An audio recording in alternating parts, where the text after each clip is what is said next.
most respectful in his greeting to everyone. The Great Gatsby by F. Scott Fitzgerald. Chapter 1. In my younger and more vulnerable years, my father gave me some advice that I've been turning over in my mind ever since. Whenever you feel like criticizing anyone, he told me, just remember that all the people in this world haven't had the advantages that you've had. He didn't say any more, but we've always been unusually communicative in a reserved way, and I understood that he meant a great deal more than that. In consequence, I'm inclined to reserve all judgments, a habit that has opened up many curious natures to me, and also made me the victim of not a few veteran bores. The abnormal mind is quick to detect and attach itself to this quality when it appears in a normal person, and so it came about that in college I was unjustly accused of being a politician, because I was privy to the secret griefs of wild, unknown men. Most of the confidences were unsought. Frequently I have feigned sleep, preoccupation, or a hostile levity when I realized by some unmistakable sign that an intimate revelation was quivering on the horizon. For the intimate revelations of young men, or at least the terms in which they express them, are usually plagiaristic and marred by obvious suppressions. Reserving judgments is a matter of infinite hope. I am still a little afraid of missing something if I forget that, as my father snobbishly suggested, and I snobbishly repeat, a sense of the fundamental decencies is parcelled out unequally at birth. And, after boasting this way of my tolerance, I come to the admission that it has a limit. Conduct may be founded on the hard rock or the wet marshes, but after a certain point I don't care what it's founded on.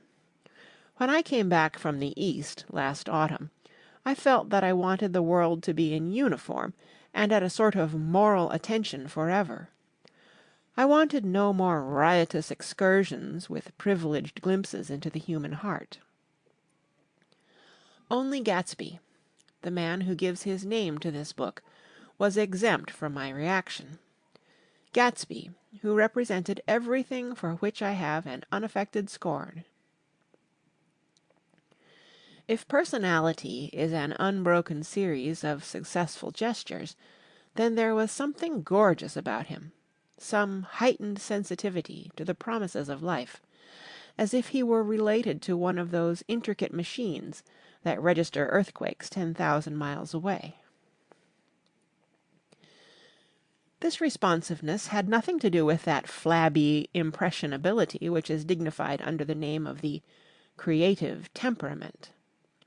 It was an extraordinary gift for hope, a romantic readiness such as I have never found in any other person, and which it is not likely I shall ever find again. No, Gatsby turned out all right at the end. It is what preyed on Gatsby, what foul dust floated in the wake of his dreams, that temporarily closed out my interest in the abortive sorrows and short-winded elations of men. My family have been prominent, well-to-do people in this middle western city for 3 generations. The Carraways are something of a clan, and we have a tradition that we are descended from the Dukes of Buccleuch, but the actual founder of my line was my grandfather's brother, who came here in '51, sent a substitute to the Civil War, and started the wholesale hardware business that my father carries on today. I never saw this great uncle, but I'm supposed to look like him, with special reference to the rather hard-boiled painting that hangs in father's office. I graduated from New Haven in 1915, just a quarter of a century after my father, and a little later I participated in that delayed Teutonic migration known as the Great War. I enjoyed the counter-raid so thoroughly that I came back restless. Instead of being the warm center of the world, the Middle West now seemed like the ragged edge of the universe. So I decided to go east and learn the bond business. Everybody I knew was in the bond business, so I supposed it could support one more single man. All my aunts and uncles talked it over as if they were choosing a prep school for me, and finally said, "Why, yes," with very grave, hesitant faces. Father agreed to finance me for a year, and after various delays I came East, permanently, I thought, in the spring of 22. The practical thing was to find rooms in the city, but it was a warm season, and I had just left a country of wide lawns and friendly trees, so when a young man at the office suggested that we take a house together in a commuting town, it sounded like a great idea. He found the house, a weather-beaten cardboard bungalow at $80 a month, but at the last minute the firm ordered him to Washington, and I went out to the country alone. I had a dog, at least I had him for a few days until he ran away, and an old Dodge, and a Finnish woman who made my bed and cooked breakfast, and muttered Finnish wisdom to herself over the electric stove.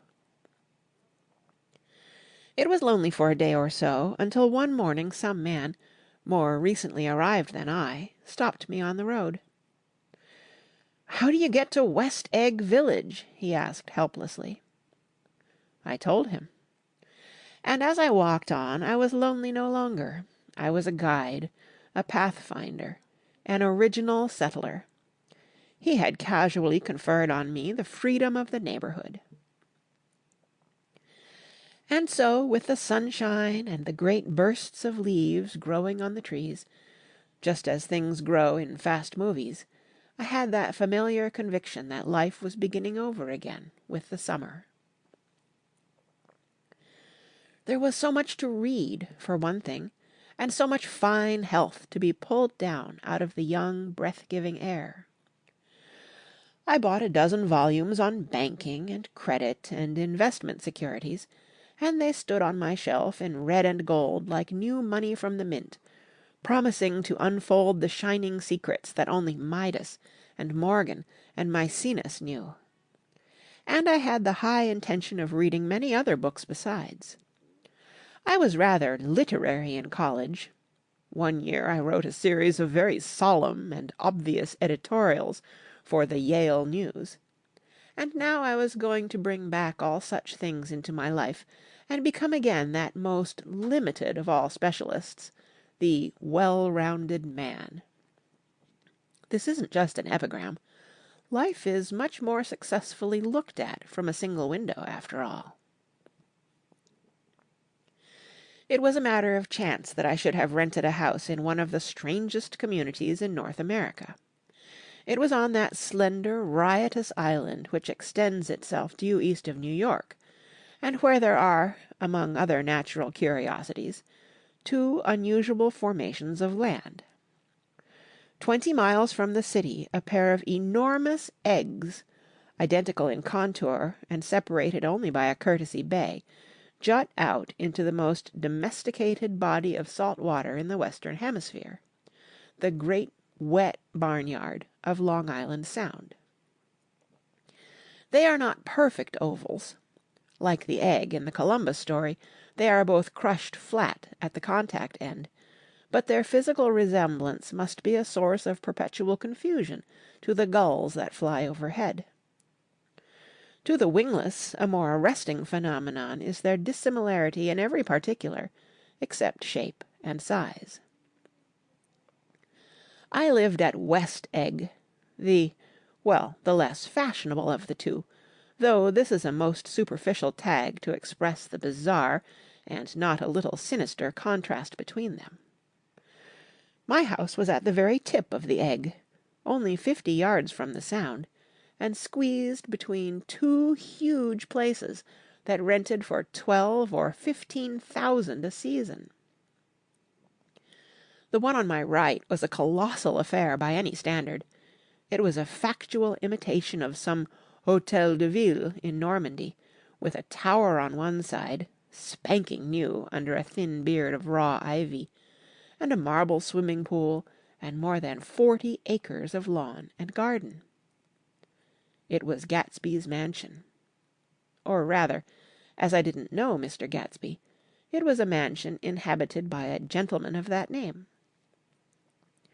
My own house was an eyesore, but it was a small eyesore, and it had been overlooked, so I had a view of the water, a partial view of my neighbour's lawn, and the consoling proximity of millionaires. All for $80 a month. Across the Courtesy Bay, the white palaces of fashionable East Egg glittered along the water, and the history of the summer really begins on the evening I drove over there to have dinner with the Tom Buchanans. Daisy was my second cousin once removed, and I'd known Tom in college. And just after the war, I spent 2 days with them in Chicago. Her husband, among various physical accomplishments, had been one of the most powerful ends that ever played football at New Haven, a national figure in a way, one of those men who reach such an acute limited excellence at 21 that everything afterward savours of anticlimax. His family were enormously wealthy. Even in college his freedom with money was a matter for reproach, but now he'd left Chicago and come east in a fashion that rather took your breath away. For instance, he'd brought down a string of polo ponies from Lake Forest. It was hard to realize that a man in my own generation was wealthy enough to do that. Why they came east, I don't know. They had spent a year in France for no particular reason, and then drifted here and there unrestfully, wherever people played polo and were rich together. This was a permanent move, said Daisy over the telephone, but I didn't believe it. I had no sight into Daisy's heart, but I felt that Tom would drift on forever seeking, a little wistfully, for the dramatic turbulence of some irrecoverable football game. And so it happened that on a warm, windy evening I drove over to East Egg to see 2 old friends whom I scarcely knew at all. Their house was even more elaborate than I expected, a cheerful red and white Georgian colonial mansion overlooking the bay. The lawn started at the beach and ran toward the front door for a quarter of a mile, jumping over sundials and brick walks and burning gardens, finally, when it reached the house, drifting up the side in bright vines, as though from the momentum of its run.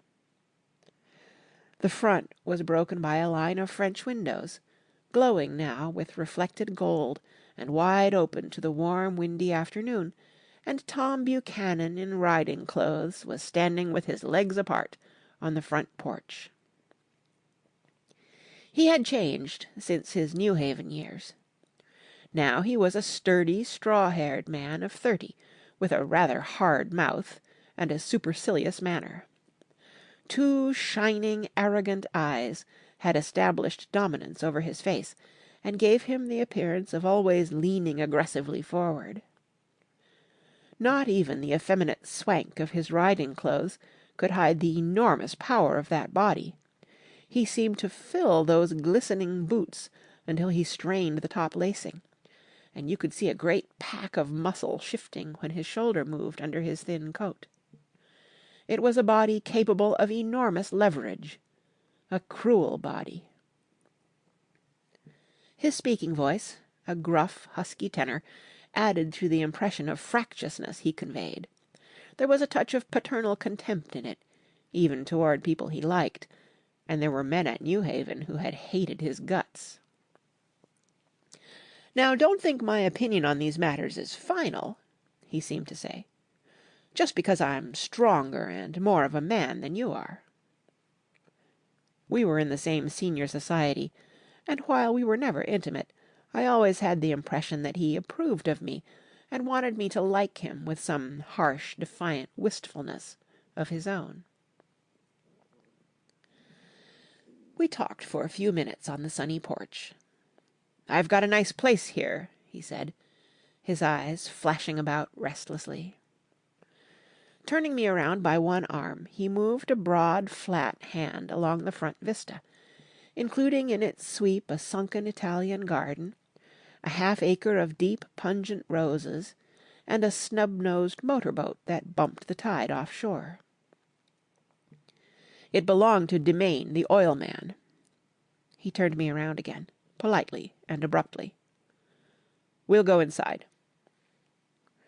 We walked through a high hallway into a bright rosy-coloured space, fragilely bound into the house by French windows at either end. The windows were ajar and gleaming white against the fresh grass outside that seemed to grow a little way into the house. A breeze blew through the room, blew curtains in at one end and out the other like pale flags, twisting them up toward the frosted wedding cake of the ceiling, and then rippled over the wine-coloured rug, making a shadow on it as wind does on the sea. The only completely stationary object in the room was an enormous couch on which two young women were buoyed up as though upon an anchored balloon.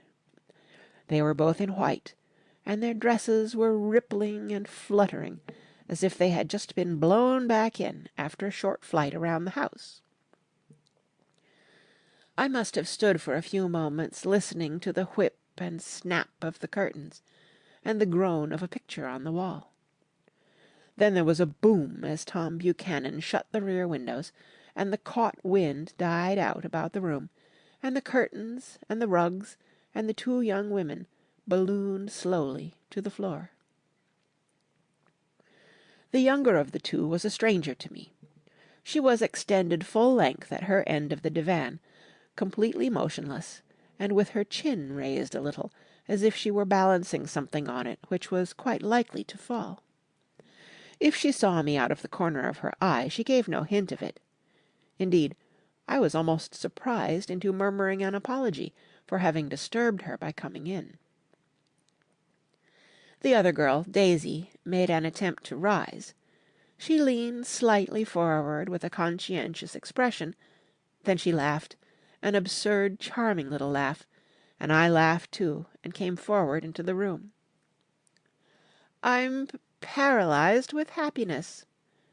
She laughed again, as if she said something very witty, and held my hand for a moment, looking up into my face, promising that there was no one in the world she so much wanted to see. That was a way she had. She hinted in a murmur that the surname of the balancing girl was Baker. I've heard it said that Daisy's murmur was only to make people lean toward her, an irrelevant criticism that made it no less charming. At any rate, Miss Baker's lips fluttered, she nodded at me almost imperceptibly, and then quickly tipped her head back again. The object she was balancing had obviously tottered a little and given her something of a fright. Again a sort of apology arose to my lips. Almost any exhibition of complete self-sufficiency draws a stunned tribute from me. I looked back at my cousin, who began to ask me questions in her low, thrilling voice. It was the kind of voice that the ear follows up and down, as if each speech is an arrangement of notes that will never be played again. Her face was sad and lovely with bright things in it, bright eyes and a bright, passionate mouth, but there was an excitement in her voice that men who had cared for her found difficult to forget. A singing compulsion, a whispered "listen," a promise that she had done gay, exciting things just a while since, and that there were gay, exciting things hovering in the next hour.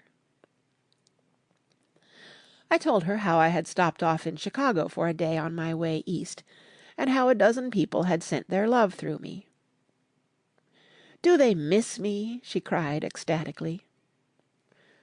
"The whole town is desolate. All the cars have the left rear wheel painted black as a mourning wreath, and there's a persistent wail all night along the North Shore." "How gorgeous! Let's go back, Tom, tomorrow." Then she added irrelevantly, "You ought to see the baby." "I'd like to." "She's asleep. She's 3 years old. Haven't you ever seen her?" "Never." "Well, you ought to see her. She's—" Tom Buchanan, who had been hovering restlessly about the room, stopped and rested his hand on my shoulder. "What are you doing, Nick?" "I'm a bondman." "Who with?" I told him. "Never heard of them," he remarked decisively. This annoyed me. "You will," I answered shortly. "You will if you stay in the East." "Oh, I'll stay in the East, don't you worry," he said, glancing at Daisy and then back at me, as if he were alert for something more. "I'd be a goddamned fool to live anywhere else." At this point Miss Baker said, "Absolutely," with such suddenness that I started. It was the first word she uttered since I came into the room. Evidently it surprised her as much as it did me, for she yawned, and with a series of rapid, deft movements, stood up into the room. "I'm stiff," she complained. "I've been lying on that sofa for as long as I can remember." "Don't look at me," Daisy retorted. "I've been trying to get you to New York all afternoon." "No, thanks," said Miss Baker to the 4 cocktails just in from the pantry. "I'm absolutely in training." Her host looked at her incredulously. "You are?" He took down his drink as if it were a drop in the bottom of a glass. "How you ever get anything done is beyond me." I looked at Miss Baker, wondering what it was she got done. I enjoyed looking at her. She was a slender, small-breasted girl with an erect carriage, which she accentuated by throwing her body backward at the shoulders like a young cadet. Her grey, sun-strained eyes looked back at me with polite, reciprocal curiosity out of a wan, charming, discontented face. It occurred to me now that I had seen her, or a picture of her, somewhere before. "You live in West Egg," she remarked contemptuously. "I know somebody there." "I don't know a single—" "You must know Gatsby." "Gatsby?" demanded Daisy. "What Gatsby?" Before I could reply that he was my neighbour, dinner was announced. Wedging his tense arm imperatively under mine, Tom Buchanan compelled me from the room, as though he were moving a checker to another square. Slenderly, languidly, their hands set lightly on their hips, the 2 young women preceded us out onto a rosy-coloured porch, open toward the sunset, where 4 candles flickered on the table in the diminished wind. "Why candles?" objected Daisy, frowning. She snapped them out with her fingers. "In 2 weeks it'll be the longest day in the year." She looked at us all radiantly. "Do you always watch for the longest day of the year and then miss it? I always watch for the longest day in the year and then miss it." "We ought to plan something," yawned Miss Baker, sitting down at the table as if she were getting into bed. "All right," said Daisy. "What'll we plan?" She turned to me helplessly. "What do people plan?" Before I could answer, her eyes fastened with an awed expression on her little finger. "Look," she complained. "I hurt it." We all looked. The knuckle was black and blue. "You did it, Tom," she said accusingly. "I know you didn't mean to, but you did do it. That's what I get for marrying a brute of a man, a great, big, hulking, physical specimen of a—" "I hate that word hulking," objected Tom crossly, "even in kidding." "Hulking," insisted Daisy. Sometimes she and Miss Baker talked at once, unobtrusively and with a bantering inconsequence that was never quite chatter, that was as cool as their white dresses and their impersonal eyes in the absence of all desire. They were here, and they accepted Tom and me, making only a polite, pleasant effort to entertain or to be entertained. They knew that presently dinner would be over, and a little later the evening too would be over and casually put away. It was sharply different from the West, where an evening was hurried from phase to phase toward its close, in a continually disappointed anticipation, or else in sheer nervous dread of the moment itself. "You make me feel uncivilized, Daisy," I confessed, on my second glass of corky but rather impressive claret. "Can't you talk about crops or something?" I meant nothing in particular by this remark, but it was taken up in an unexpected way. "Civilization's going to pieces," broke out Tom violently. "I've gotten to be a terrible pessimist about things. Have you read The Rise of the Coloured Empires by this man Goddard?" "Why, no," I answered, rather surprised by his tone. "Well, it's a fine book, and everybody ought to read it. The idea is, if we don't look out, the white race will be utterly submerged. It's all scientific stuff. It's been proved." "Tom's getting very profound," said Daisy, with an expression of unthoughtful sadness. "He reads deep books with long words in them. What was that word we—" "Well, these books are all scientific," insisted Tom, glancing at her impatiently. "This fellow has worked out the whole thing. It's up to us, who are the dominant race, to watch out, or these other races will have control of things." "We've got to beat them down," whispered Daisy, winking ferociously toward the fervent sun. "You ought to live in California," began Miss Baker, but Tom interrupted her by shifting heavily in his chair. "This idea is that we're Nordics. I am, and you are, and you are, and—" After an infinitesimal hesitation, he included Daisy with a slight nod, and she winked at me again. "And we've produced all the things that go to make civilization. Oh, science and art and all that. Do you see?" There was something pathetic in his concentration, as if his complacency, more acute than of old, was not enough to him any more. When, almost immediately, the telephone rang inside, and the butler left the porch, Daisy seized upon the momentary interruption and leaned toward me. "I'll tell you a family secret," she whispered enthusiastically. "It's about the butler's nose.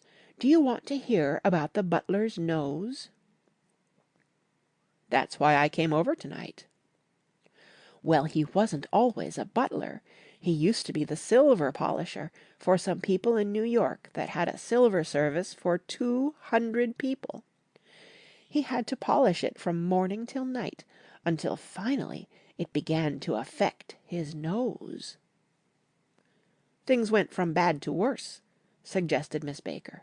"Yes, things went from bad to worse, until finally he had to give up his position." For a moment the last sunshine fell with romantic affection upon her glowing face.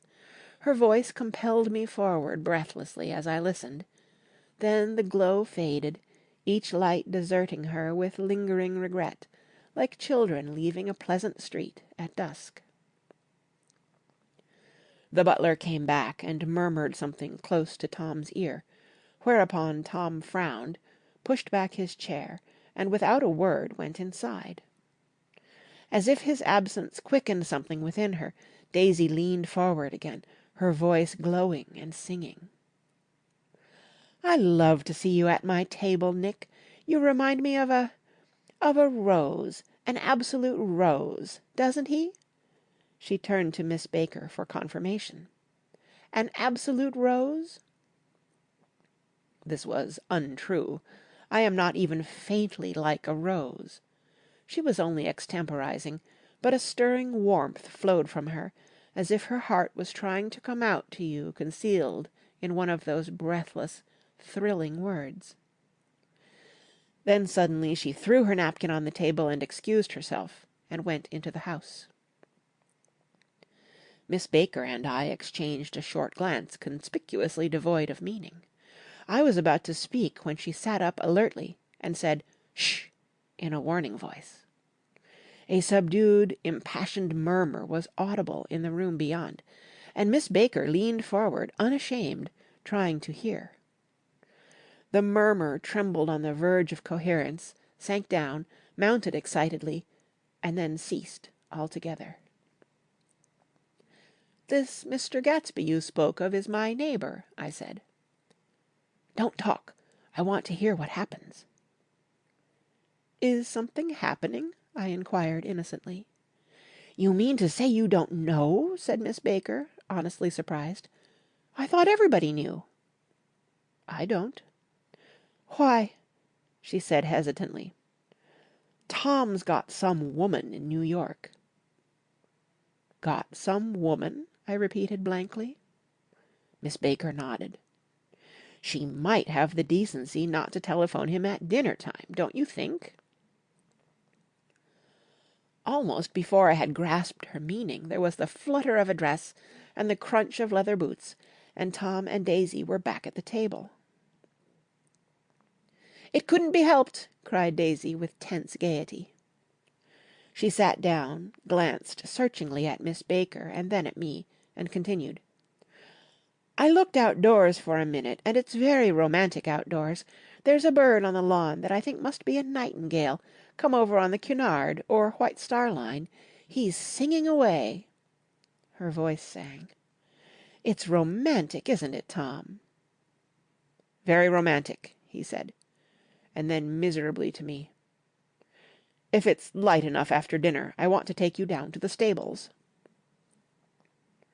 The telephone rang inside, startlingly, and as Daisy shook her head decisively at Tom, the subject of the stables, in fact all subjects, vanished into air.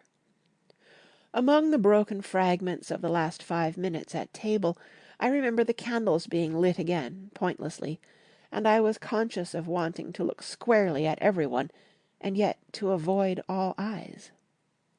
I couldn't guess what Daisy and Tom were thinking, but I doubt if even Miss Baker, who seemed to have mastered a certain hardy skepticism, was able utterly to put this fifth guest's shrill metallic urgency out of mind. To a certain temperament the situation might have seemed intriguing.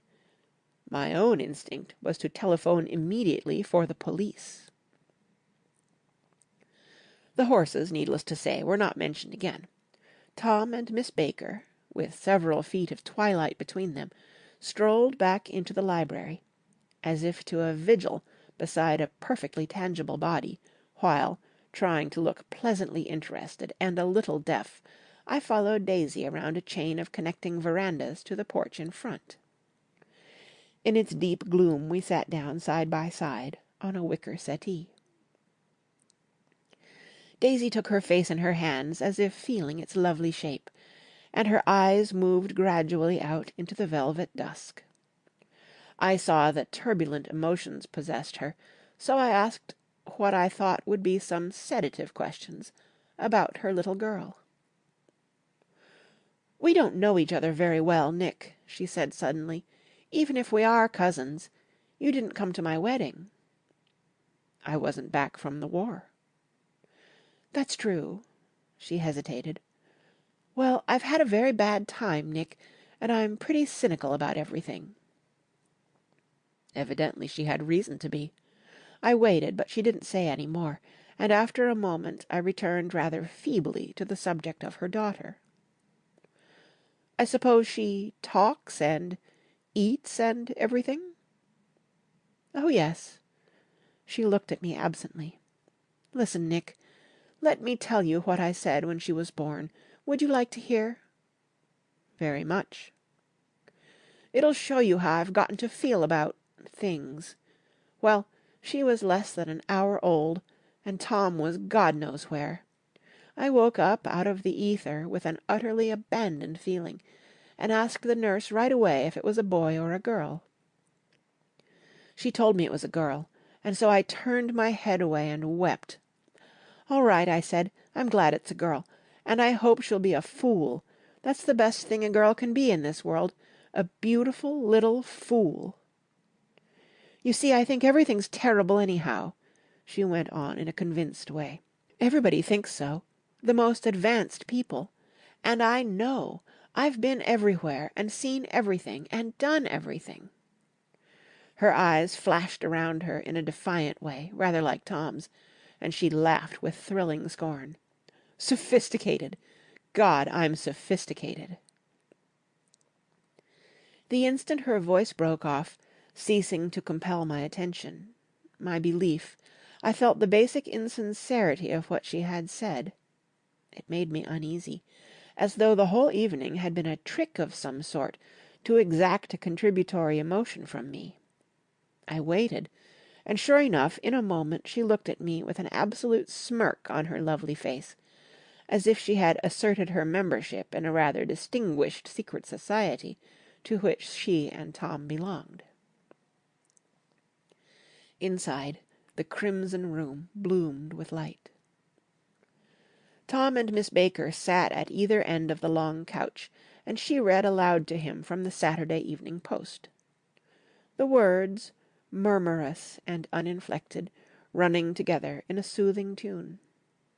The lamplight, bright on his boots and dull on the autumn leaf yellow of her hair, glinted along the paper as she turned a page with a flutter of slender muscles in her arms.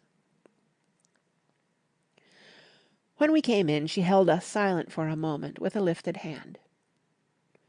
"To be continued," she said, tossing the magazine on the table, "in our very next issue."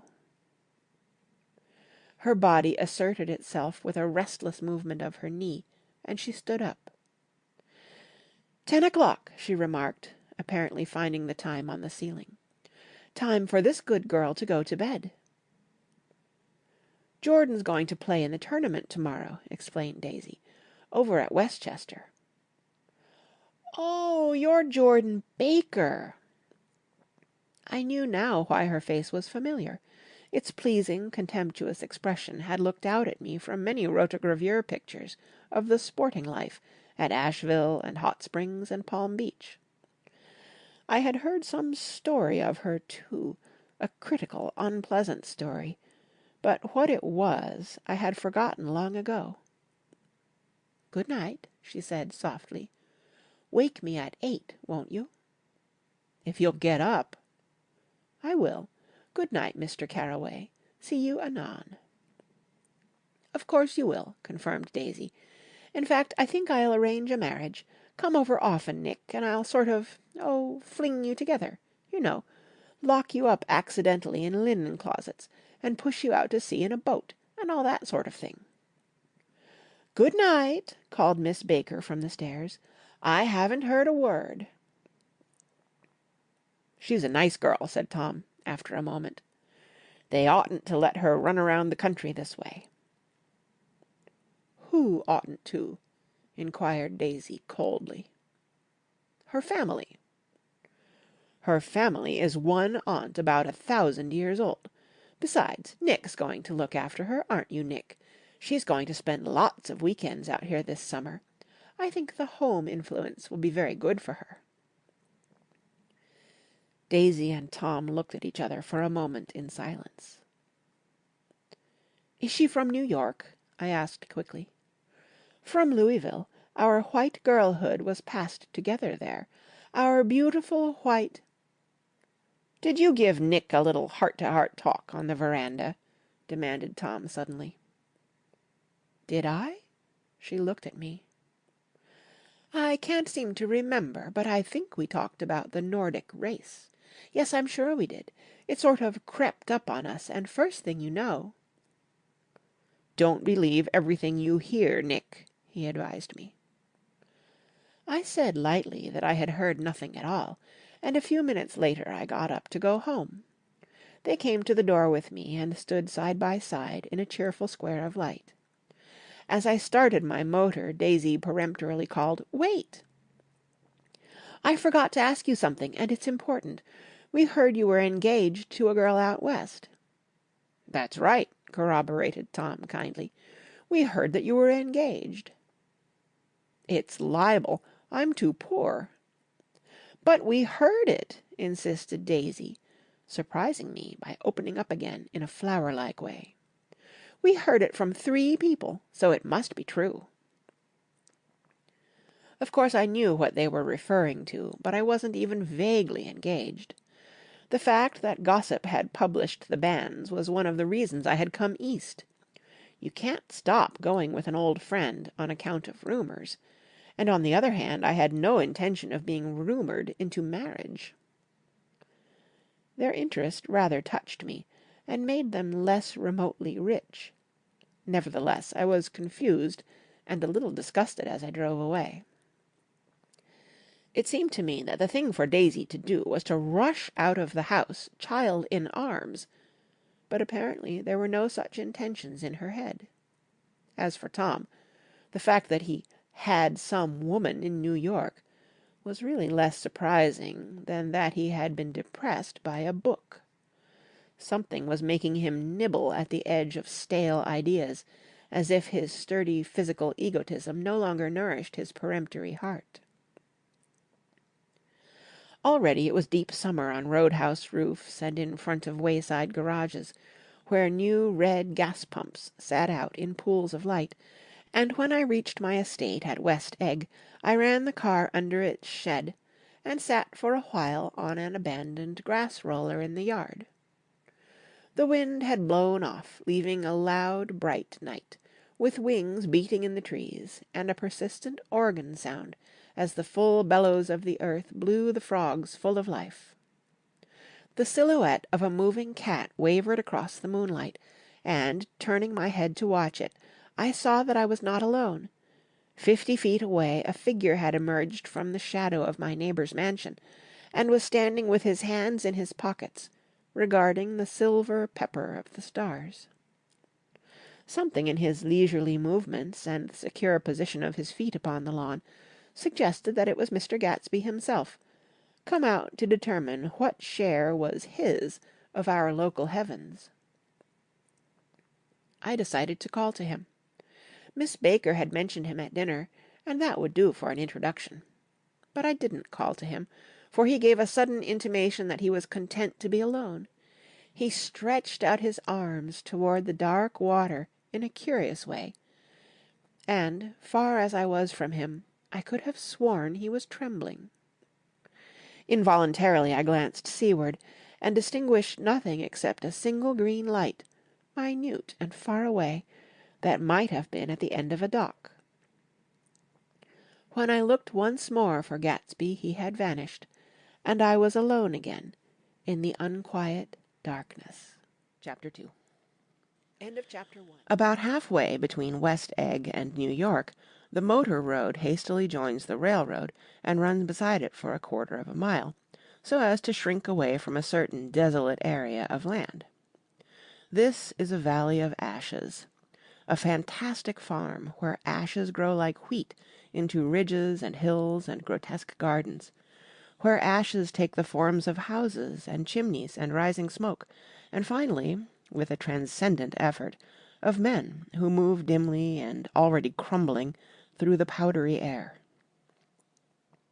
Occasionally a line of grey cars crawls along an invisible track, gives out a ghastly creak, and comes to rest, and immediately the ash-grey men swarm up with leaden spades, and stir up an impenetrable cloud, which screens their obscure operations from your sight. But above the grey land, and the spasms of bleak dust which drift endlessly over it, you perceive, after a moment, the eyes of Dr. T. J. Eckelberg. The eyes of Dr. T. J. Eckelberg are blue and gigantic. Their irises are 1 yard high. They look out of no face, but instead from a pair of enormous yellow spectacles which pass over a non-existent nose. Evidently some wild wag of an oculist set them there to fatten his practice in the borough of Queens, and then sank down himself into eternal blindness, or forgot them and moved away. But his eyes, dimmed a little by many paintless days, under sun and rain, brood on over the solemn dumping-ground. The Valley of Ashes is bounded on one side by a small foul river, and when the drawbridge is up to let barges through, the passengers on waiting trains can stare at the dismal scene for as long as a half an hour. There is always a halt there of at least a minute, and it was because of this that I first met Tom Buchanan's mistress. The fact that he had one was insisted upon wherever he was known. His acquaintances resented the fact that he turned up in popular restaurants with her and, leaving her at a table, sauntered about, chatting with whomsoever he knew. Though I was curious to see her, I had no desire to meet her, but I did. I went up to New York with Tom on the train one afternoon, and when we stopped by the ash heaps, he jumped to his feet and, taking hold of my elbow, literally forced me from the car. "We're getting off," he insisted. "I want you to meet my girl." I think he'd tanked up a good deal at luncheon, and his determination to have my company bordered on violence. The supercilious assumption was that on Sunday afternoon I had nothing better to do. I followed him over a low whitewashed railroad fence, and we walked back 100 yards along the road under Dr. Eckelberg's persistent stare. The only building in sight was a small block of yellow brick sitting on the edge of the wasteland, a sort of compact Main Street ministering to it, and contiguous to absolutely nothing. One of the 3 shops it contained was for rent, and another was an all-night restaurant, approached by a trail of ashes. The third was a garage. Repairs, George B. Wilson, cars bought and sold. And I followed Tom inside. The interior was unprosperous and bare. The only car visible was the dust-covered wreck of a Ford, which crouched in a dim corner. It had occurred to me that this shadow of a garage must be a blind, and that sumptuous and romantic apartments were concealed overhead, when the proprietor himself appeared in the door of an office, wiping his hands on a piece of waste. He was a blond, spiritless man, anemic and faintly handsome. When he saw us, a damp gleam of hope sprang into his light blue eyes. "Hello, Wilson, old man," said Tom, slapping him jovially on the shoulder. "How's business?" "I can't complain," answered Wilson unconvincingly. "When are you going to sell me that car?" "Next week. I've got my man working on it now." "Works pretty slow, don't he?" "No, he doesn't," said Tom coldly. "And if you feel that way about it, maybe I'd better sell it somewhere else after all." "I don't mean that," explained Wilson quickly. "I just meant—" His voice faded off, and Tom glanced impatiently around the garage. Then I heard footsteps on the stairs, and in a moment the thickish figure of a woman blocked out the light from the office door. She was in the middle 30s, and faintly stout, but she carried her surplus flesh sensuously, as some women can. Her face, above a spotted dress of dark blue crêpe de chine, contained no facet or gleam of beauty, but there was an immediately perceptible vitality about her, as if the nerves of her body were continually smouldering. She smiled slowly, and, walking through her husband as if he were a ghost, shook hands with Tom, looking him flush in the eye. Then she wet her lips, and, without turning around, spoke to her husband in a soft, coarse voice. "Get some chairs, why don't you, so somebody can sit down?" "Oh, sure," agreed Wilson hurriedly, and went toward the little office, mingling immediately with the cement color of the walls. A white ashen dust veiled his dark suit and his pale hair as it veiled everything in the vicinity, except his wife, who moved close to Tom. "I want to see you," said Tom intently. "Get on the next train." "All right." "I'll meet you by the newsstand on the lower level." She nodded and moved away from him just as George Wilson emerged with 2 chairs from his office door. We waited for her down the road and out of sight. It was a few days before the 4th of July, and a grey, scrawny Italian child was setting torpedoes in a row along the railroad track. "Terrible place, isn't it?" said Tom, exchanging a frown with Dr. Eckelberg. "Awful." "It does her good to get away." "Doesn't her husband object?" "Wilson? He thinks she goes to see her sister in New York. He's so dumb he doesn't know he's alive." So Tom Buchanan and his girl and I went up together to New York, or not quite together, for Mrs. Wilson sat discreetly in another car.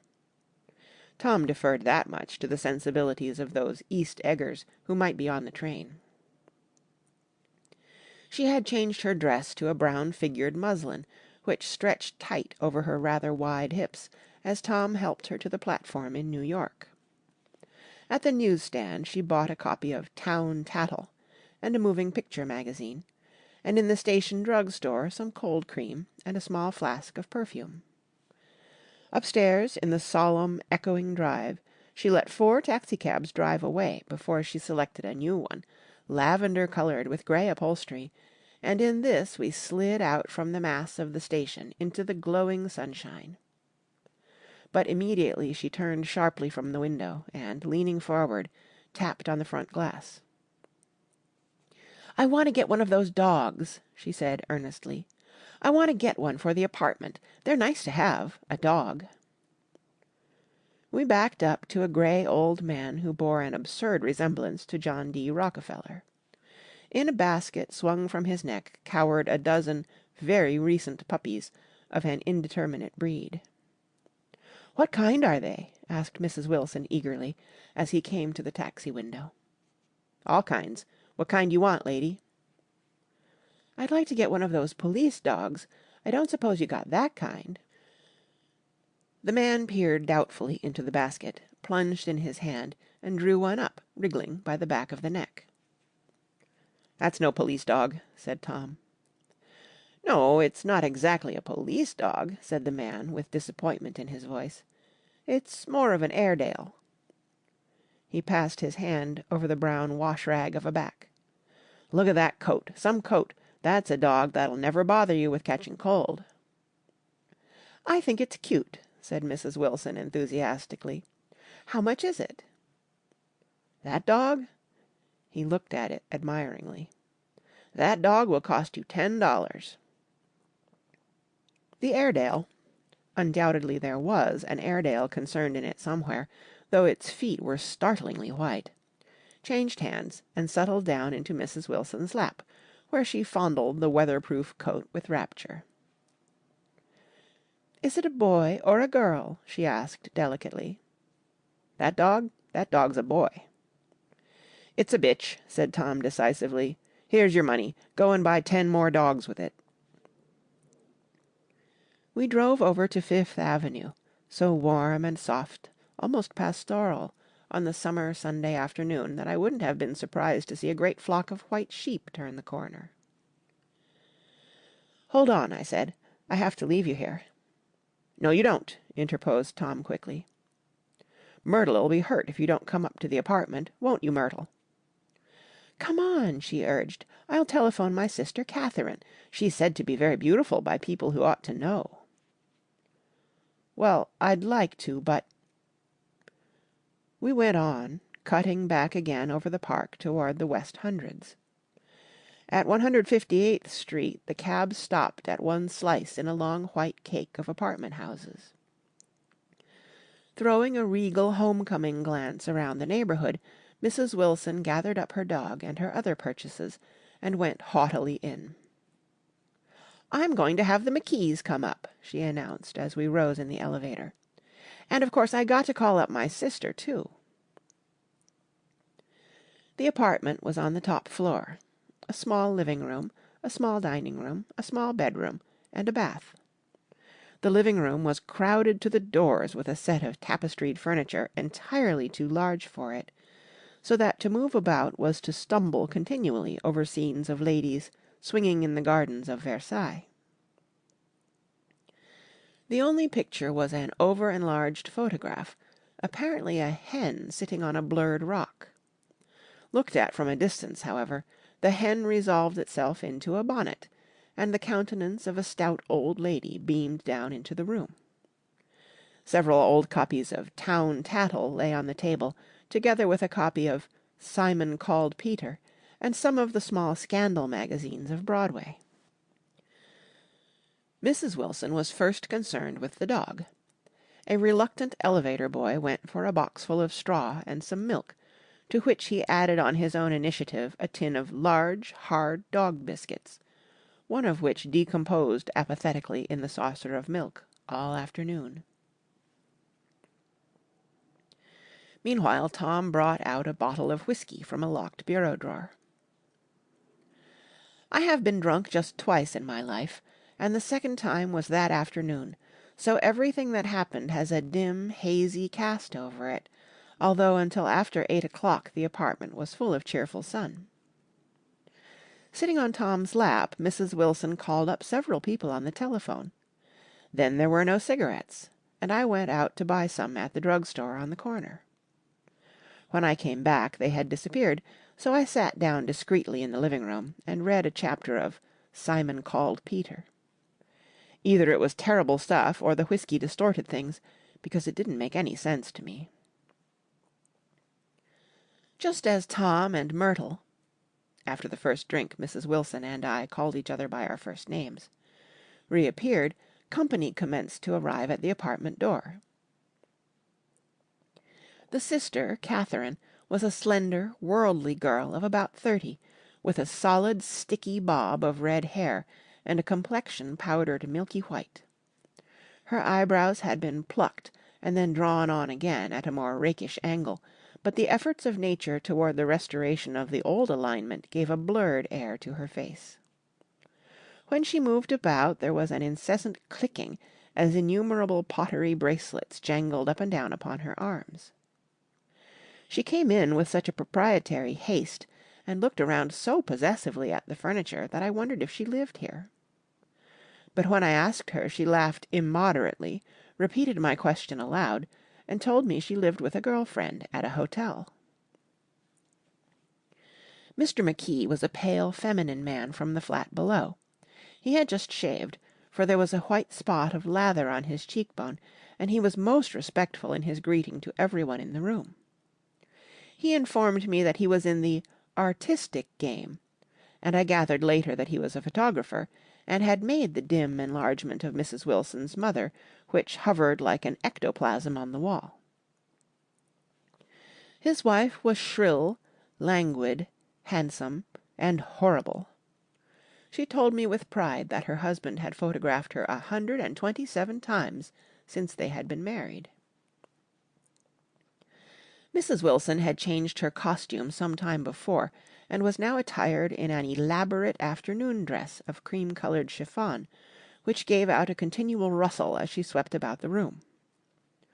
With the influence of the dress, her personality had also undergone a change.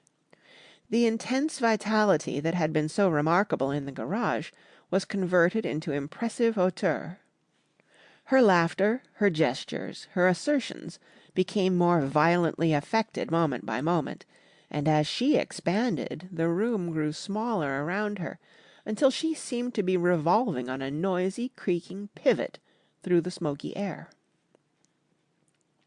"My dear," she told her sister, in a high, mincing shout, "most of these fellas will cheat you every time. All they think of is money. I had a woman up here last week to look at my feet, and when she gave me the bill you'd have thought she had my appendicitis out." "What was the name of the woman?" asked Mrs. McKee. "Mrs. Aberhart. She goes around looking at people's feet in their own homes." "I like your dress," remarked Mrs. McKee. "I think it's adorable." Mrs. Wilson rejected the compliment by raising her eyebrow in disdain. "It's just a crazy old thing," she said. "I just slip it on sometimes when I don't care what I look like." "But it looks wonderful on you, if you know what I mean," pursued Mrs. McKee. "If Chester could only get you in that pose, I think he could make something of it." We all looked in silence at Mrs. Wilson, who had removed a strand of hair from over her eyes, and looked back at us with a brilliant smile. Mr. McKee regarded her intently with his head on one side, and then moved his hand back and forth slowly in front of his face. "I should change the light," he said after a moment. "I'd like to bring out the modelling of the features, and I'd try to get hold of all the back hair." "I wouldn't think of changing the light," cried Mrs. McKee. "I think it's—" Her husband said, "Shh!" and we all looked at the subject again, whereupon Tom Buchanan yawned audibly and got to his feet. "You McKees have something to drink," he said. "Get some more ice and mineral water, Myrtle, before everybody goes to sleep." "I told that boy about the ice." Myrtle raised her eyebrows in despair at the shiftlessness of the lower orders. "These people! You have to keep after them all the time." She looked at me and laughed pointlessly. Then she flounced over to the dog, kissed it with ecstasy, and swept into the kitchen, implying that a dozen chefs awaited her orders there. "I've done some nice things out on Long Island," asserted Mr. McKee. Tom looked at him blankly. "2 of them we have framed downstairs." "2 what?" demanded Tom. "2 studies. One of them I call Montauk Point, the Gulls, and the other I call Montauk Point, the Sea." The sister Catherine sat down beside me on the couch. "Do you live down on Long Island, too?" she inquired. "I live at West Egg." "Really? I was down there at a party about a month ago, at a man named Gatsby's. Do you know him?" "I live next door to him." "Well, they say he's a nephew or a cousin of Kaiser Wilhelm's. That's where all his money comes from." "Really?" She nodded. "I'm scared of him. I'd hate to have him get anything on me." This absorbing information about my neighbour was interrupted by Mrs. McKee's pointing suddenly at Catherine. "Chester, I think you could do something with her," she broke out, but Mr. McKee only nodded in a bored way and turned his attention to Tom. "I'd like to do more work on Long Island if I could get the entry. All I ask is that they should give me a start." "Ask Myrtle," said Tom, breaking into a short shout of laughter as Mrs. Wilson entered with a tray. "She'll give you a letter of introduction, won't you, Myrtle?" "Do what?" she asked, startled. "You'll give McKee a letter of introduction to your husband, so he can do some studies of him." His lips moved silently for a moment as he invented. "George B. Wilson at the gasoline pump," or something like that. Catherine leaned close to me and whispered in my ear. "Neither of them can stand the person they're married to."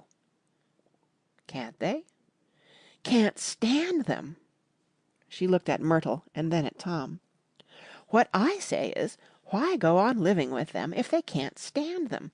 If I was them, I'd get a divorce and get married to each other right away." "Doesn't she like Wilson either?" The answer to this was unexpected. It came from Myrtle, who had overheard the question, and it was violent and obscene. "You see!" cried Catherine triumphantly. She lowered her voice again. "It's really his wife that's keeping them apart. She's a Catholic, and they don't believe in divorce." Daisy was not a Catholic, and I was a little shocked at the elaborateness of the lie. "When they do get married," continued Catherine, "they're going West to live for a while until it blows over." "It'd be more discreet to go to Europe." "Oh, do you like Europe?" she exclaimed surprisingly. "I just got back from Monte Carlo." "Really?" "Just last year. I went over there with another girl." "Stay long?" "No, we just went to Monte Carlo and back. We went by way of Marseilles. We had over $1,200 when we started, but we got gypped out of it all in 2 days in the private rooms. We had an awful time getting back, I can tell you. God, how I hated that town." The late afternoon sky bloomed in the window for a moment, like the blue honey of the Mediterranean.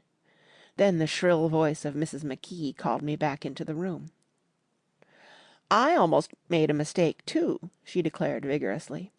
"I almost married a little kike who'd been after me for years. I knew he was below me. Everybody kept saying to me, 'Lucille, that man's way below you.' But if I hadn't met Chester, He'd have got me sure." "Yes, but listen," said Myrtle Wilson, nodding her head up and down. "At least you didn't marry him." "I know I didn't." "Well, I married him," said Myrtle ambiguously, "and that's the difference between your case and mine." "Why did you, Myrtle?" demanded Catherine. "Nobody forced you to." Myrtle considered. "I married him because I thought he was a gentleman," she said finally. "I thought he knew something about breeding, but he wasn't fit to lick my shoe." "You were crazy about him for a while," said Catherine. "Crazy about him?" cried Myrtle incredulously. "Who said I was crazy about him? I never was any more crazy about him than I was about that man there." She pointed suddenly at me, and everyone looked at me accusingly. I tried to show by my expression that I had played no part in her past. "The only crazy I was when I married him. I knew right away I made a mistake. He borrowed somebody's best suit to get married in, and never even told me about it, and then the man came after it one day when he was out. 'Oh, is that your suit?' I said. 'This is the first I ever heard about it.' But I gave it to him, and then I lay down and cried to beat the band all afternoon." "She really ought to get away from him," resumed Catherine to me. "They've been living over that garage for 11 years, and Tom's the first sweetie she ever had." The bottle of whiskey, a second one, was now in constant demand by all present, excepting Catherine, who "felt just as good on nothing at all." Tom rang for the janitor, and sent him for some celebrated sandwiches, which were a complete supper in themselves. I wanted to get out and walk southward toward the park through the soft twilight, but each time I tried to go I became entangled in some wild strident argument which pulled me back, as if with ropes, into my chair. Yet high over the city our line of yellow windows must have contributed their share of human secrecy to the casual watcher in the darkening streets, and I was him too, looking up and wondering. I was within and without, simultaneously enchanted and repelled by the inexhaustible variety of life. Myrtle pulled her chair close to mine, and suddenly her warm breath poured over me the story of her first meeting with Tom. "It was on the two little seats facing each other that are always the last ones left on the train. I was going up to New York to see my sister and spend the night. He had on a dress suit and patent leather shoes, and I couldn't keep my eyes off him, but every time he looked at me I had to pretend to be looking at the advertisement over his head. When we came into the station he was next to me, and his white shirt front pressed against my arm, and so I told him I'd have to call a policeman, but he knew I lied. I was so excited that when I got into a taxi with him, I didn't hardly know I wasn't getting into a subway train. All I kept thinking about over and over was, 'You can't live forever, you can't live forever.'" She turned to Mrs. McKee, and the room rang full of her artificial laughter. "My dear," she cried, "I'm going to give you this dress as soon as I'm through with it. I've got to get another one tomorrow. I'm going to make a list of all the things I've got to get. A massage, and a wave, and a collar for the dog, and one of those cute little ashtrays where you touch a spring, and a wreath with a black silk bow for my mother's grave that'll last all summer. I gotta write down a list so I won't forget all the things I gotta do." It was 9 o'clock. Almost immediately afterward I looked at my watch, and found it was 10. Mr. McKee was asleep on a chair with his fists clenched in his lap, like a photograph of a man of action. Taking out my handkerchief, I wiped from his cheek the remains of the spot of dried lather that had worried me all the afternoon. The little dog was sitting on the table looking with blind eyes through the smoke, and from time to time groaning faintly. People disappeared, reappeared, made plans to go somewhere, and then lost each other, searched for each other, found each other a few feet away. Sometime toward midnight Tom Buchanan and Mrs. Wilson stood face to face discussing, in impassioned voices, whether Mrs. Wilson had any right to mention Daisy's name. "Daisy, Daisy, Daisy," shouted Mrs. Wilson. "I'll say it whenever I want to. Daisy, Making a short, deft movement, Tom Buchanan broke her nose with his open hand. Then there were bloody towels upon the bathroom floor, and women's voices scolding, and high over the confusion a long, broken wail of pain. Mr. McKee awoke from his doze and started in a daze toward the door. When he had gone halfway he turned around and stared at the scene. His wife and Catherine scolding and consoling as they stumbled here and there among the crowded furniture with articles of aid, and the despairing figure on the couch bleeding fluently and trying to spread a copy of Town Tattle over the tapestry scenes of Versailles. Then Mr. McKee turned and continued on out the door. Taking my hat from the chandelier, I followed. "Come to lunch some day," he suggested, as we groaned down in the elevator. "Where?" "Anywhere." "Keep your hands off the lever," snapped the elevator boy. "I beg your pardon," said Mr. McKee with dignity. "I didn't know I was touching it." "All right," I agreed. "I'll be glad to."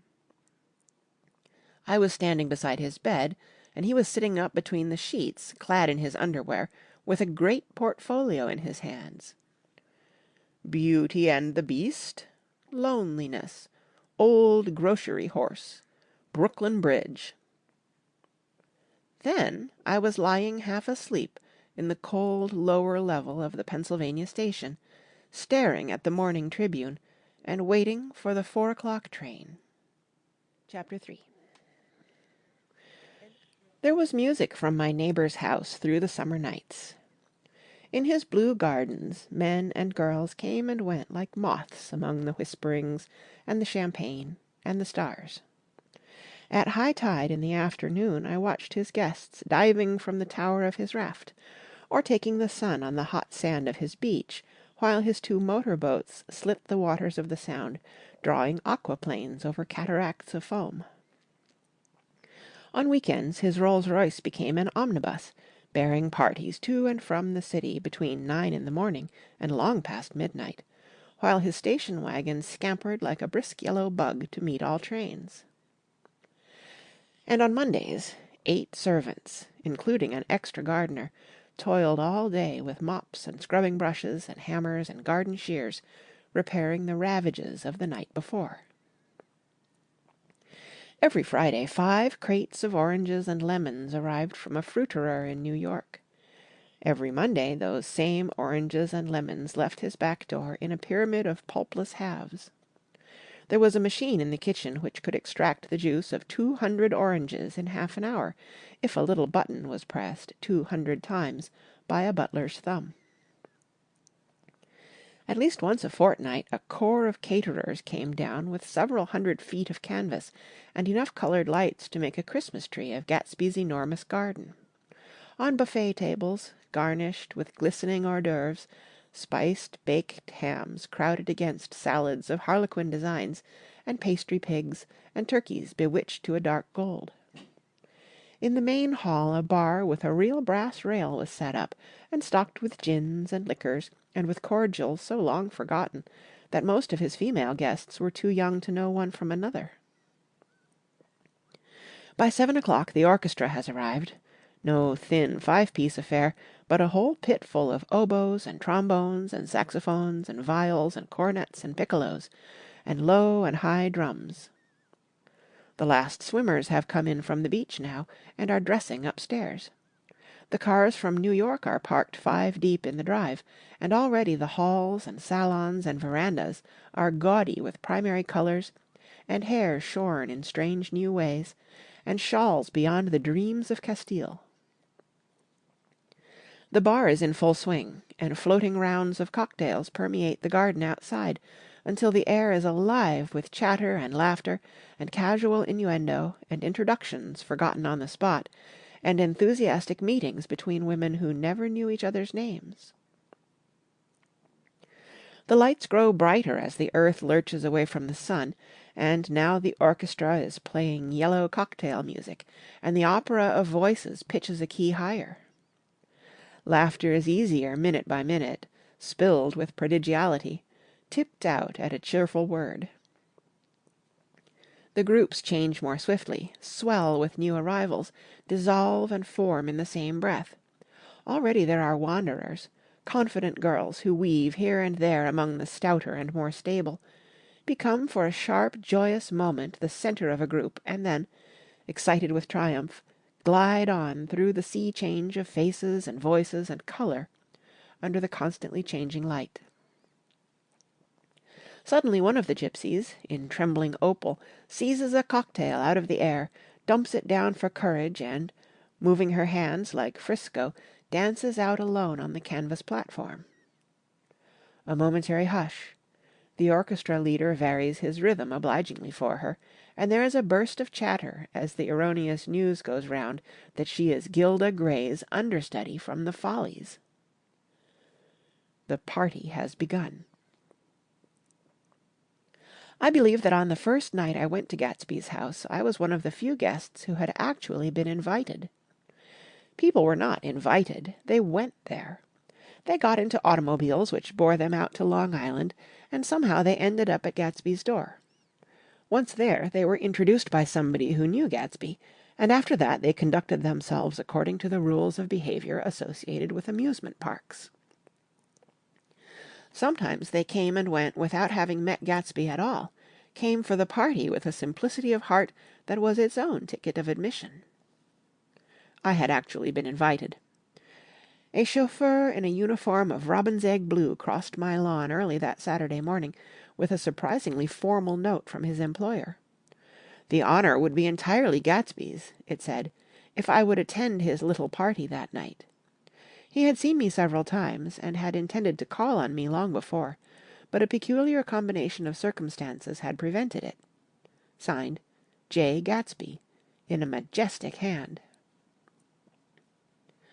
Dressed up in white flannels, I went over to his lawn a little after 7, and wandered around rather ill at ease among swirls and eddies of people I didn't know, though here and there was a face I had noticed on the commuting train.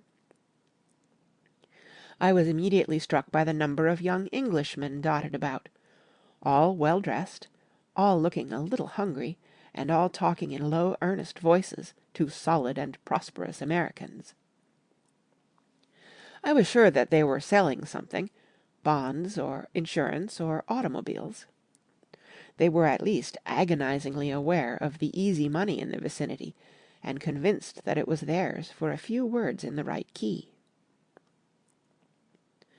As soon as I arrived, I made an attempt to find my host, but the 2 or 3 people of whom I asked his whereabouts stared at me in such an amazed way, and denied so vehemently any knowledge of his movements, that I slunk off in the direction of the cocktail table, the only place in the garden where a single man could linger without looking purposeless and alone.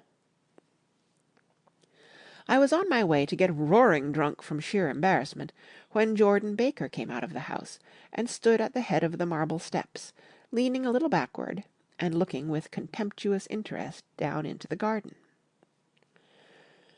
Welcome or not, I found it necessary to attach myself to someone before I should begin to address cordial remarks to the passers-by. "Hello!" I roared, advancing toward her. My voice seemed unnaturally loud across the garden. "I thought you might be here," she responded absently as I came up. "I remembered you lived next door to—" She held my hand impersonally, as a promise that she'd take care of me in a minute, and gave ear to 2 girls in twin yellow dresses, who stopped at the foot of the steps. "Hello!" they cried together. "Sorry you didn't win." That was for the golf tournament. She had lost in the finals the week before. "You don't know who we are," said one of the girls in yellow, "but we met you here about a month ago." "You've dyed your hair since then," remarked Jordan, and I started, but the girls had moved casually on, and her remark was addressed to the premature moon, produced like the supper, no doubt, out of a caterer's basket. With Jordan's slender golden arm resting in mine, we descended the steps and sauntered about the garden. A tray of cocktails floated at us through the twilight, and we sat down at a table with the 2 girls in yellow and 3 men, each one introduced to us as Mr. Mumble. "Do you come to these parties often?" inquired Jordan of the girl beside her. "The last one was the one I met you at," answered the girl, in an alert, confident voice. She turned to her companion. "Wasn't it for you, Lucille?" It was for Lucille, too. "I like to come," Lucille said. "I never care what I do, so I always have a good time. When I was here last I tore my gown on a chair, and he asked me my name and address. Inside of a week I got a package from Crorier's with a new evening gown in it." "Did you keep it?" asked Jordan. "Sure I did. I was going to wear it tonight, but it was too big in the bust and had to be altered. It was gas blue with lavender beads. $265. "There's something funny about a fellow that'll do a thing like that," said the other girl eagerly. "He doesn't want any trouble with anybody." "Who doesn't?" I inquired. "Gatsby. Somebody told me." The 2 girls and Jordan leaned together confidentially. "Somebody told me they thought he killed a man once." A thrill passed over all of us. The 3 Mr. Mumbles bent forward and listened eagerly. "I don't think it's so much that," argued Lucille skeptically. "It's more that he was a German spy during the war." One of the men nodded in confirmation. "I heard that from a man who knew all about him, grew up with him in Germany," he assured us positively. "Oh, no," said the first girl. "It couldn't be that, because he was in the American army during the war." As our credulity switched back to her, she leaned forward with enthusiasm. "You look at him sometimes when he thinks nobody's looking at him. I'll bet he killed a man." She narrowed her eyes and shivered. Lucille shivered. We all turned and looked around for Gatsby. It was testimony to the romantic speculation he inspired that there were whispers about him from those who found little that it was necessary to whisper about in this world.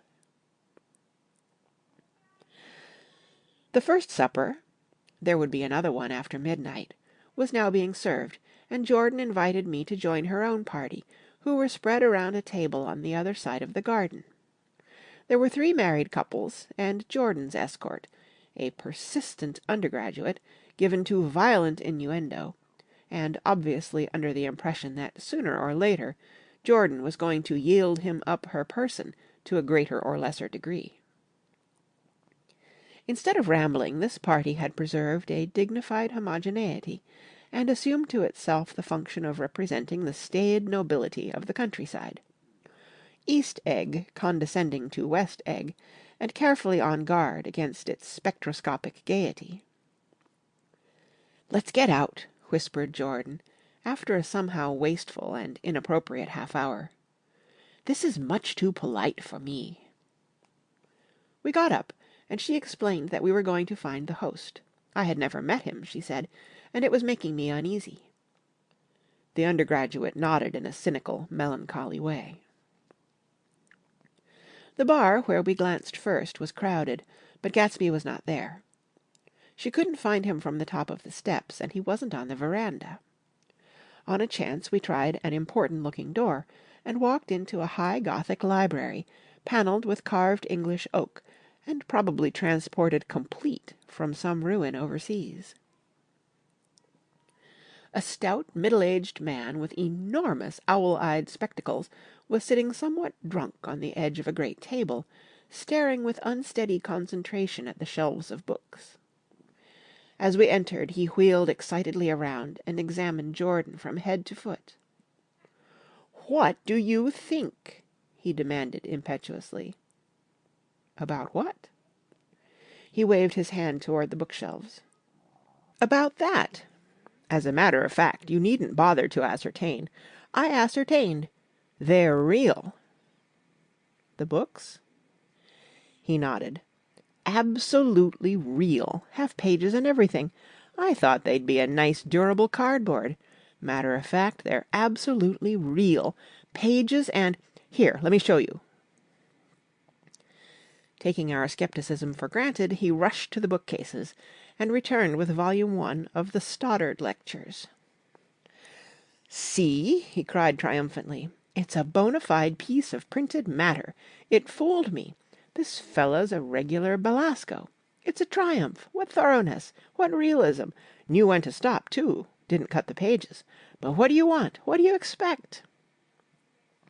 He snatched the book from me and replaced it hastily on its shelf, muttering that if one brick was removed, the whole library was liable to collapse. "Who brought you?" he demanded. "Or did you just come? I was brought. Most people were brought." Jordan looked at him alertly, cheerfully, without answering. "I was brought by a woman named Roosevelt," he continued. "Mrs. Claude Roosevelt. Do you know her? I met her somewhere last night. I've been drunk for about a week now, and I thought it might sober me up to sit in a library." "Has it?" "A little bit, I think. I can't tell yet. I've only been here an hour.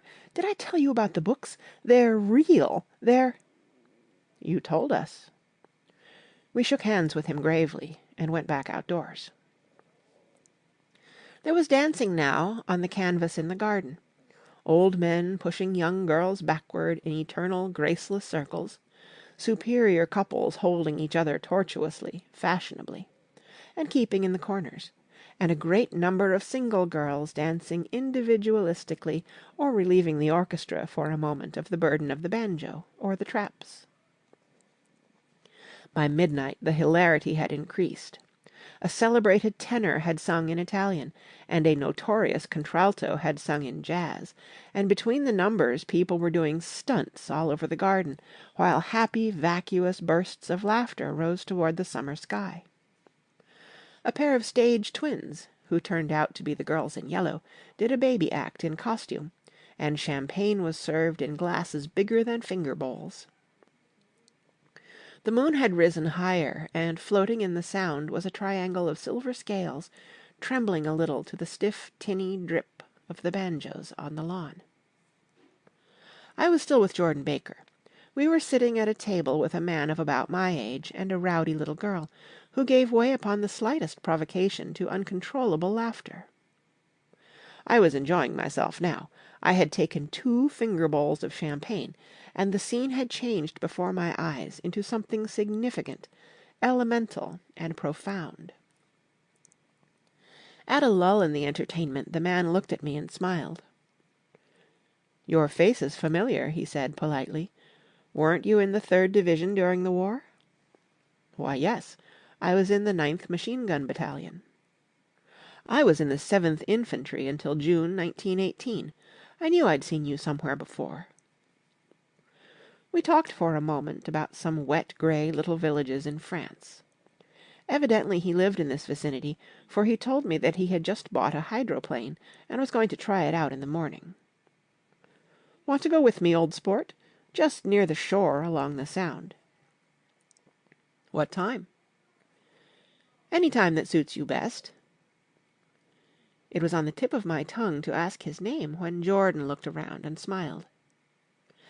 "Having a gay time now?" she inquired. "Much better." I turned again to my new acquaintance. "This is an unusual party for me. I haven't even seen the host. I live over there." I waved my hand at the invisible hedge in the distance. "And this man Gatsby sent over his chauffeur with an invitation." For a moment he looked at me as if he failed to understand. "I'm Gatsby," he said suddenly. "What?" I exclaimed. "Oh, I beg your pardon." "I thought you knew, old sport. I'm afraid I'm not a very good host." He smiled understandingly, much more than understandingly. It was one of those rare smiles with a quality of eternal reassurance in it that you may come across 4 or 5 times in life. It faced, or seemed to face, the whole external world for an instant, and then concentrated on you with an irresistible prejudice in your favour.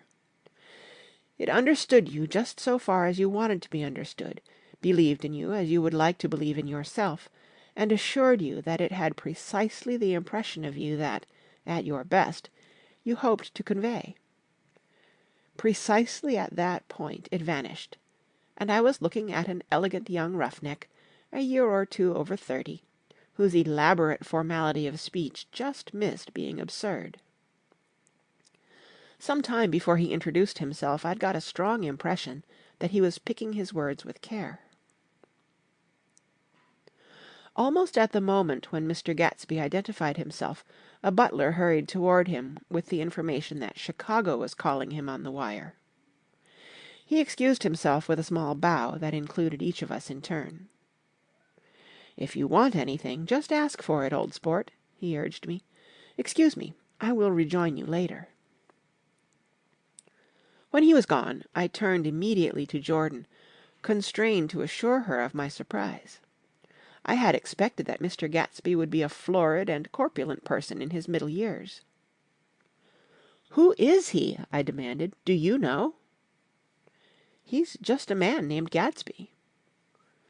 "Where's he from, I mean? And what does he do?" "Now you're started on the subject," she answered with a wan smile. "Well, he told me once he was an Oxford man." A dim background started to take shape behind him, but at her next remark it faded away. "However, I don't believe it." "Why not?" "I don't know," she insisted. "I just don't think he went there." Something in her tone reminded me of the other girl's "I think he killed a man," and had the effect of stimulating my curiosity. I would have accepted without question the information that Gatsby sprang from the swamps of Louisiana or from the Lower East Side of New York. That was comprehensible. But young men didn't, at least in my provincial inexperience I believed they didn't, drift coolly out of nowhere and buy a palace on Long Island Sound. "Anyhow, he gives large parties," said Jordan, changing the subject with an urbane distaste for the concrete. "And I like large parties. They're so intimate. At small parties there isn't any privacy." There was the boom of a bass drum, and the voice of the orchestra leader rang out suddenly above the echolalia of the garden. "Ladies and gentlemen," he cried, "at the request of Mr. Gatsby, we are going to play for you Mr. Vladimir Tostof's latest work, which attracted so much attention at Carnegie Hall last May. If you read the papers, you know there was a big sensation." He smiled with jovial condescension, and added, "Some sensation," whereupon everybody laughed. "The piece is known," he concluded lustily, "as Vladimir Tostof's Jazz History of the World." The nature of Mr. Tostof's composition eluded me, because just as it began my eyes fell on Gatsby, standing alone on the marble steps, and looking from one group to another with approving eyes. His tanned skin was drawn attractively tight on his face, and his short hair looked as though it were trimmed every day. I could see nothing sinister about him. I wondered if the fact that he was not drinking helped to set him off from his guests, for it seemed to me that he grew more correct as the fraternal hilarity increased. When the Jazz History of the World was over, girls were putting their heads on men's shoulders in a puppyish convivial way. Girls were swooning backward playfully into men's arms, even into groups, knowing that someone would arrest their falls. But no one swooned backward on Gatsby, and no French bob touched Gatsby's shoulder, and no singing quartets were formed with Gatsby's head for one link. "I beg your pardon." Gatsby's butler was suddenly standing beside us. "Miss Baker," he inquired, "I beg your pardon, but Mr. Gatsby would like to speak to you alone." "With me?" she exclaimed in surprise. "Yes, madam." She got up slowly, raising her eyebrows at me in astonishment, and followed the butler toward the house. I noticed that she wore her evening dress, all her dresses, like sports clothes. There was a jauntiness about her movements, as if she had first learned to walk upon golf courses in clean, crisp mornings. I was alone, and it was almost 2. For some time confused and intriguing sounds had issued from a long, many-windowed room which overhung the terrace. Eluding Jordan's undergraduate, who was now engaged in an obstetrical conversation with 2 chorus girls, and who implored me to join him, I went inside. The large room was full of people. One of the girls in yellow was playing the piano, and beside her stood a tall, red-haired young lady from a famous chorus, engaged in song. She had drunk a quantity of champagne, and during the course of her song she had decided, ineptly, that everything was very, very sad. She was not only singing, she was weeping too. Whenever there was a pause in the song, she filled it with gasping, broken sobs, and then took up the lyric again in a quavering soprano. The tears coursed down her cheeks, not freely, however, for when they came into contact with her heavily beaded eyelashes, they assumed an inky color, and pursued the rest of their way in slow, black rivulets. A humorous suggestion was made that she sing the notes on her face, whereupon she threw up her hands, sank into a chair, and went off into a deep, vinous sleep. "She had a fight with a man who says he's her husband," explained a girl at my elbow. I looked around. Most of the remaining women were now having fights with men said to be their husbands. Even Jordan's party, the quartet from East Egg, were rent asunder by dissension. One of the men was talking with curious intensity to a young actress, and his wife, after attempting to laugh at the situation in a dignified and indifferent way, broke down entirely and resorted to flank attacks. At intervals she appeared suddenly at his side like an angry diamond, and hissed, "You promised!" into his ear. The reluctance to go home was not confined to wayward men. The hall was at present occupied by 2 deplorably sober men and their highly indignant wives. The wives were sympathizing with each other in slightly raised voices.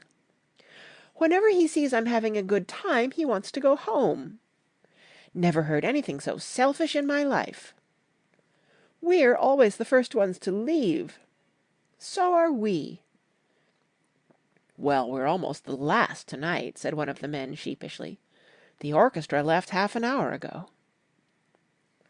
In spite of the wives' agreement that such malevolence was beyond credibility, the dispute ended in a short struggle, and both wives were lifted, kicking, into the night.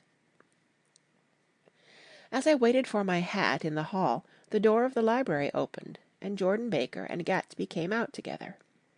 He was saying some last word to her, but the eagerness in his manner tightened abruptly into formality, as several people approached him to say good-bye. Jordan's party were calling impatiently to her from the porch, but she lingered for a moment to shake hands. "I've just heard the most amazing thing," she whispered. "How long were we in there?" "Why, about an hour." "It was simply amazing," she repeated abstractedly. "But I swore I wouldn't tell it, and here I am tantalizing you." She yawned gracefully in my face. "Please come and see me. Phone book. Under the name of Mrs. Sigourney Howard, my aunt." She was hurrying off as she talked. Her brown hand waved a jaunty salute as she melted into her party at the door. Rather ashamed that on my first appearance I had stayed so late, I joined the last of Gatsby's guests, who were clustered around him. I wanted to explain that I'd hunted for him early in the evening, and to apologize for not having known him in the garden. "Don't mention it," he enjoined me eagerly. "Don't give it another thought, old sport."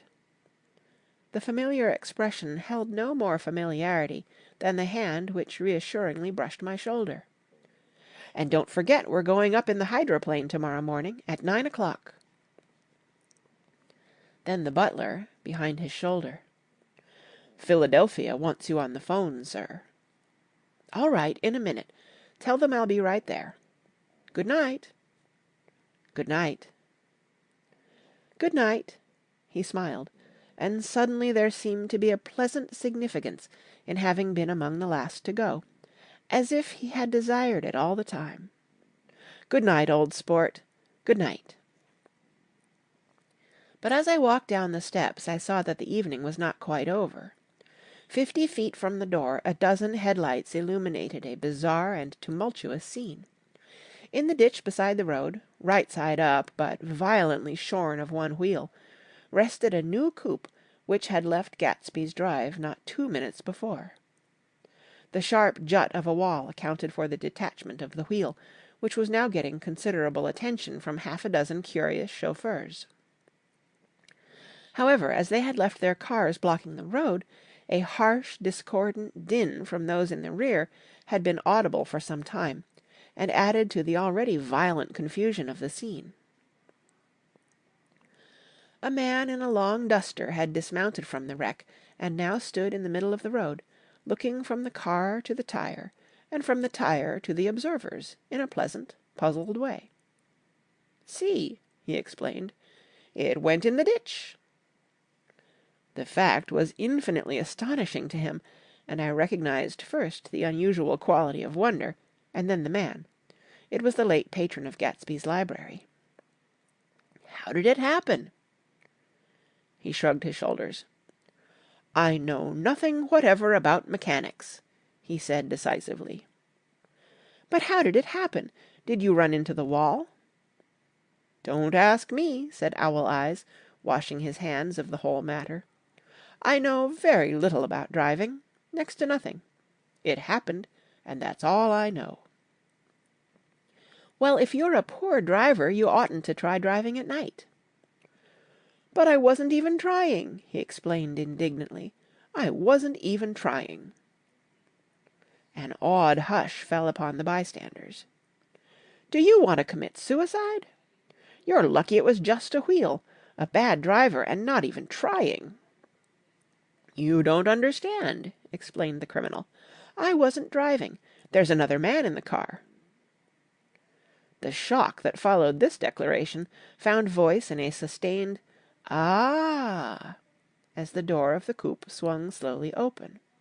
The crowd (it was now a crowd) stepped back involuntarily, and when the door had opened wide, there was a ghostly pause. Then, very gradually, part by part, a pale, dangling individual stepped out of the wreck, pawing tentatively at the ground with a large, uncertain dancing shoe. Blinded by the glare of the headlights and confused by the incessant groaning of the horns, the apparition stood swaying for a moment before he perceived the man in the duster. "What's the matter?" he inquired calmly. "Did we run out of gas?" "Look!" Half a dozen fingers pointed at the amputated wheel. He stared at it for a moment, and then looked upward, as though he suspected that it had dropped from the sky. "It came off," someone explained. He nodded. "At first I didn't notice we'd stopped." A pause. Then, taking a long breath and straightening his shoulders, he remarked in a determined voice, "Wonder if tell me where there's a gasoline station." At least a dozen men, some of them little better off than he was, explained to him that wheel and car were no longer joined by any physical bond. "Back out," he suggested after a moment. "Put her in reverse." "But the wheel's off." He hesitated. "No harm in trying," he said. The caterwauling horns had reached a crescendo, and I turned away and cut across the lawn toward home. I glanced back once. A wafer of a moon was shining over Gatsby's house, making the night fine as before, and surviving the laughter and the sound of his still glowing garden. A sudden emptiness seemed to flow now from the windows and the great doors, endowing with complete isolation the figure of the host, who stood on the porch, his hand up in a formal gesture of farewell. Reading over what I have written so far, I see I have given the impression that the events of 3 nights several weeks apart were all that absorbed me. On the contrary, they were merely casual events in a crowded summer, and until much later they absorbed me infinitely less than my personal affairs.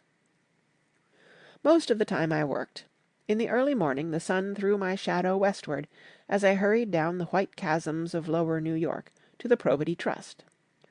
I knew the other clerks and young bond salesmen by their first names, and lunched with them in dark, crowded restaurants on little pig sausages and mashed potatoes and coffee.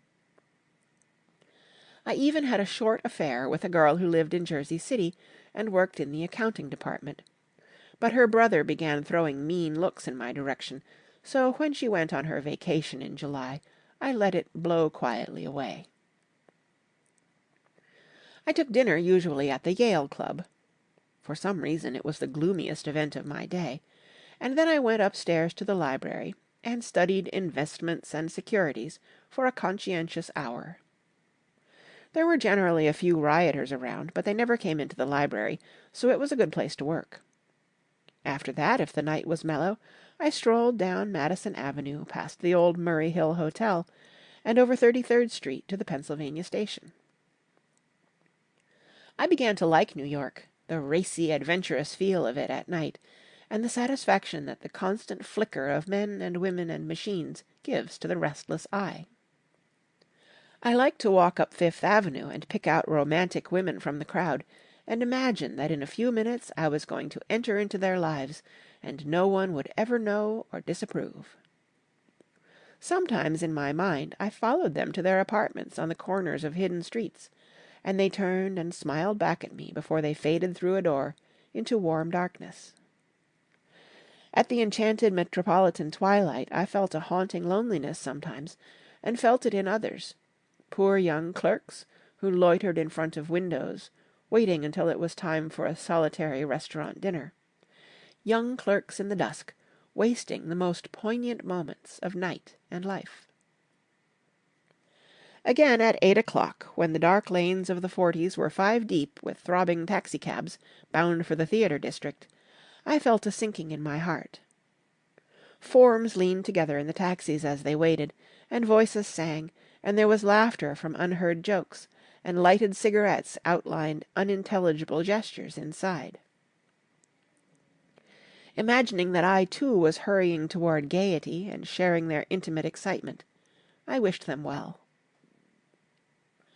For a while I lost sight of Jordan Baker, and then in midsummer I found her again. At first I was flattered to go places with her, because she was a golf champion, and everyone knew her name. Then it was something more. I wasn't actually in love, but I felt a sort of tender curiosity. The bored, haughty face that she turned to the world concealed something. Most affectations conceal something eventually, even though they don't in the beginning. And one day I found what it was. When we were on a house party together up in Warwick, she left a borrowed car out in the rain with the top down, and then lied about it. And suddenly I remembered the story about her that had eluded me that night at Daisy's. At her first big golf tournament there was a row that nearly reached the newspapers, a suggestion that she had moved her ball from a bad lie in the semi-final round. The thing approached the proportions of a scandal, then died away. A caddy retracted his statement, and the only other witness admitted that he might have been mistaken. The incident and the name had remained together in my mind. Jordan Baker instinctively avoided clever, shrewd men, and now I saw that this was because she felt safer on a plane where any divergence from a code would be thought impossible. She was incurably dishonest. She wasn't able to endure being at a disadvantage, and, given this unwillingness, I suppose she had begun dealing in subterfuges when she was very young, in order to keep that cool, insolent smile turned to the world, and yet satisfied the demands of her hard, jaunty body. It made no difference to me. Dishonesty in a woman is a thing you never blame deeply. I was casually sorry, and then I forgot. It was on that same house party that we had a curious conversation about driving a car. It started because she passed so close to some workmen that our fender flicked a button on one man's coat. "You're a rotten driver," I protested. "Either you ought to be more careful, or you oughtn't to drive at all." I am careful. No, you're not. Well, other people are, she said lightly. What's that got to do with it? They'll keep out of my way, she insisted. It takes two to make an accident. Suppose you met somebody just as careless as yourself. I hope I never will, she answered. I hate careless people. That's why I like you. Her grey, sun-strained eyes stared straight ahead, but she had deliberately shifted our relations, and for a moment I thought I loved her. But I am slow-thinking and full of interior rules that act as brakes on my desires, and I knew that first I had to get myself definitely out of that tangle back home. I'd been writing letters once a week and signing them "Love, Nick," and all I could think of was how, when that certain girl played tennis, a faint moustache of perspiration appeared on her upper lip. Nevertheless, there was a vague understanding that had to be tactfully broken off before I was free. Everyone suspects himself of at least one of the cardinal virtues, and this is mine. I am one of the few honest people that I have ever known. Chapter 4. On Sunday morning, while church bells rang in the villages along shore, the world and its mistress returned to Gatsby's house and twinkled hilariously on his lawn. "He's a bootlegger," said the young ladies, moving somewhere between his cocktails and his flowers. "One time he killed a man who had found out that he was nephew to von Hindenburg and second cousin to the devil. Reach me a rose, honey, and pour me a last drop into that there crystal glass." Once I wrote down on the empty spaces of a timetable the names of those who came to Gatsby's house that summer. It is an old timetable now, disintegrating at its folds, and headed, "This schedule in effect July 5th, 1922." But I can still read the grey names, and they will give you a better impression than my generalities of those who accepted Gatsby's hospitality and paid him the subtle tribute of knowing nothing whatever about him. From East Egg, then, came the Chester Beckers and the Leaches, and a man named Bunsen, whom I knew at Yale, and Dr. Webster Civet, who was drowned last summer up in Maine, and the Hornbeams, and the Willie Voltaires, and a whole clan named Blackbuck, who always gathered in a corner and flipped up their noses like goats at whosoever came near. And the Ismays, and the Christies, or rather Hubert Auerbach and Mr. Christie's wife, and Edgar Beaver, whose hair, they say, turned cotton white one winter afternoon for no good reason at all. Clarence Endive was from East Egg, as I remember. He came only once, in white knickerbockers, and had a fight with a bum named Etty in the garden.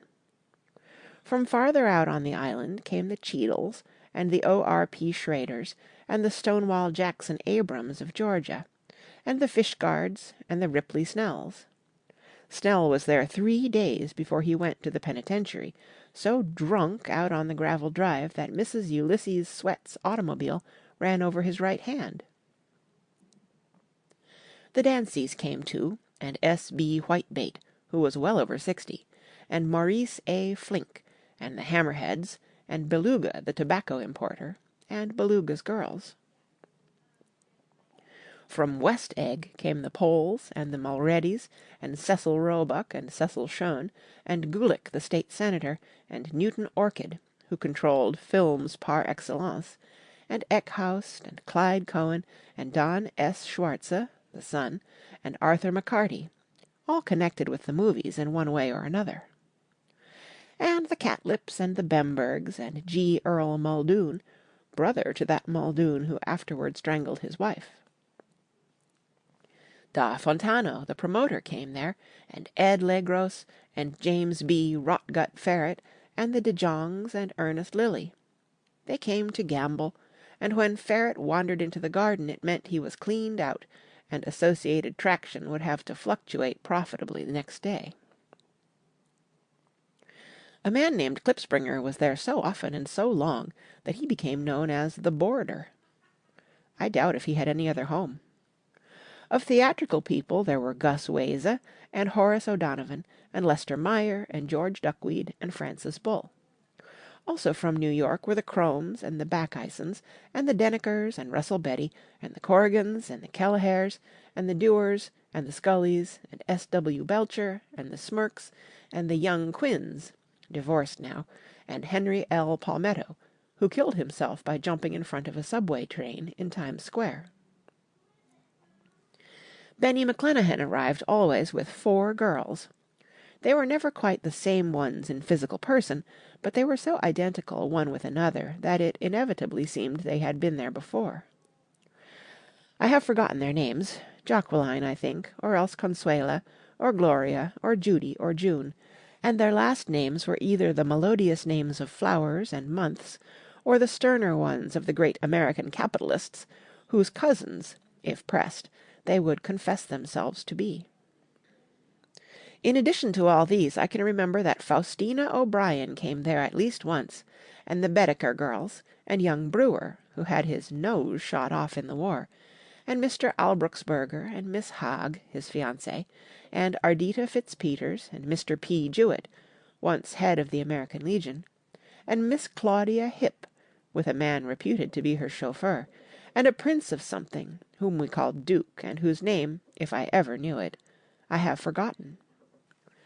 All these people came to Gatsby's house in the summer.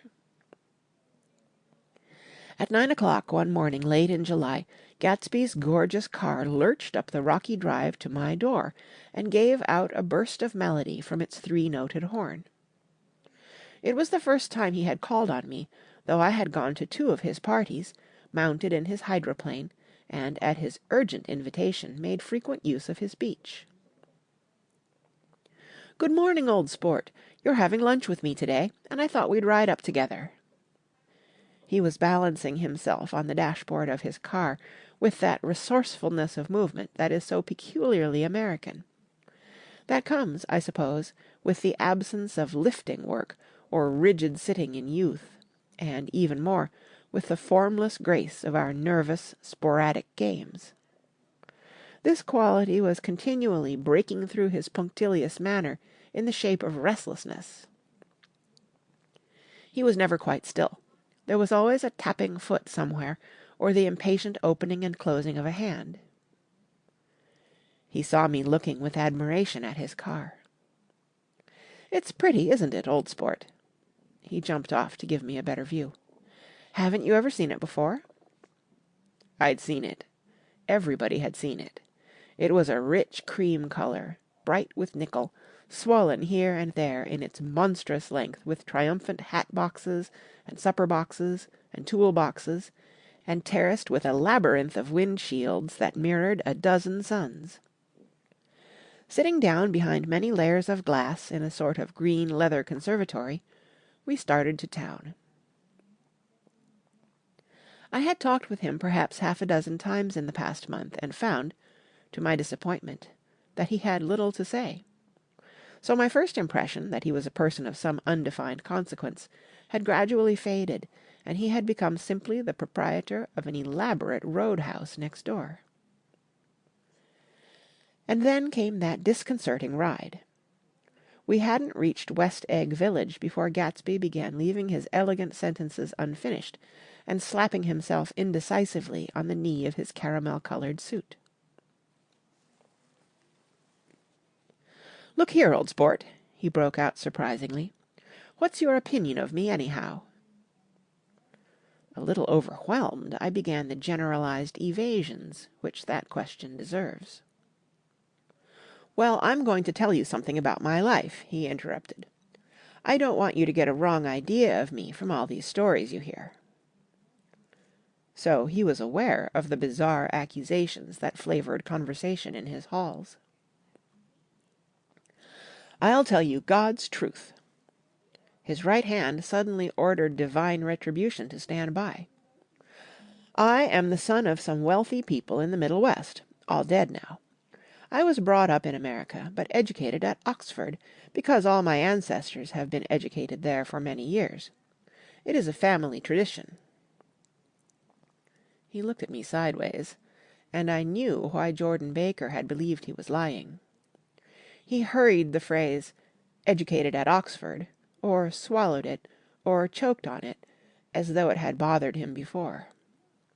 And with this doubt, his whole statement fell to pieces, and I wondered if there wasn't something a little sinister about him after all. "What part of the Middle West?" I inquired casually. "San Francisco." "I see." "My family all died, and I came into a good deal of money." His voice was solemn, as if the memory of that sudden extinction of a clan still haunted him. For a moment I suspected that he was pulling my leg, but a glance at him convinced me otherwise. "After that I lived like a young Rajah in all the capitals of Europe, Paris, Venice, Rome, collecting jewels, chiefly rubies, hunting big game, painting a little, things for myself only, and trying to forget something very sad that had happened to me long ago." With an effort I managed to restrain my incredulous laughter. The very phrases were worn so threadbare that they evoked no image except that of a turbaned character leaking sawdust at every pore as he pursued a tiger through the Bois de Boulogne. "Then came the war, old sport. It was a great relief, and I tried very hard to die, but I seemed to bear an enchanted life. I accepted a commission as first lieutenant when it began. In the Argonne Forest I took 2 machine-gun detachments so far forward that there was a half-mile gap on either side of us where the infantry couldn't advance.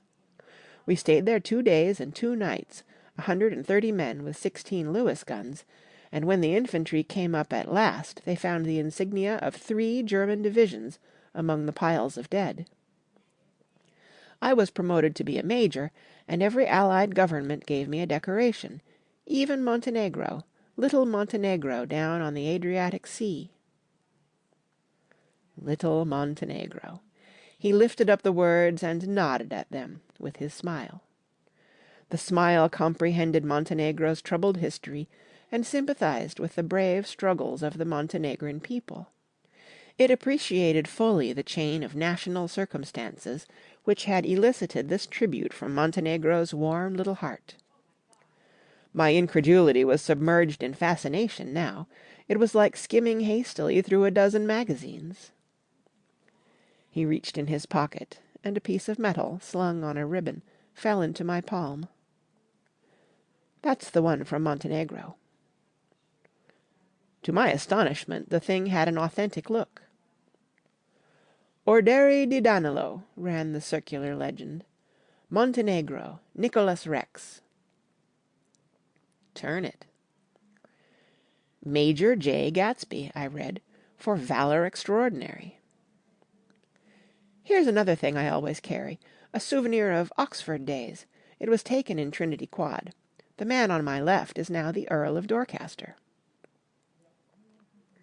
It was a photograph of half a dozen young men in blazers, loafing in an archway through which were visible a host of spires. There was Gatsby, looking a little, not much, younger, with a cricket bat in his hand.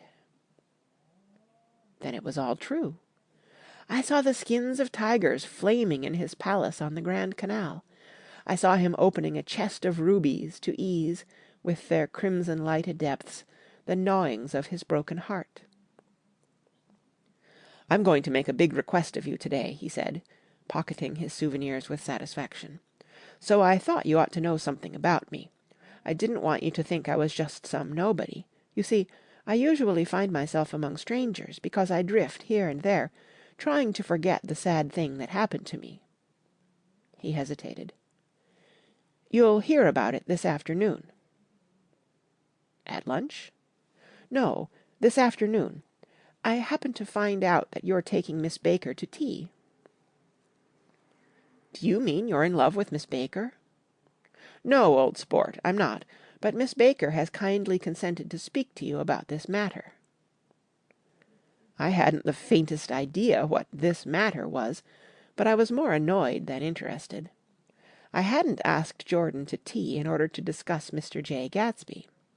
I was sure the request would be something utterly fantastic, and for a moment I was sorry I'd ever set foot upon his overpopulated lawn. He wouldn't say another word. His correctness grew on him as we neared the city. We passed Port Roosevelt, where there was a glimpse of red-belted ocean-going ships, and sped along a cobbled slum lined with the dark, undeserted saloons of the faded gilt 1900s. Then the Valley of Ashes opened out on both sides of us, and I had a glimpse of Mrs. Wilson straining at the garage pump with panting vitality as we went by. With fenders spread like wings, we scattered light through half Long Island City. Only half, for as we twisted among the pillars of the elevated, I heard the familiar jug-jug spat of a motorcycle, and a frantic policeman rode alongside. "All right, old sport," called Gatsby. We slowed down. Taking a white card from his wallet, he waved it before the man's eyes. "Right you are," agreed the policeman, tipping his cap. "Know you next time, Mr. Gatsby. Excuse me." "What was that?" I inquired. "The picture of Oxford?" "I was able to do the commissioner a favour once, and he sends me a Christmas card every year." Over the great bridge, with the sunlight through the girders making a constant flicker upon the moving cars, with the city rising up across the river in white heaps and sugar lumps, all built with a wish out of non-olfactory money. The city seen from the Queensborough Bridge is always the city seen for the first time, in its first wild promise of all the mystery and the beauty in the world. A dead man passed us in a hearse heaped with blooms, followed by 2 carriages with drawn blinds, and by more cheerful carriages for friends. The friends looked out at us with tragic eyes and short upper lips of southeastern Europe, and I was glad that the sight of Gatsby's splendid car was included in their sombre holiday. As we crossed Blackwell's Island, a limousine passed us, driven by a white chauffeur, in which sat 3 modish negroes, 2 bucks and a girl. I laughed aloud as the yolks of their eyeballs rolled toward us in haughty rivalry. Anything can happen now that we've slid over this bridge, I thought. Anything at all. Even Gatsby could happen, without any particular wonder. Roaring noon. In a well-fanned 42nd Street cellar I met Gatsby for lunch. Blinking away the brightness of the street outside, my eyes picked him out obscurely in the anteroom, talking to another man. "Mr. Carraway, this is my friend Mr. Wolfsheim." A small, flat-nosed Jew raised his large head and regarded me with 2 fine growths of hair which luxuriated in either nostril. After a moment I discovered his tiny eyes in the half-darkness. "So I took one look at him," said Mr. Wolfsheim, shaking my hand earnestly. "And what do you think I did?" "What?" I inquired politely. But evidently he was not addressing me, for he dropped my hand and covered Gatsby with his expressive nose. "I handed the money to Catspaw, and I said, 'All right, Catspaw, don't pay him a penny till he shuts his mouth.' He shut it then and there." Gatsby took an arm of each of us and moved forward into the restaurant, whereupon Mr. Wolfsheim swallowed a new sentence he was starting and lapsed into a somnambulatory abstraction. "Highballs?" asked the head waiter. "This is a nice restaurant here," said Mr. Wolfsheim, looking at the Presbyterian nymphs on the ceiling. "But I like across the street better." "Yes, highballs," agreed Gatsby, and then to Mr. Wolfsheim, "It's too hot over there." "Hot and small, yes," said Mr. Wolfsheim, "but full of memories." "What place is that?" I asked. "The old Metropole." "The old Metropole," brooded Mr. Wolfsheim gloomily. "Filled with faces dead and gone, filled with friends gone now forever. I can't forget so long as I live the night they shot Rosie Rosenthal there. It was 6 of us at table, and Rosie had eat and drunk a lot all evening. When it was almost morning, the waiter came up to him with a funny look and says somebody wants to speak to him outside. All right, says Rosie, and begins to get up, and I pulled him down in his chair. Let the bastards come in here if they want you, Rosie, but don't you, so help me, move outside this room. It was 4 o'clock in the morning then, and if we'd raised of the blinds, we'd have seen daylight. Did he go? I asked innocently. Sure he went. Mr. Wolfsheim's nose flashed at me indignantly. He turned around in the door and says, "Don't let that waiter take away my coffee." Then he went out on the sidewalk and they shot him 3 times in his full belly and drove away. 4 of them were electrocuted, I said, remembering. 5 with Becker. His nostrils turned to me in an interested way. I understand you're looking for a business connection. The juxtaposition of these 2 remarks was startling. Gatsby answered for me. "Oh, no," he exclaimed. "This isn't the man." "No?" Mr. Wolfsheim seemed disappointed. "This is just a friend. I told you we'd talk about that some other time." "I beg your pardon," said Mr. Wolfsheim. "I had the wrong man." A succulent hash arrived, and Mr. Wolfsheim, forgetting the more sentimental atmosphere of the old metropole, began to eat with ferocious delicacy. His eyes, meanwhile, roved very slowly all around the room. He completed the arc by turning to inspect the people directly behind. I think that, except for my presence, he would have taken one short glance beneath our own table. "Look here, old sport," said Gatsby, leaning toward me. "I'm afraid I made you a little angry this morning in the car." There was the smile again, but this time I held out against it. "I don't like mysteries," I answered, "and I don't understand why you won't come out frankly and tell me what you want. Why has it all got to come through Miss Baker?" "Oh, it's nothing underhand," he assured me. "Miss Baker's a great sportswoman, you know, and she'd never do anything that wasn't all right." Suddenly he looked at his watch, jumped up, and hurried from the room, leaving me with Mr. Wolfsheim at the table. "He has to telephone," said Mr. Wolfsheim, following him with his eyes. "Fine fellow, isn't he? Handsome to look at, and a perfect gentleman." "Yes."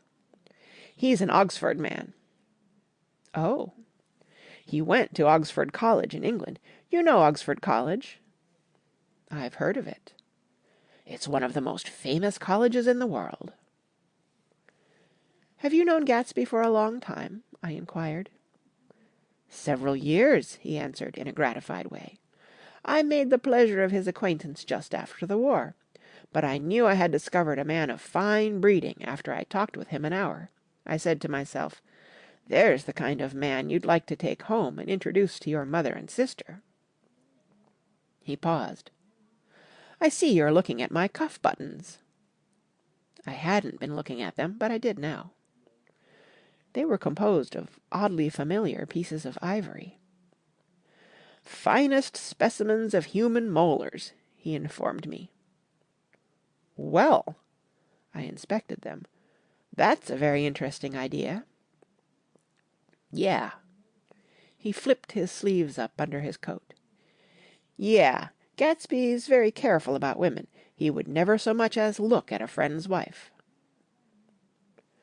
When the subject of this instinctive trust returned to the table and sat down, Mr. Wolfsheim drank his coffee with a jerk and got to his feet.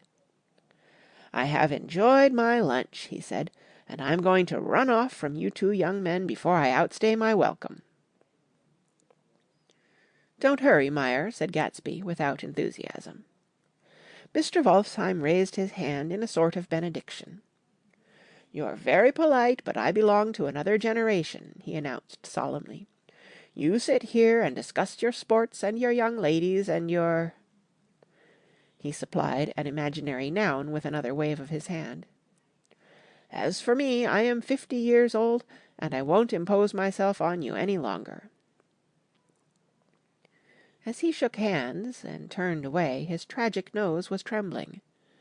I wondered if I had said anything to offend him. "He becomes very sentimental sometimes," explained Gatsby. "This is one of his sentimental days. He's quite a character around New York. A denizen of Broadway." "Who is he, anyhow? An actor?" "No." "A dentist?" "Meyer Wolfsheim? No, he's a gambler."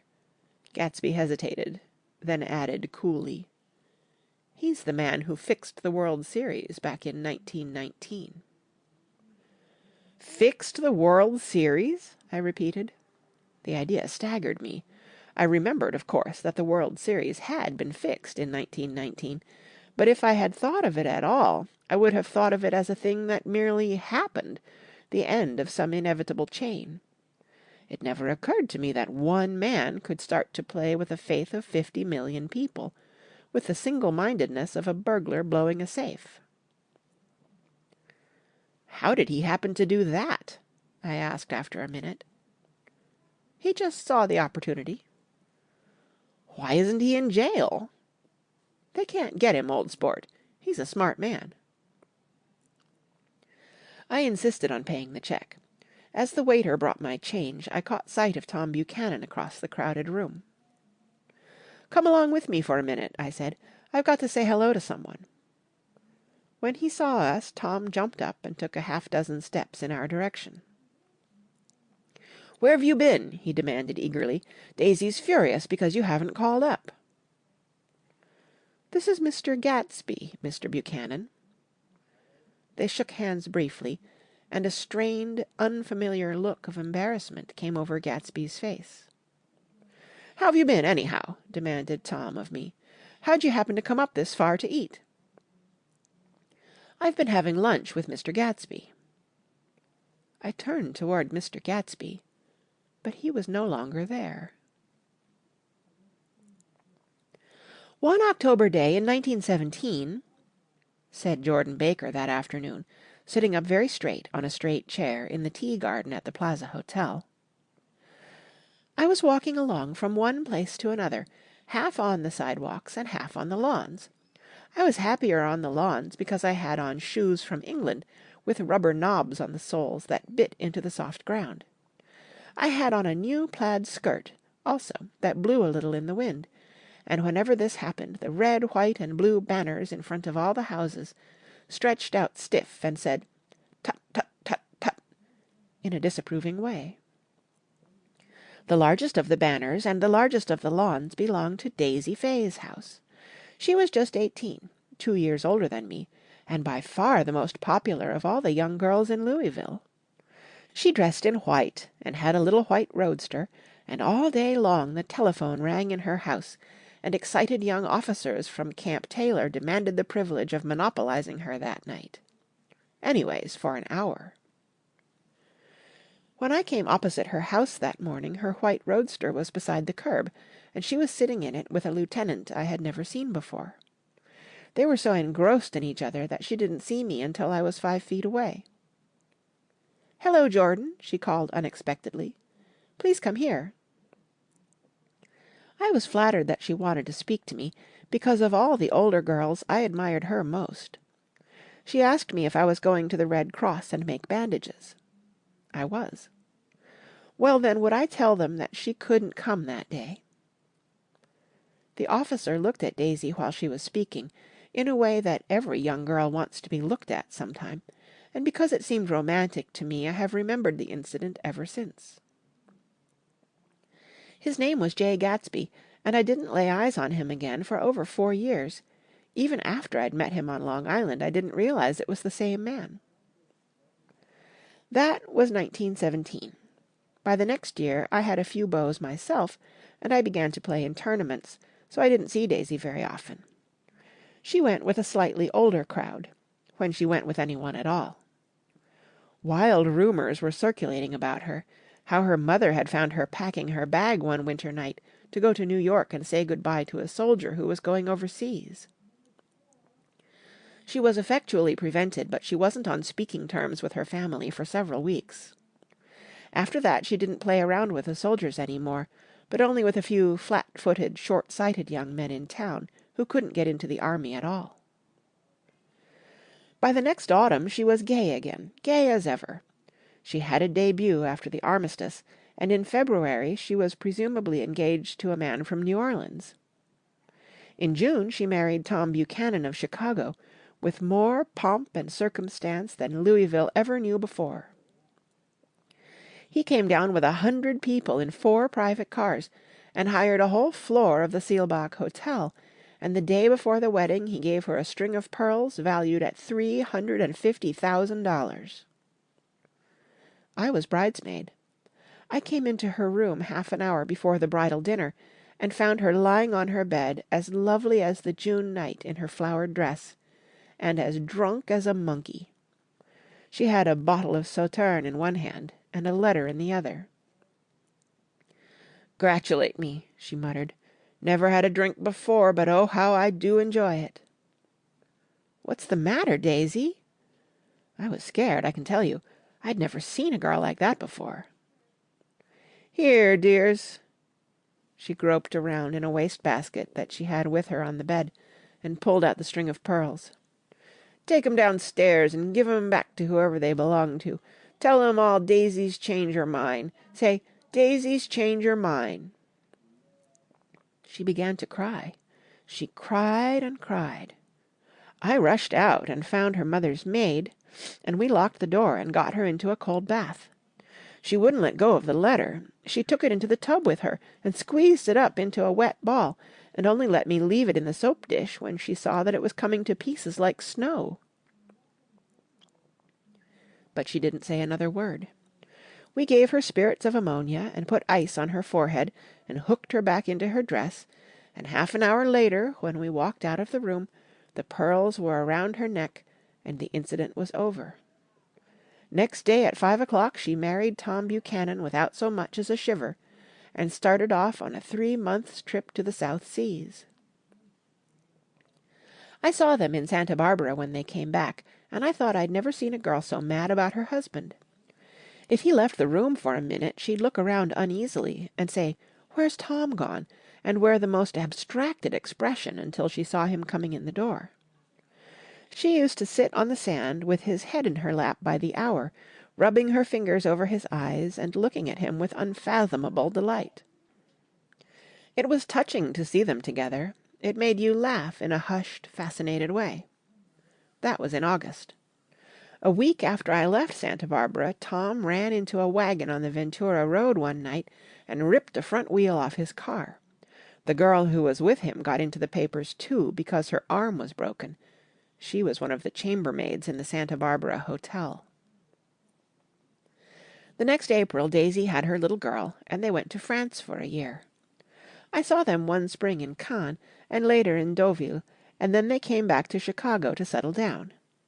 Daisy was popular in Chicago, as you know. They moved with a fast crowd, all of them young and rich and wild, but she came out with an absolutely perfect reputation. Perhaps because she doesn't drink.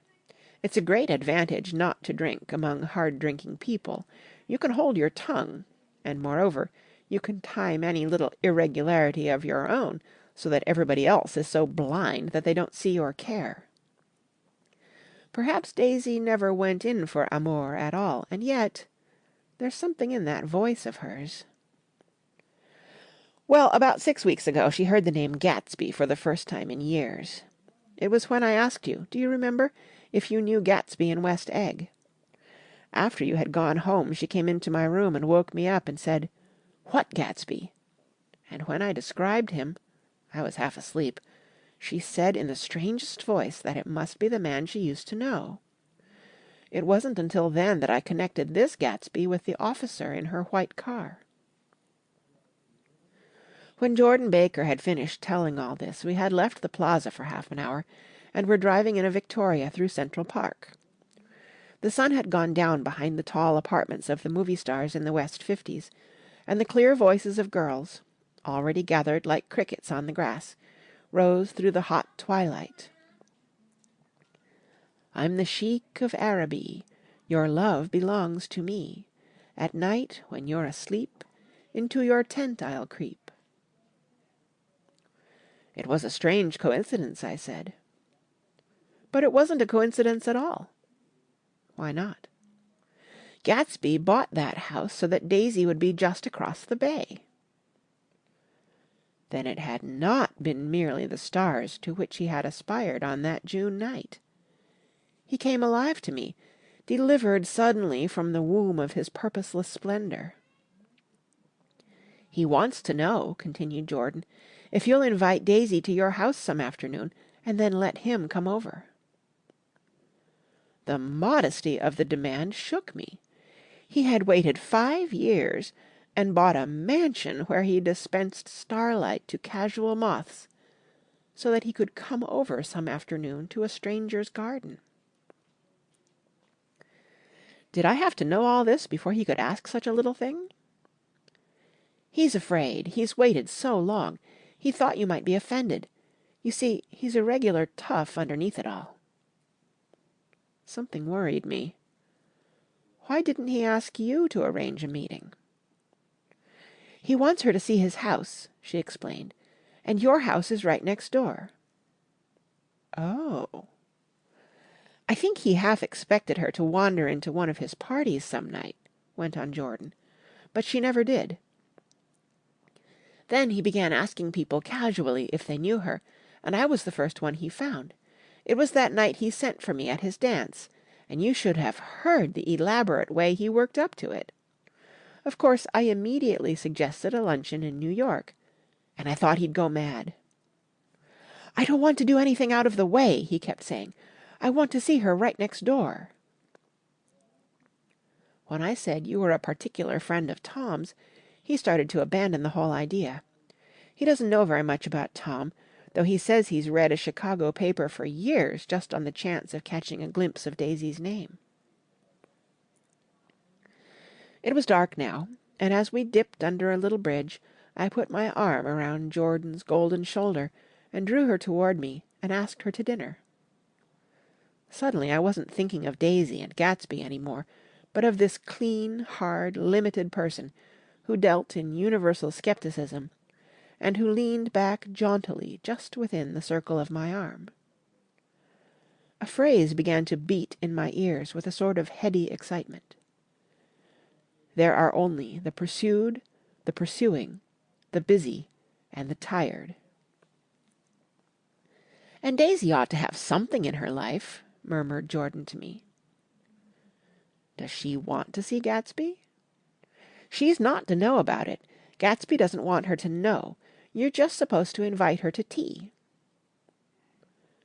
We passed a barrier of dark trees, and then the facade of 59th Street. A block of delicate pale light beamed down into the park.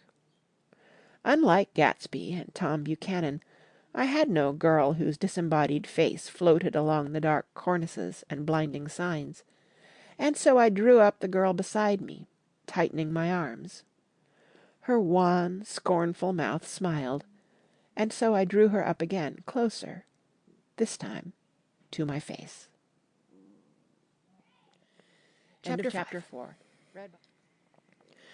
When I came home to West Egg that night, I was afraid for a moment that my house was on fire.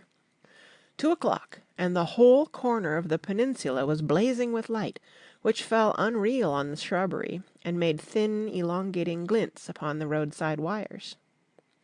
Turning a corner, I saw that it was Gatsby's house, lit from tower to cellar. At first I thought it was another party, a wild rout that had resolved itself into hide-and-go-seek, or sardines in the box, with all the house thrown open to the game. But there wasn't a sound, only wind in the trees, which blew the wires and made the lights go off and on again, as if the house had winked into the darkness. As my taxi groaned away, I saw Gatsby walking toward me across his lawn. "Your place looks like the World's Fair," I said. "Does it?" He turned his eyes toward it absently. "I have been glancing into some of the rooms. Let's go to Coney Island, old sport, in my car." "It's too late." "Well, suppose we take a plunge in the swimming pool. I haven't made use of it all summer." "I've got to go to bed." "All right." He waited, looking at me with suppressed eagerness. "I talked with Miss Baker," I said after a moment. "I'm going to call up Daisy tomorrow and invite her over here to tea." "Oh, that's all right," he said carelessly. "I don't want to put you to any trouble." "What day would suit you?" "What day would suit you," he corrected me quickly. "I don't want to put you to any trouble, you see." "How about the day after tomorrow?" He considered for a moment. Then, with reluctance, "I want to get the grass cut," he said. We both looked at the grass. There was a sharp line where my ragged lawn ended and the darker, well-kept expanse of his began. I suspected that he meant my grass. "There's another little thing," he said uncertainly, and hesitated. "Would you rather put it off for a few days?" I asked. "Oh, it isn't about that. At least—" He fumbled with a series of beginnings. "Why, I thought— Why, look here, old sport. You don't make much money, do you?" "Not very much." This seemed to reassure him, and he continued more confidently. "I thought if you didn't, if you'll pardon my— You see, I carry on a little business on the side, a sort of sideline, you understand. And I thought that if you don't make very much— You're selling bonds, aren't you, old sport?" "Trying to." "Well, this would interest you. It wouldn't take up much of your time, and you might pick up a nice bit of money. It happens to be a rather confidential sort of thing." I realize now that under different circumstances that conversation might have been one of the crises of my life. But because the offer was obviously and tactlessly for a service to be rendered, I had no choice except to cut him off there. "I've got my hands full," I said. "I'm much obliged, but I couldn't take on any more work." "You wouldn't have to do any business with Wolfsheim." Evidently he thought I was shying away from the connection mentioned at lunch, but I assured him he was wrong. He waited a moment longer, hoping I'd begin a conversation, but I was too absorbed to be responsive, so he went unwillingly home. The evening had made me light-headed and happy. I think I walked into a deep sleep as I entered my front door. So I didn't know whether or not Gatsby went to Coney Island, or for how many hours he glanced into rooms, while his house blazed gaudily on. I called up Daisy from the office next morning, and invited her to come to tea. "Don't bring Tom," I warned her. "What?" "Don't bring Tom." "Who is Tom?" she asked innocently. The day agreed upon was pouring rain. At 11 o'clock a man in a raincoat, dragging a lawn-mower, tapped at my front door and said that Mr. Gatsby had sent him over to cut my grass. This reminded me that I had forgotten to tell my Finn to come back, so I drove into West Egg Village to search for her among soggy, whitewashed alleys, and to buy some cups and lemons and flowers. The flowers were unnecessary, for at 2 o'clock a greenhouse arrived from Gatsby's, with innumerable receptacles to contain it. An hour later the front door opened nervously, and Gatsby, in a white flannel suit, silver shirt, and gold-coloured tie, hurried in. He was pale, and there were dark signs of sleeplessness beneath his eyes. "Is everything all right?" he asked immediately. "The grass looks fine, if that's what you mean." "What grass?" he inquired blankly. "Oh, the grass in the yard." He looked out the window at it, but judging from his expression, I don't believe he saw a thing. "Looks very good," he remarked vaguely. "One of the papers said they thought the rain would stop about 4. I think it was the Journal. Have you got everything you need in the shape of tea?" I took him into the pantry, where he looked a little reproachfully at the Finn. Together we scrutinized the 12 lemon cakes from the delicatessen shop. "Will they do?" I asked. Of course. They're fine." And he added hollowly, "Old sport." The rain cooled about 3:30 to a damp mist, through which occasional thin drops swam like dew. Gatsby looked with vacant eyes through a copy of Clay's Economics, starting at the finished tread that shook the kitchen floor, and peering toward the bleared windows from time to time, as if a series of invisible but alarming happenings were taking place outside. Finally he got up and informed me, in an uncertain voice, that he was going home. "Why's that?" "Nobody's coming to tea. It's too late." He looked at his watch, as if there was some pressing demand on his time elsewhere. "I can't wait all day." "Don't be silly. It's just 2 minutes to 4." He sat down miserably, as if I had pushed him, and simultaneously there was the sound of a motor turning into my lane. We both jumped up, and, a little harrowed myself, I went out into the yard. Under the dripping bare lilac trees a large open car was coming up the drive. It stopped. Daisy's face, tipped sideways beneath a 3-cornered lavender hat, looked out at me with a bright, ecstatic smile. "Is this absolutely where you live, my dearest one?" The exhilarating ripple of her voice was a wild tonic in the rain. I had to follow the sound of it for a moment, up and down, with my ear alone, before any words came through. A damp streak of hair lay like a dash of blue paint across her cheek, and her hand was wet with glistening drops as I took it to help her from the car. "Are you in love with me?" she said low in my ear. "Or why did I have to come alone?" "That's the secret of Castle Rackrent. Tell your chauffeur to go far away and spend an hour." "Come back in an hour, Ferdy." Then, in a grave murmur, "His name is Ferdy." "Does the gasoline affect his nose?" "I don't think so," she said innocently.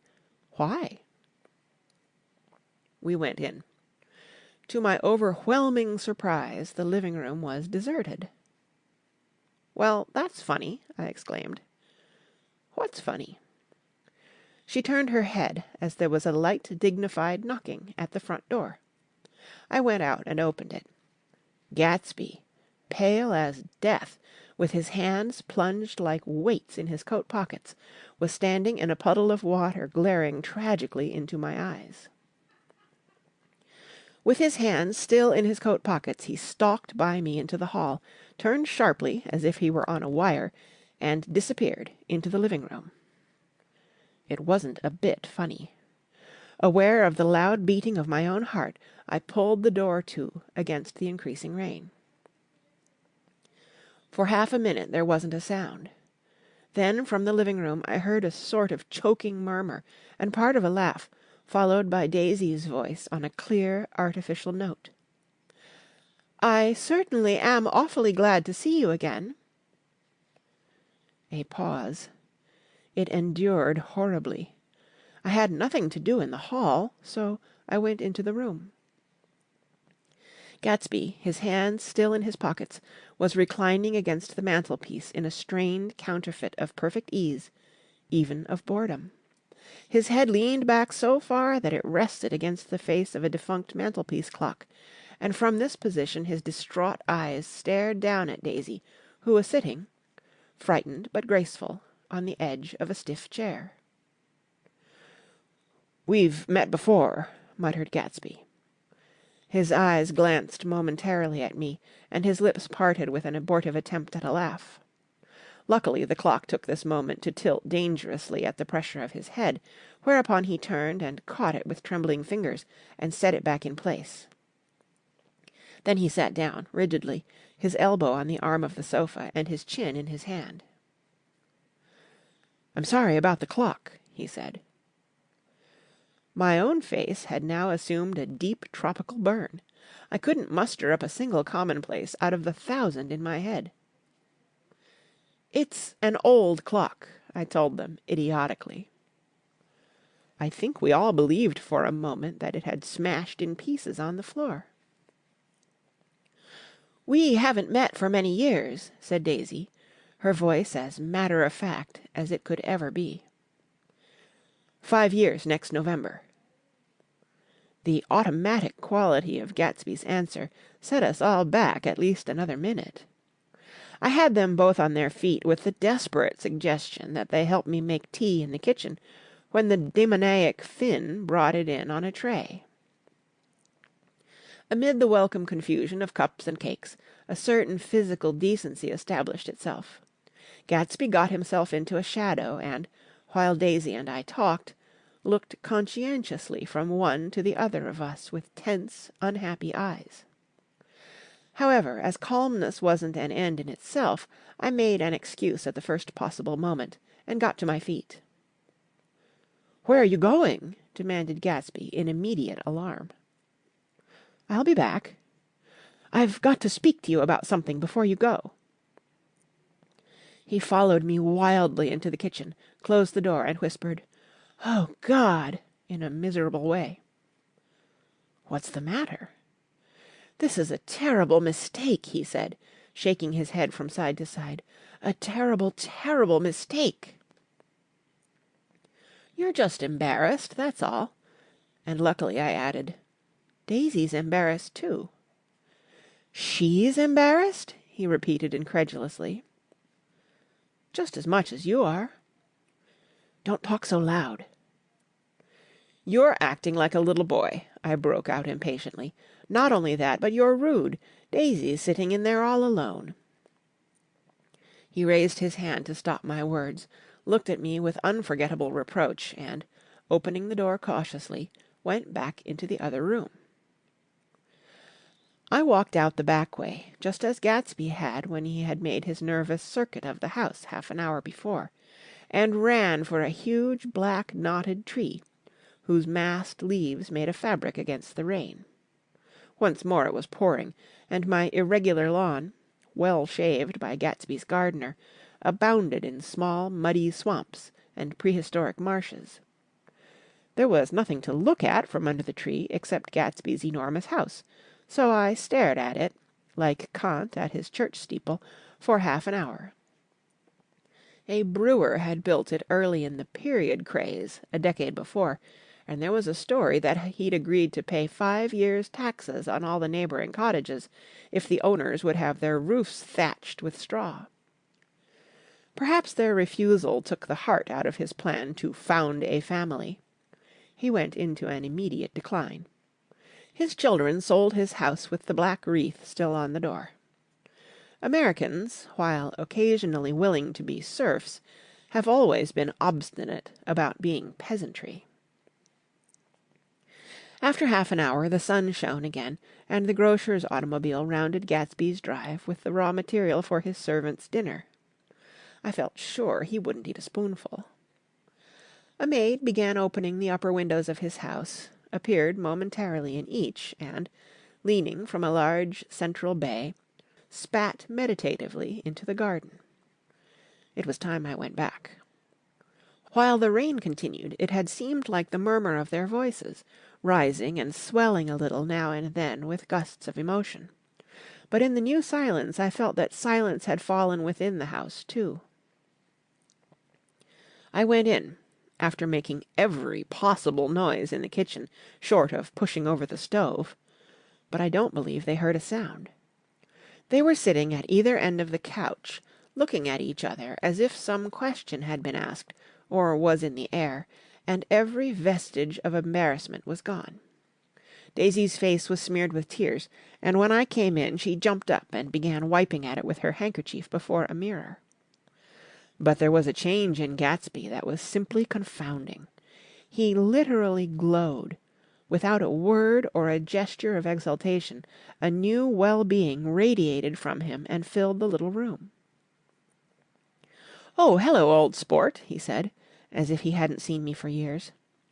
I thought for a moment he was going to shake hands. "It's stopped raining." "Has it?" When he realized what I was talking about, that there were twinkle bells of sunshine in the room, he smiled like a weatherman, like an ecstatic patron of recurrent light, and repeated the news to Daisy. "What do you think of that? It's stopped raining." "I'm glad, Jay." Her throat, full of aching, grieving beauty, told only of her unexpected joy. "I want you and Daisy to come over to my house," he said. "I'd like to show her around." "You're sure you want me to come?" "Absolutely, old sport." Daisy went upstairs to wash her face. Too late, I thought with humiliation of my towels, while Gatsby and I waited on the lawn. "My house looks well, doesn't it?" he demanded. "See how the whole front of it catches the light." I agreed that it was splendid. "Yes." His eyes went over it, over every arched door and square tower. "It took me just 3 years to earn the money that bought it." "I thought you inherited your money." "I did, old sport," he said automatically. "But I lost most of it in the big panic, the panic of the war." I think he hardly knew what he was saying, for when I asked him what business he was in, he answered, "That's my affair," before he realized that it wasn't the appropriate reply. "Oh, I've been in several things," he corrected himself. "I was in the drug business, and then I was in the oil business. But I'm not in either one now." He looked at me with more attention. "Do you mean you've been thinking over what I proposed the other night?" Before I could answer, Daisy came out of the house, and 2 rows of brass buttons on her dress gleamed in the sunlight. "That huge place there?" she cried, pointing. "Do you like it?" "I love it, but I don't see how you live there all alone." "I keep it always full of interesting people, night and day. People who do interesting things. Celebrated people."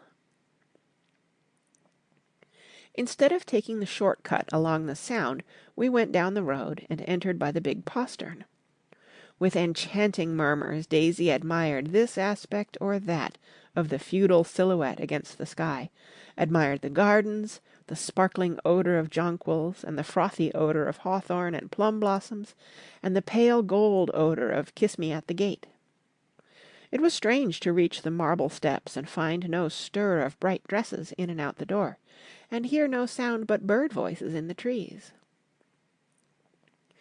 And inside, as we wandered through Marie Antoinette music rooms and Restoration salons, I felt that there were guests concealed behind every couch and table, under orders to be breathlessly silent until we had passed through. As Gatsby closed the door of the Merton College Library, I could have sworn I heard the owl-eyed man break into ghostly laughter. We went upstairs, through period bedrooms swathed in rose and lavender silk and vivid with new flowers, through dressing rooms and pool rooms and bathrooms with sunken baths, intruding into one chamber where a dishevelled man in pyjamas was doing liver exercises on the floor. It was Mr. Klipspringer, the boarder. I had seen him wandering hungrily about the beach that morning. Finally we came to Gatsby's own apartment, a bedroom and a bath and an Adam study, where we sat down and drank a glass of some chartreuse he took from a cupboard in the wall. He hadn't once ceased looking at Daisy, and I think he revalued everything in his house according to the measure of response it drew from her well-loved eyes. Sometimes, too, he stared around at his possessions in a dazed way, as though in her actual and astounding presence none of it was any longer real. Once he nearly toppled down a flight of stairs. His bedroom was the simplest room of all, except where the dresser was garnished with a toilet set of pure, dull gold. Daisy took the brush with delight and smoothed her hair, whereupon Gatsby sat down and shaded his eyes and began to laugh. "It's the funniest thing, old sport," he said hilariously. "I can't. When I try to—" He had passed visibly through 2 states and was entering upon a third. After his embarrassment and his unreasoning joy, he was consumed with wonder at her presence. He had been full of the idea so long, dreamed it right through to the end, waited with his teeth set, so to speak, at an inconceivable pitch of intensity. Now, in the reaction, he was running down like an overwound clock. Recovering himself in a minute, he opened for us 2 hulking patent cabinets, which held his massed suits and dressing-gowns and ties, and his shirts, piled like bricks in stacks a dozen high. "I've got a man in England who buys me clothes. He sends over a selection of things at the beginning of each season, spring and fall." He took out a pile of shirts and began throwing them, one by one, before us, shirts of sheer linen and thick silk and fine flannel, which lost their folds as they fell and covered the table in many-coloured disarray. While we admired, he brought more, and the soft, rich heap mounted higher, shirts with stripes and scrolls and plaids in coral and apple green and lavender and faint orange and monograms of Indian blue. Suddenly, with a strained sound, Daisy bent her head into the shirts and began to cry stormily. "They're such beautiful shirts," she sobbed, her voice muffled in the thick folds. "It makes me sad because I've never seen such beautiful shirts before." After the house, we were to see the grounds, and the swimming pool, and the hydroplane, and the midsummer flowers. But outside Gatsby's window it began to rain again, so we stood in a row looking at the corrugated surface of the Sound. "If it wasn't for the mist, we could see your home across the bay," said Gatsby. "You always have a green light that burns all night at the end of your dock." Daisy put her arm through his abruptly, but he seemed absorbed in what he had just said. Possibly it had occurred to him that the colossal significance of that light had now vanished forever. Compared to the great distance that had separated him from Daisy, it had seemed very near to her, almost touching her. It had seemed as close as a star to the moon. Now it was again a green light on a dock. His count of enchanted objects had diminished by 1. I began to walk about the room, examining various indefinite objects in the half-darkness. A large photograph of an elderly man in yachting costume attracted me, hung on the wall over his desk. "Who's this?" That's Mr. Dan Cody, old sport." The name sounded faintly familiar. "He's dead now. He used to be my best friend years ago." There was a small picture of Gatsby, also in yachting costume, on the bureau. Gatsby with his head thrown back defiantly, taken, apparently, when he was about 18. "I adore it!" exclaimed Daisy.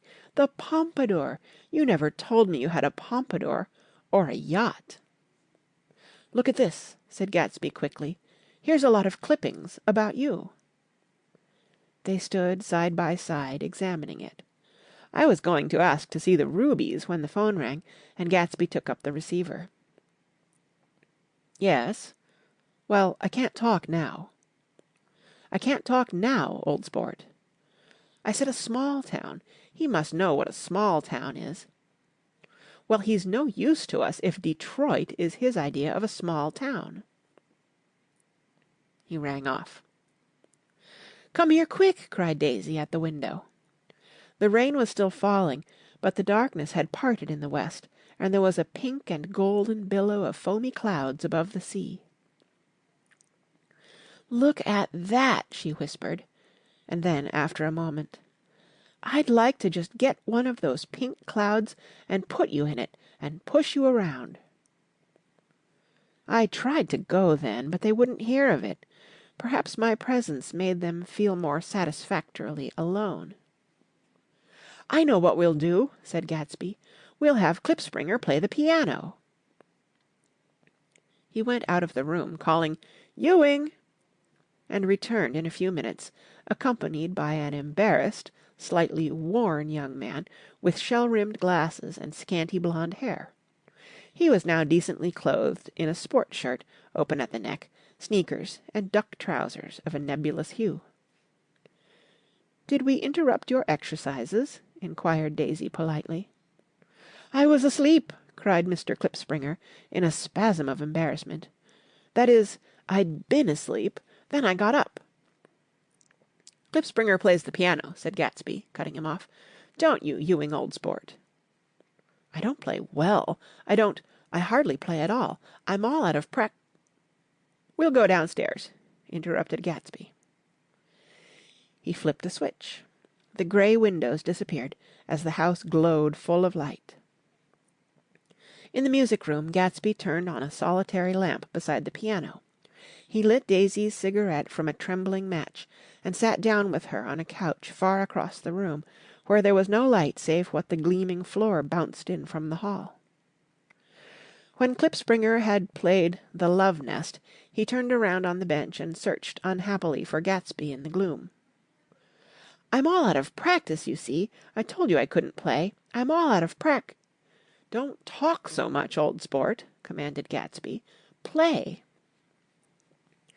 "In the morning, in the evening, ain't we got fun?" Outside the wind was loud, and there was a faint flow of thunder along the sound. All the lights were going on in West Egg now. The electric trains, men carrying, were plunging home through the rain from New York. It was the hour of a profound human change, and excitement was generating on the air.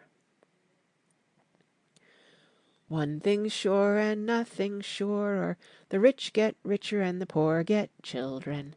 In the meantime, in between time."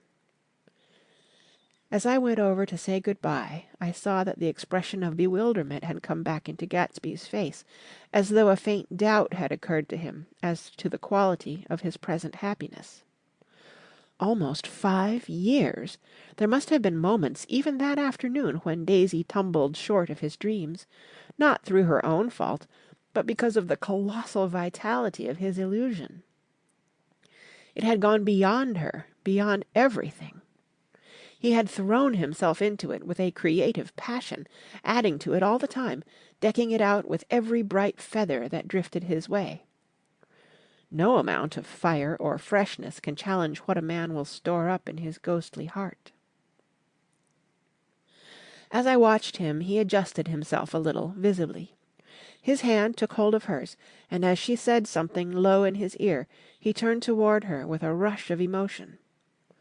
I think that voice held him most, with its fluctuating, feverish warmth, because it couldn't be overdreamed. That voice was a deathless song. They had forgotten me, but Daisy glanced up and held out her hand. Gatsby didn't know me now at all. I looked once more at them, and they looked back at me, remotely, possessed by intense life. Then I went out of the room and down the marble steps into the rain, leaving them there together. Chapter 6. End of chapter. About this time, an ambitious young reporter from New York arrived one morning at Gatsby's door, and asked him if he had anything to say. "Anything to say about what?" inquired Gatsby politely. "Why, any statement to give out." It transpired, after a confused 5 minutes, that the man had heard Gatsby's name around his office in a connection which he either wouldn't reveal or didn't fully understand. This was his day off, and with laudable initiative he had hurried out to see. It was a random shot, and yet the reporter's instinct was right. Gatsby's notoriety, spread about by the hundreds who had accepted his hospitality, and so become authorities on his past, had increased all summer until he fell just short of being news. Contemporary legends, such as the "underground pipeline to Canada," attached themselves to him, and there was one persistent story that he didn't live in a house at all, but in a boat that looked like a house and was moved secretly up and down Long Island shore. Just why these inventions were a source of satisfaction to James Gatz of North Dakota isn't easy to say. James Gatz. That was really, or at least legally, his name. He had changed it at the age of 17, and at the specific moment that witnessed the beginning of his career, when he saw Dan Cody's yacht drop anchor over the most insidious flat on Lake Superior. It was James Gatz who had been loafing along the beach that afternoon in a torn green jersey and a pair of canvas pants, but it was already Jay Gatsby who borrowed a rowboat, pulled out to the Tuolumne, and informed Cody that a wind might catch him and break him up in half an hour. I suppose he'd had the name ready for a long time even then. His parents were shiftless and unsuccessful farm people. His imagination had never really accepted them as his parents at all. The truth was that Jay Gatsby of West Egg, Long Island, sprang from his platonic conception of himself. He was a son of God, a phrase which, if it means anything, means just that, and he must be about his father's business, the service of a vast, vulgar, and meretricious beauty. So he invented just the sort of Jay Gatsby that a 17-year-old boy would be likely to invent, and to this conception he was faithful to the end. For over a year he had been beating his way along the south shore of Lake Superior as a clam digger and a salmon fisher, or in any other capacity that brought him food and bed.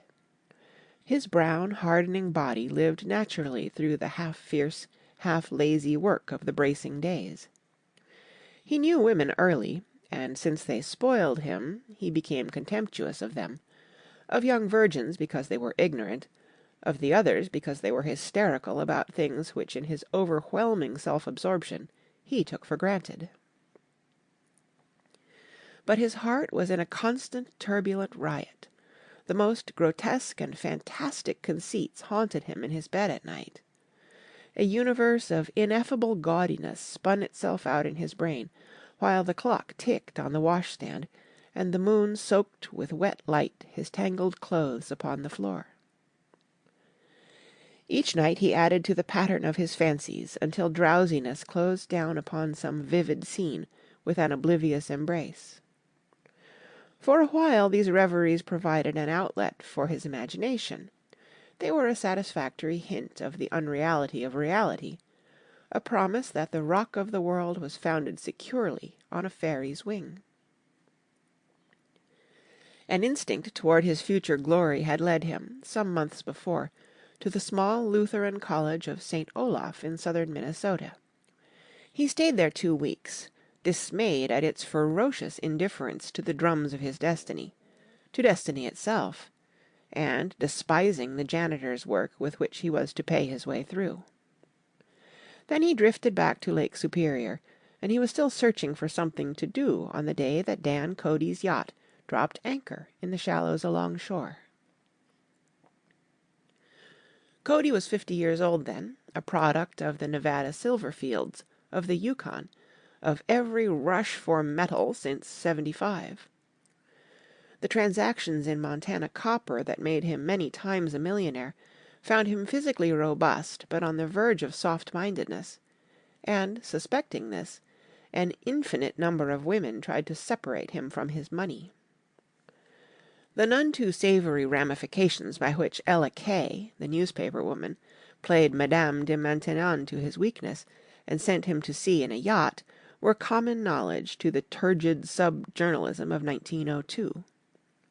He had been coasting along all too hospitable shores for 5 years when he turned up as James Gats's destiny at Little Girl's Point. To the young Gats, resting on his oars and looking up at the railed deck, the yacht represented all the beauty and glamour in the world. I suppose he smiled at Cody. He had probably discovered that people liked him when he smiled. At any rate, Cody asked him a few questions, one of them elicited the brand new name, and found that he was quick and extravagantly ambitious. A few days later he took him to Duluth and bought him a blue coat, 6 pair of white duck trousers, and a yachting cap. And when the Tuolumne left for the West Indies and the Barbary Coast, Gatsby left too. He was employed in a vague personal capacity. While he remained with Cody, he was in turn steward, mate, skipper, secretary, and even jailer, for Dan Cody sober knew what lavish doings Dan Cody drunk might soon be about, and he provided for such contingencies by reposing more and more trust in Gatsby. The arrangement lasted 5 years, during which the boat went 3 times around the continent. It might have lasted indefinitely except for the fact that Ella Kay came on board one night in Boston, and a week later Dan Cody inhospitably died. I remember the portrait of him up in Gatsby's bedroom, a gray, florid man with a hard, empty face, the pioneer debauchee who, during one phase of American life, brought back to the eastern seaboard the savage violence of the frontier brothel and saloon. It was indirectly due to Cody that Gatsby drank so little. Sometimes, in the course of gay parties, women used to rub champagne into his hair. For himself, he formed the habit of letting liquor alone. And it was from Cody that he inherited money, a legacy of $25,000. He didn't get it. He never understood the legal device that was used against him, but what remained of the millions went intact to Ella Kay. He was left with his singularly appropriate education. The vague contour of Jay Gatsby had filled out to the substantiality of a man. He told me all this very much later, but I've put it down here with the idea of exploding those first wild rumors about his antecedents, which weren't even faintly true. Moreover, he told it to me at a time of confusion, when I had reached the point of believing everything and nothing about him. So I take advantage of this short halt, while Gatsby, so to speak, caught his breath, to clear this set of misconceptions away. It was a halt, too, in my association with his affairs. For several weeks I didn't see him or hear his voice on the phone. Mostly I was in New York, trotting around with Jordan, and trying to ingratiate myself with her senile aunt. But finally I went over to his house one Sunday afternoon. I hadn't been there 2 minutes when somebody brought Tom Buchanan in for a drink. I was startled, naturally, but the really surprising thing was that it hadn't happened before. They were a party of 3 on horseback, Tom, and a man named Sloane, and a pretty woman in a brown riding habit, who had been there previously. "I'm delighted to see you," said Gatsby, standing on his porch. "I'm delighted that you dropped in." As though they cared. "Sit right down. Have a cigarette or a cigar." He walked around the room quickly, ringing bells. "I'll have something to drink for you in just a minute." He was profoundly affected by the fact that Tom was there, but he would be uneasy anyhow until he had given them something, realizing in a vague way that that was all they came for. Mr. Sloane wanted nothing. A lemonade? No, thanks. A little champagne? Nothing at all, thanks. I'm sorry. Did you have a nice ride?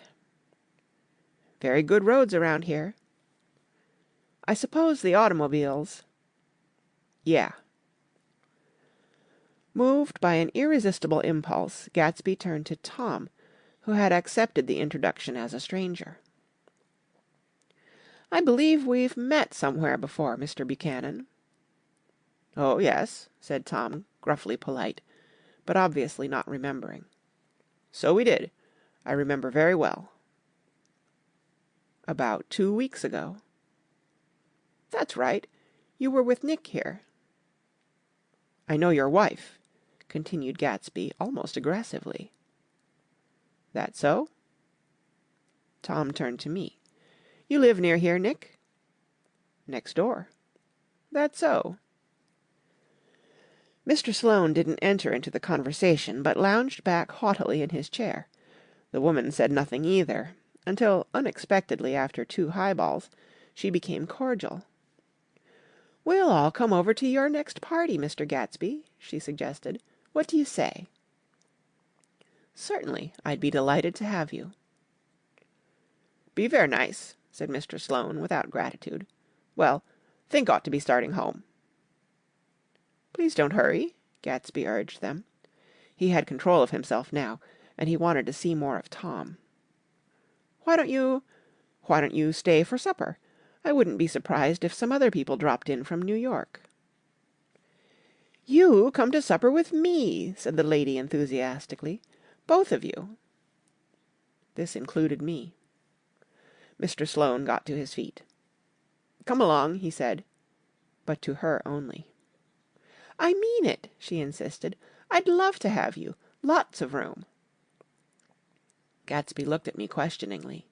He wanted to go, and he didn't see that Mr. Sloane had determined he shouldn't.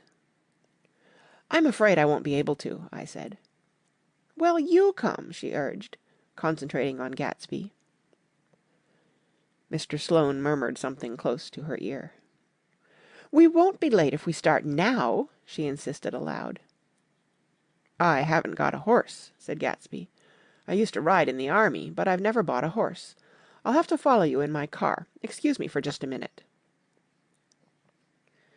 The rest of us walked out on the porch, where Sloane and the lady began an impassioned conversation aside. "My God, I believe the man's coming," said Tom. "Doesn't he know she doesn't want him?" "She says she does want him." "She has a big dinner party, and he won't know a soul there." He frowned. "I wonder where in the devil he met Daisy. By God, I may be old-fashioned in my ideas, but women run around too much these days to suit me. They meet all kinds of crazy fish." Suddenly Mr. Sloane and the lady walked down the steps and mounted their horses. "Come on," said Mr. Sloane to Tom. "We're late. We've got to go." And then to me. "Tell him we couldn't wait, will you?" Tom and I shook hands. The rest of us exchanged a cool nod, and they trotted quickly down the drive, disappearing under the August foliage just as Gatsby, with hat and light overcoat in hand, came out the front door. Tom was evidently perturbed at Daisy's running around alone, for on the following Saturday night he came with her to Gatsby's party. Perhaps his presence gave the evening its peculiar quality of oppressiveness. It stands out in my memory from Gatsby's other parties that summer. There were the same people, or at least the same sort of people, the same profusion of champagne, the same many-coloured, many-keyed commotion, but I felt an unpleasantness in the air, a pervading harshness that hadn't been there before. Or perhaps I had merely grown used to it, grown to accept West Egg as a world complete in itself, with its own standards and its own great figures, second to nothing because it had no consciousness of being so, and now I was looking at it again through Daisy's eyes. It is invariably saddening to look through new eyes at things upon which you have expended your own powers of adjustment. They arrived at twilight, and as we strolled out among the sparkling hundreds, Daisy's voice was playing murmurous tricks in her throat. "These things excite me so," she whispered. "If you want to kiss me any time during the evening, Nick, just let me know, and I'll be glad to arrange it for you. Just mention my name. Or present a green card. I'm giving out green—" "Look around," suggested Gatsby. "I'm looking around. I'm having a marvellous—" "You must see the faces of many people you've heard about." Tom's arrogant eyes roamed the crowd. "We don't go around very much," he said. "In fact, I was just thinking I don't know a soul here." "Perhaps you know that lady." Gatsby indicated a gorgeous, scarcely human orchid of a woman who sat in state under a white plum tree. Tom and Daisy stared, with that peculiarly unreal feeling that accompanies the recognition of a hitherto ghostly celebrity of the movies. "She's lovely," said Daisy. "The man bending over her is her director." He took them ceremoniously from group to group. "Mrs. Buchanan and Mr. Buchanan." After an instant's hesitation he added, "The polo player." "Oh, no," objected Tom quickly. "Not me." But evidently the sound of it pleased Gatsby, for Tom remained "the polo player" for the rest of the evening. "I've never met so many celebrities!" Daisy exclaimed. "I liked that man, what was his name? With the sort of blue nose." Gatsby identified him, adding that he was a small producer. "Well, I liked him anyhow." "I'd a little rather not be the polo player," said Tom pleasantly. I'd rather look at all these famous people in oblivion." Daisy and Gatsby danced. I remember being surprised by his graceful, conservative foxtrot. I had never seen him dance before. Then they sauntered over to my house and sat on the steps for half an hour, while at her request I remained watchfully in the garden. "In case there's a fire or a flood," she explained, "or any act of God." Tom appeared from his oblivion as we were sitting down to supper together. "Do you mind if I eat with some people over here?" he said. "A fellow's getting off some funny stuff." "Go ahead," answered Daisy genially. "And if you want to take down any addresses, here's my little gold pencil." She looked around after a moment, and told me the girl was common but pretty, and I knew that, except for the half hour she'd been alone with Gatsby, she wasn't having a good time. We were at a particularly tipsy table. That was my fault. Gatsby had been called to the phone, and I'd enjoyed these same people only 2 weeks before. But what had amused me then turned septic on the air now. "How do you feel, Miss Baedeker?" The girl addressed was trying, unsuccessfully, to slump against my shoulder. At this inquiry she sat up and opened her eyes. "What?" A massive and lethargic woman, who had been urging Daisy to play golf with her at the local club tomorrow, spoke in Miss Baedeker's defence. "Oh, she's all right now. When she's had 5 or 6 cocktails, she always starts screaming like that. I tell her she ought to leave it alone." "I do leave it alone," affirmed the accused hollowly. "We heard you yelling, so I said to Doc Civet here, 'There's somebody that needs your help, Doc.'" "She's much obliged, I'm sure," said another friend, without gratitude. "But you got her dress all wet when you stuck her head in the pool." "Anything I hate is to get my head stuck in a pool," mumbled Miss Baedeker. "They almost drowned me once over in New Jersey." "Then you ought to leave it alone," countered Dr. Civet. "Speak for yourself," cried Miss Baedeker violently. "Your hand shakes. I wouldn't let you operate on me." It was like that. Almost the last thing I remember was standing with Daisy and watching the moving picture director and his star. They were still under the white plum tree, and their faces were touching except for a pale, thin ray of moonlight between. It occurred to me that he had been very slowly bending toward her all evening to attain this proximity, and even while I watched I saw him stoop one ultimate degree and kiss at her cheek. "I like her," said Daisy. "I think she's lovely." But the rest offended her, and inarguably because it wasn't a gesture but an emotion. She was appalled by West Egg, this unprecedented place, that Broadway had begotten upon a Long Island fishing village, appalled by its raw vigor that chafed under the old euphemisms, and by the too obtrusive fate that herded its inhabitants along a short cut from nothing to nothing. She saw something awful in the very simplicity she failed to understand. I sat on the front steps with them while they waited for their car. It was dark here in front.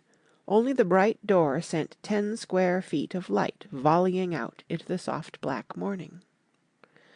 Sometimes a shadow moved against a dressing-room blind, gave way to another shadow, an indefinite procession of shadows, who rouged and powdered in an invisible glass. "Who is this Gatsby, anyhow?" demanded Tom suddenly. "Some big bootlegger?" "Where'd you hear that?" I inquired. "I didn't hear it, I imagined it.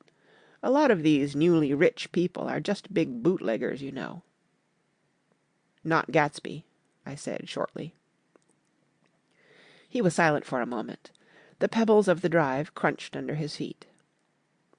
"Well, he certainly must have strained himself to get this menagerie together." A breeze stirred the grey haze of Daisy's fur collar. At least they're more interesting than the people we know, she said with an effort. You didn't look so interested. Well, I was. Tom laughed and turned to me.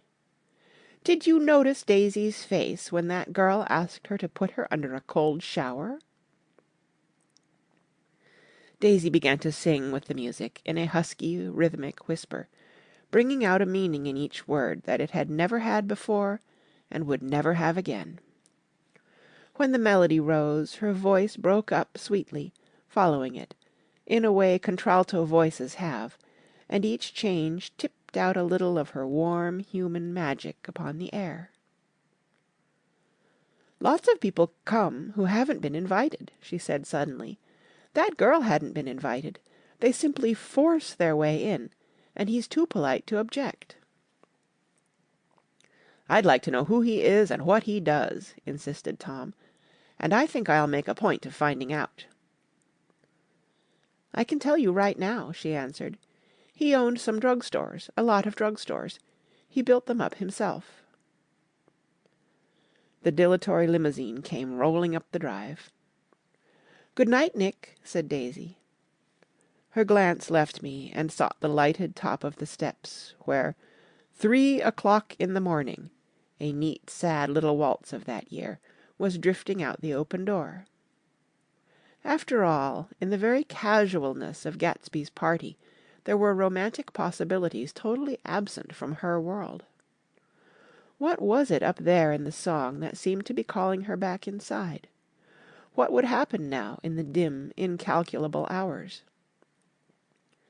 Perhaps some unbelievable guest would arrive, a person infinitely rare and to be marvelled at, some authentically radiant young girl who with one fresh glance at Gatsby, one moment of magical encounter, would blot out those 5 years of unwavering devotion.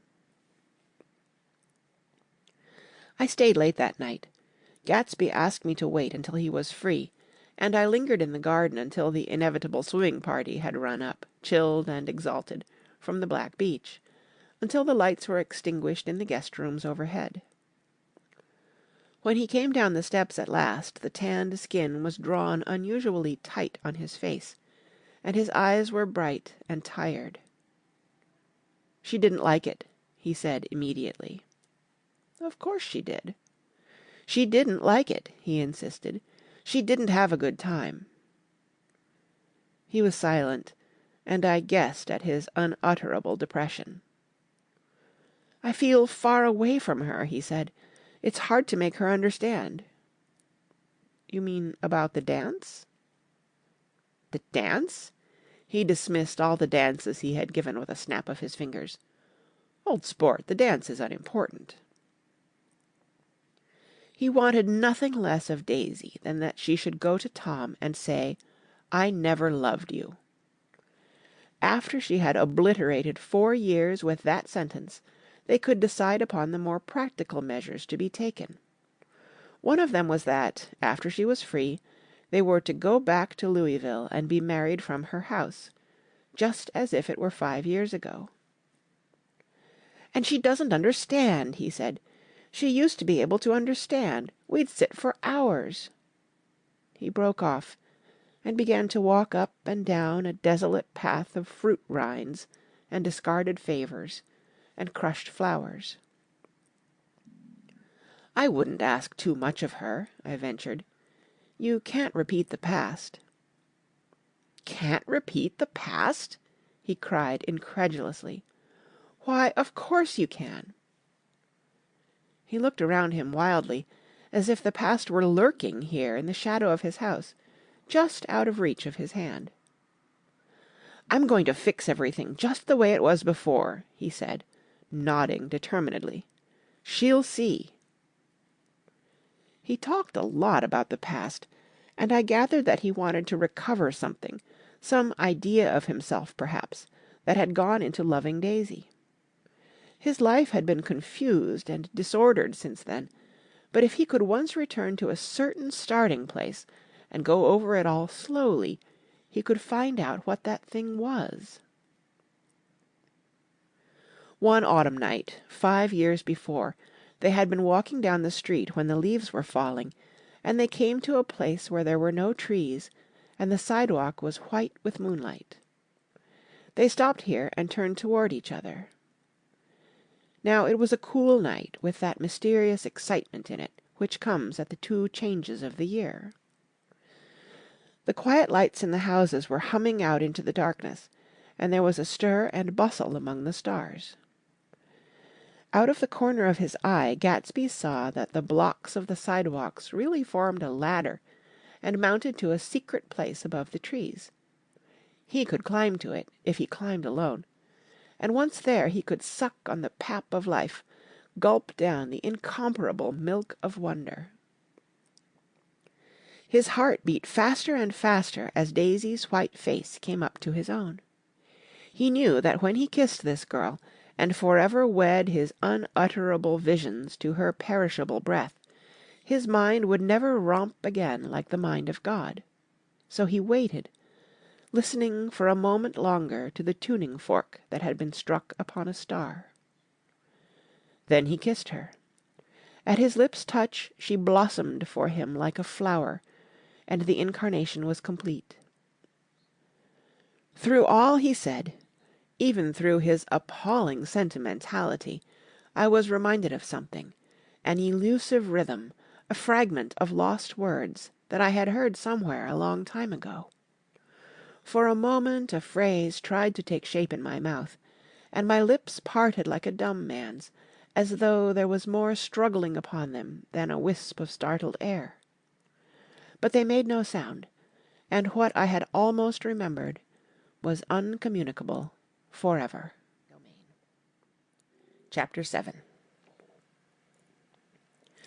It was when curiosity about Gatsby was at its highest that the lights in his house failed to go on one Saturday night, and, as obscurely as it had begun, his career as Trimalchio was over. Only gradually did I become aware that the automobiles which turned expectantly into his drive stayed for just a minute, and then drove sulkily away. Wondering if he were sick, I went over to find out. An unfamiliar butler with a villainous face squinted at me suspiciously from the door. "Is Mr. Gatsby sick?" "Nope." After a pause, he added, "Sir," in a dilatory, grudging way. I hadn't seen him around, and I was rather worried. Tell him Mr. Carraway came over. "Who?" he demanded rudely. "Carraway." "Carraway. All right, I'll tell him." Abruptly, he slammed the door. My Finn informed me that Gatsby had dismissed every servant in his house a week ago and replaced them with half a dozen others, who never went into West Egg Village to be bribed by the tradesmen, but ordered moderate supplies over the telephone. The grocery boy reported that the kitchen looked like a pigsty, and the general opinion in the village was that the new people weren't servants at all. Next day Gatsby called me on the phone. "Going away?" I inquired. "No, old sport." "I hear you fired all your servants." "I wanted somebody who wouldn't gossip. Daisy comes over quite often, in the afternoons." So the whole caravanserai had fallen in like a card-house at the disapproval in her eyes. "There's some people Wolfsheim wanted to do something for. They're all brothers and sisters. They used to run a small hotel." "I see." He was calling up at Daisy's request. Would I come to lunch at her house tomorrow? Miss Baker would be there. Half an hour later Daisy herself telephoned, and seemed relieved to find that I was coming. Something was up. And yet I couldn't believe that they would choose this occasion for a scene, especially for the rather harrowing scene that Gatsby had outlined in the garden. The next day was broiling, almost the last, certainly the warmest of the summer.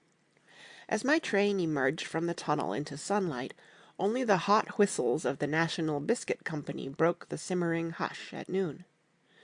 The straw seats of the car hovered on the edge of combustion. The woman next to me perspired delicately for a while into her white shirtwaist, and then, as her newspaper dampened under her fingers, lapsed despairingly into deep heat with a desolate cry. Her pocket-book slapped to the floor. "Oh, my!" she gasped. I picked it up with a weary bend and handed it back to her, holding it at arm's length and by the extreme tip of the corners to indicate that I had no designs upon it. But every one near by, including the woman, suspected me just the same. "Hot," said the conductor to familiar faces. "Some weather. Hot, hot, hot. Is it hot enough for you? Is it hot? Is it—" My commutation ticket came back to me with a dark stain from his hand. That anyone should care in this heat whose flushed lips he kissed, whose head made damp the pajama pocket over his heart. Through the hall of the Buchanan's house blew a faint wind, carrying the sound of the telephone bell out to Gatsby and me as we waited at the door. "The master's body," roared the butler into the mouthpiece. "I'm sorry, madam, but we can't furnish it. It's far too hot to touch this noon." What he really said was, "Yes, yes, I'll see." He set down the receiver and came toward us, glistening slightly, to take our stiff hats. "Madame expects you in the salon," he cried, needlessly indicating the direction. In this heat, every extra gesture was an affront to the common store of life. The room, shadowed well with awnings, was dark and cool. Daisy and Jordan lay upon an enormous couch, like silver idols weighing down their own white dresses against the singing breeze of the fans. "We can't move," they said together. Jordan's fingers, powdered white over their tan, rested for a moment in mine. "And Mr. Thomas Buchanan, the athlete?" I inquired. Simultaneously I heard his voice, gruff, muffled, husky, at the hall telephone. Gatsby stood in the center of the crimson carpet and gazed around with fascinated eyes. Daisy watched him and laughed, her sweet, exciting laugh. A tiny gust of powder rose from her bosom into the air. "The rumor is," whispered Jordan, "that that's Tom's girl on the telephone." We were silent. The voice in the hall rose high with annoyance. "Very well, then, I won't sell you the car at all. I'm under no obligations to you at all. And as for your bothering me about it at lunchtime, I won't stand that at all." "Holding down the receiver," said Daisy cynically. "No, he's not," I assured her. "It's a bona fide deal. I happen to know about it." Tom flung open the door, blocked out its space for a moment with his thick body, and hurried into the room. "Mr. Gatsby." He put out his broad, flat hand with well-concealed dislike. "I'm glad to see you, sir. Nick." "Make us a cold drink," cried Daisy. As he left the room again, she got up and went over to Gatsby and pulled his face down, kissing him on the mouth. "You know I love you," she murmured. "You forget there's a lady present," said Jordan. Daisy looked around doubtfully. "You kissed Nick, too." What a low, vulgar girl. "I don't care," cried Daisy, and began to clog on the brick fireplace. Then she remembered the heat and sat down guiltily on the couch, just as a freshly laundered nurse leading a little girl came into the room. "Blessed precious," she crooned, holding out her arms. "Come to your own mother that loves you." The child, relinquished by the nurse, rushed across the room and rooted shyly into her mother's dress. "The blessed precious! Did mother get powder on your old yellowy hair? Stand up now and say howdy-do."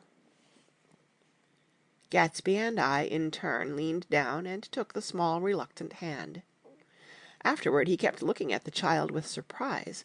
I don't think he had ever really believed in its existence before.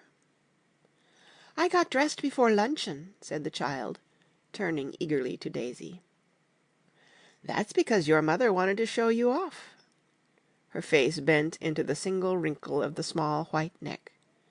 "You dream, you absolute little dream." "Yes," admitted the child calmly. "Aunt Jordan's got on a white dress, too."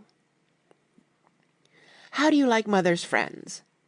Daisy turned her around so that she faced Gatsby. "Do you think they're pretty?" "Where's Daddy?" "She doesn't look like her father," explained Daisy. "She looks like me. She's got my hair and shape of the face." Daisy sat back upon the couch. The nurse took a step forward and held out her hand. "Come, Pammy." "Good-bye, sweetheart." With a reluctant backward glance, the well-disciplined child held to her nurse's hand and was pulled out the door, just as Tom came back, preceding 4 gin rickeys that clicked full of ice. Gatsby took up his drink. "They certainly look cool," he said, with visible tension. We drank in long, greedy swallows. "I read somewhere that the sun's getting hotter every year," said Tom genially. "It seems that pretty soon the earth's going to fall into the sun. Or wait a minute, it's just the opposite. The sun's getting colder every year." "Come outside," he suggested to Gatsby. "I'd like you to have a look at the place." I went with them out to the veranda. On the green Sound, stagnant in the heat, one small sail crawled slowly toward the fresher sea. Gatsby's eyes followed it momentarily. He raised his hand and pointed across the bay. "I'm right across from you." "So you are." Our eyes lifted over the rose beds and the hot lawn and the weedy refuse of the dog days along shore. Slowly the white wings of the boat moved against the cool blue limit of the sky. Ahead lay the scalloped ocean and the abounding blessed isles. "There's sport for you," said Tom, nodding. "I'd like to be out there with him for about an hour." We had luncheon in the dining room, darkened too against the heat, and drank down nervous gaiety with the cold ale. "What'll we do with ourselves this afternoon?" cried Daisy. "And the day after that? And the next 30 years?" "Don't be morbid," Jordan said. "Life starts all over again when it gets crisp in the fall." "But it's so hot," insisted Daisy, on the verge of tears. "And everything's so confused. Let's all go to town." Her voice struggled on through the heat, beating against it, moulding its senselessness into forms. "I've heard of making a garage out of a stable," Tom was saying to Gatsby. "But I'm the first man who ever made a stable out of a garage." "Who wants to go to town?" demanded Daisy insistently. Gatsby's eyes floated toward her. "Ah," she cried, "you look so cool." Their eyes met, and they stared together at each other, alone in space. With an effort she glanced down at the table.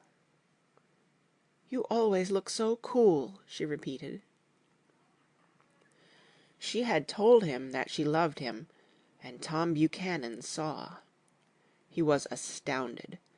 His mouth opened a little, and he looked at Gatsby, and then back at Daisy, as if he had just recognized her as someone he knew a long time ago. "You resemble the advertisement of the Man," she went on innocently. "You know the advertisement of the Man." "All right," broke in Tom quickly. "I'm perfectly willing to go to town. Come on. We're all going to town." He got up, his eyes still flashing between Gatsby and his wife. No one moved. "Come on." His temper cracked a little. "What's the matter, anyhow? If we're going to town, let's start." His hand, trembling with his effort at self-control, bore to his lips the last of his glass of ale. Daisy's voice got us to our feet and out onto the blazing gravel drive. "Are we just going to go?" she objected. "Like this? Aren't we going to let anyone smoke a cigarette first?" Everybody smoked all through lunch. "Oh, let's have fun," she begged him. "It's too hot to fuss." He didn't answer. "Have it your own way," she said. "Come on, Jordan." They went upstairs to get ready, while we three men stood there shuffling the hot pebbles with our feet. A silver curve of the moon hovered already in the western sky. Gatsby started to speak, changed his mind, but not before Tom wheeled and faced him expectantly. "Have you got your stables here?" asked Gatsby with an effort. "About a quarter of a mile down the road." "Oh." A pause. "I don't see the idea of going to town," broke out Tom savagely. "Women get these notions in their heads." "Shall we take anything to drink?" called Daisy from an upper window. "I'll get some whiskey," answered Tom. He went inside. Gatsby turned to me rigidly. "I can't say anything in his house, old sport." "She's got an indiscreet voice," I remarked. "It's full of—" I hesitated. "Her voice is full of money," he said suddenly. That was it. I'd never understood before. It was full of money. That was the inexhaustible charm that rose and fell in it, the jingle of it, the cymbal's song of it. High in a white palace, the king's daughter, the golden girl. Tom came out of the house, wrapping a quart bottle in a towel, followed by Daisy and Jordan wearing small tight hats of metallic cloth, and carrying light capes over their arms. "Shall we all go in my car?" suggested Gatsby. He felt the hot green leather of the seat. "I ought to have left it in the shade." "Is it standard shift?" demanded Tom. "Yes." "Well, you take my coupe and let me drive your car to town." The suggestion was distasteful to Gatsby. "I don't think there's much gas," he objected. "Plenty of gas," said Tom boisterously.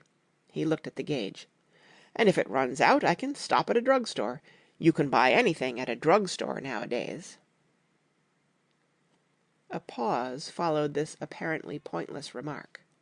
Daisy looked at Tom frowning, and an indefinable expression, at once definitely unfamiliar and vaguely recognizable, as if I had only heard it described in words, passed over Gatsby's face.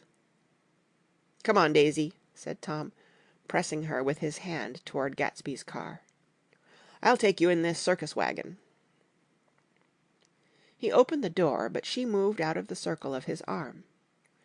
"You take Nick and Jordan. We'll follow you in the coupe." She walked close to Gatsby, touching his coat with her hand. Jordan and Tom and I got into the front seat of Gatsby's car. Tom pushed the unfamiliar gears tentatively, and we shot off into the oppressive heat, leaving them out of sight behind. "Did you see that?" demanded Tom. "See what?" He looked at me keenly, realizing that Jordan and I must have known all along. "You think I'm pretty dumb, don't you?" he suggested. "Perhaps I am, but I have almost a second sight, sometimes, that tells me what to do. Maybe you don't believe that, but science—" He paused. The immediate contingency overtook him, pulled him back from the edge of the theoretical abyss. "I've made a small investigation of this fellow," he continued. "I could have gone deeper if I'd known." "Do you mean you've been to a medium?" inquired Jordan humorously. "What?" Confused, he stared at us as we laughed. "A medium?" "About Gatsby." "About Gatsby? No, I haven't. I said I'd been making a small investigation of his past." "And you found he was an Oxford man," said Jordan helpfully. "An Oxford man!" He was incredulous. "Like hell he is. He wears a pink suit." "Nevertheless, he's an Oxford man." "Oxford, New Mexico," snorted Tom contemptuously. "Or something like that." "Listen, Tom, if you're such a snob, why did you invite him to lunch?" demanded Jordan crossly. Daisy invited him. She knew him before we were married, God knows where. We were all irritable now with the fading ale, and aware of it we drove for a while in silence.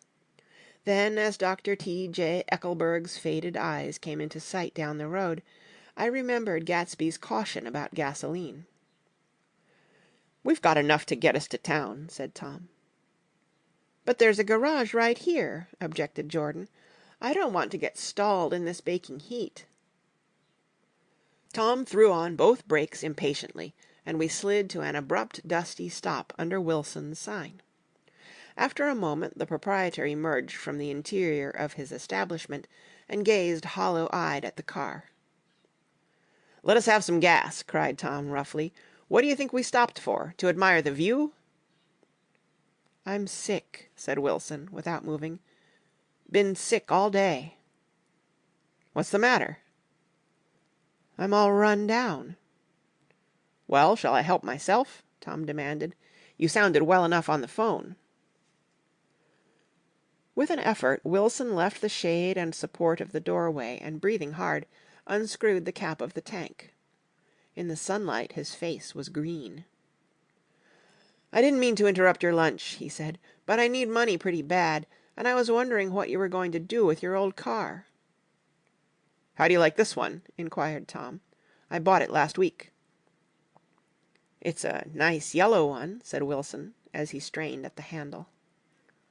"Like to buy it?" "Big chance." Wilson smiled faintly. "No, but I could make some money on the other." "What do you want money for all of a sudden?" "I've been here too long. I want to get away. My wife and I want to go west." "Your wife does?" exclaimed Tom, startled. "She's been talking about it for 10 years."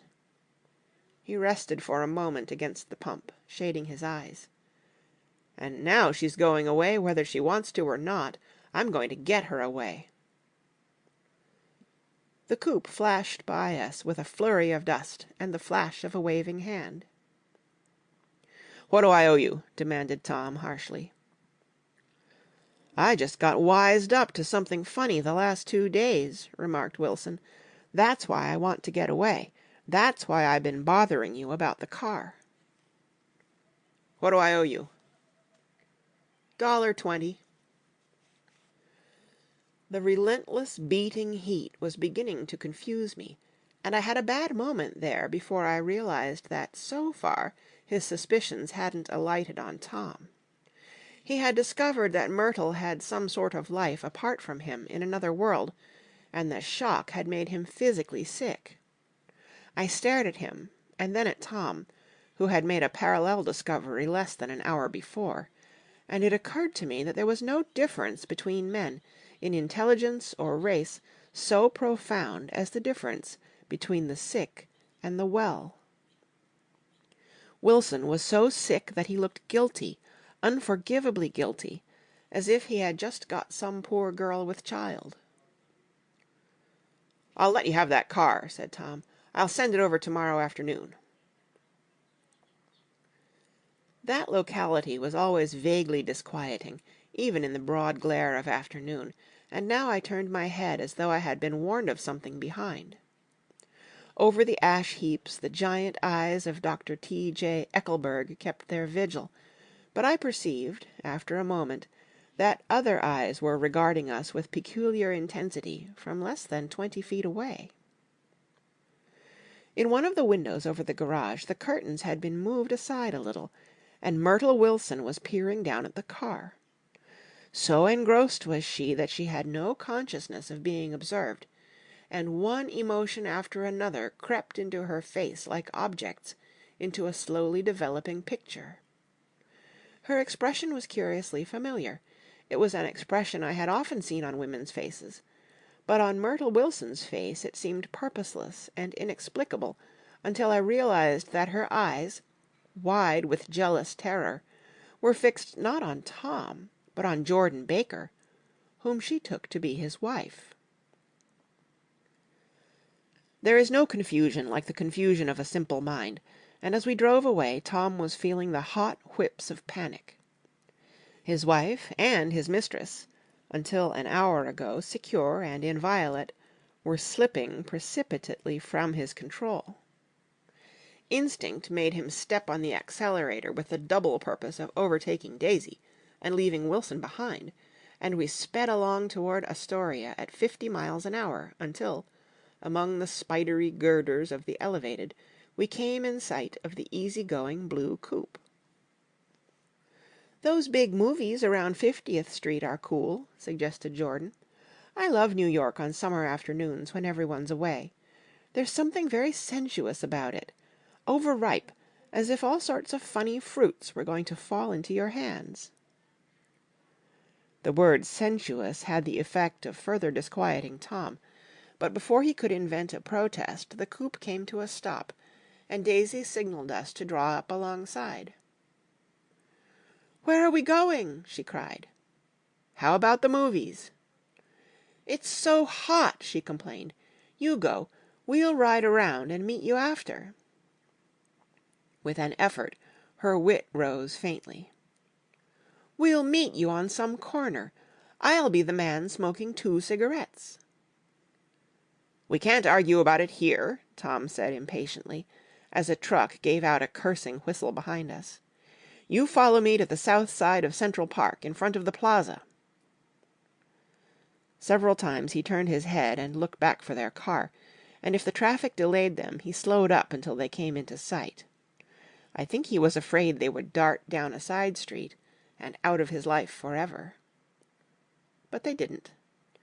And we all took the less explicable step of engaging the parlor of a suite in the Plaza Hotel. The prolonged and tumultuous argument that ended by herding us into that room eludes me, though I have a sharp physical memory that, in the course of it, my underwear kept climbing like a damp snake around my legs, and intermittent beads of sweat raced cool across my back. The notion originated with Daisy's suggestion that we hire 5 bathrooms and take cold baths, and then assumed more tangible form as a place to have a mint julep. Each of us said over and over that it was a crazy idea. We all talked at once to a baffled clerk and thought, or pretended to think, that we were being very funny. The room was large and stifling, and though it was already 4 o'clock, opening the windows admitted only a gust of hot shrubbery from the park. Daisy went to the mirror and stood with her back to us, fixing her hair. "It's a swell suite," whispered Jordan respectfully, and everyone laughed. "Open another window," commanded Daisy, without turning around. "There aren't any more." "Well, we'd better telephone for an axe." "The thing to do is to forget about the heat," said Tom impatiently. "You make it 10 times worse by crabbing about it." He unrolled the bottle of whiskey from the towel and put it on the table. "Why not let her alone, old sport?" remarked Gatsby. "You're the one that wanted to come to town." Stood away and tossed the book on a chair. "That's a great expression of yours, isn't it?" said Tom sharply. "What is?" "All this old sport business. Where'd you pick that up?" "Now see here, Tom," said Daisy, turning around from the mirror. "If you are going to make personal remarks, I won't stay here a minute. Call up and order some ice for the mint julep." As Tom took up the receiver, the compressed heat exploded into sound, and we were listening to the portentous chords of Mendelssohn's Wedding March from the ballroom below. "Imagine marrying anybody in this heat!" cried Jordan dismally. "Still, I was married in the middle of June," Daisy remembered. "Louisville in June.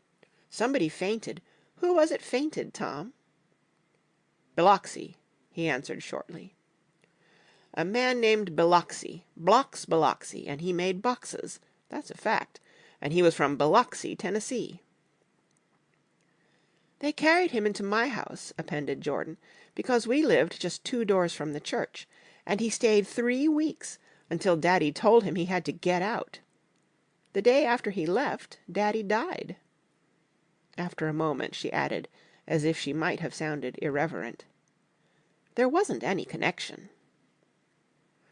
"I used to know a Bill Biloxi from Memphis," I remarked. "That was his cousin. I knew his whole family history before he left. He gave me an aluminum putter that I use today." The music had died down as the ceremony began, and now a long cheer floated in at the window, followed by intermittent cries of "Yay!" and finally by a burst of jazz as the dancing began. "We're getting old," said Daisy. "If we were young, we'd rise and dance." "Remember Biloxi," Jordan warned her. "Where'd you know him, Tom?" "Biloxi?" He concentrated with an effort. "I didn't know him. He was a friend of Daisy's." "He was not," she denied. "I'd never seen him before. He came down in the private car." "Well, he said he knew you. He said he was raised in Louisville. Asa Bird brought him around at the last minute and asked if we had room for him." Jordan smiled. "He was probably bumming his way home. He told me he was president of your class at Yale." Tom and I looked at each other blankly. Biloxi? First place, we didn't have any president. Gatsby's foot beat a short, restless tattoo, and Tom eyed him suddenly. "By the way, Mr. Gatsby, I understand you're an Oxford man." "Not exactly." "Oh, yes, I understand you went to Oxford." "Yes, I went there." A pause. Then Tom's voice, incredulous and insulting. "You must have gone there about the time Biloxi went to New Haven." Another pause. A waiter knocked and came in with crushed mint and ice, but the silence was unbroken by his "Thank you," and the soft closing of the door. This tremendous detail was to be cleared up at last. "I told you I went there," said Gatsby. "I heard you, but I'd like to know when." "It was in 1919. I only stayed 5 months. That's why I can't really call myself an Oxford man." Tom glanced around to see if we mirrored his unbelief, but we were all looking at Gatsby. "It was an opportunity they gave to some of the officers after the armistice," he continued. "We could go to any of the universities in England or France." I wanted to get up and slap him on the back. I had one of those renewals of complete faith in him that I'd experienced before. Daisy rose, smiling faintly, and went to the table. "Open the whiskey, Tom," she ordered, "and I'll make you a mint julep. Then you won't seem so stupid to yourself. Look at the mint." "Wait a minute," snapped Tom. "I want to ask Mr. Gatsby one more question." "Go on," Gatsby said politely. "What kind of a row are you trying to cause in my house, anyhow?" "He isn't causing a row." Daisy looked desperately from one to the other. "You're causing a row. Please have a little self-control." "Self-control!" repeated Tom incredulously. "I suppose the latest thing is to sit back and let Mr. Nobody from Nowhere make love to your wife. Well, if that's the idea, you can count me out. Nowadays people begin by sneering at family life and family institutions, and next they'll throw everything overboard and have intermarriage between black and white." Flushed with his impassioned gibberish, he saw himself standing alone on the last barrier of civilization. "We're all white here," murmured Jordan.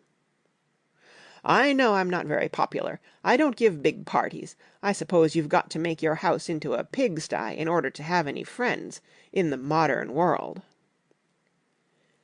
Angry as I was, as we all were, I was tempted to laugh whenever he opened his mouth. The transition from libertine to prig was so complete. "I've got something to tell you, old sport," began Gatsby, but Daisy guessed at his intention. "Please don't," she interrupted helplessly. "Please, let's all go home. Why don't we all go home?" "That's a good idea." I got up. "Come on, Tom. Nobody wants a drink."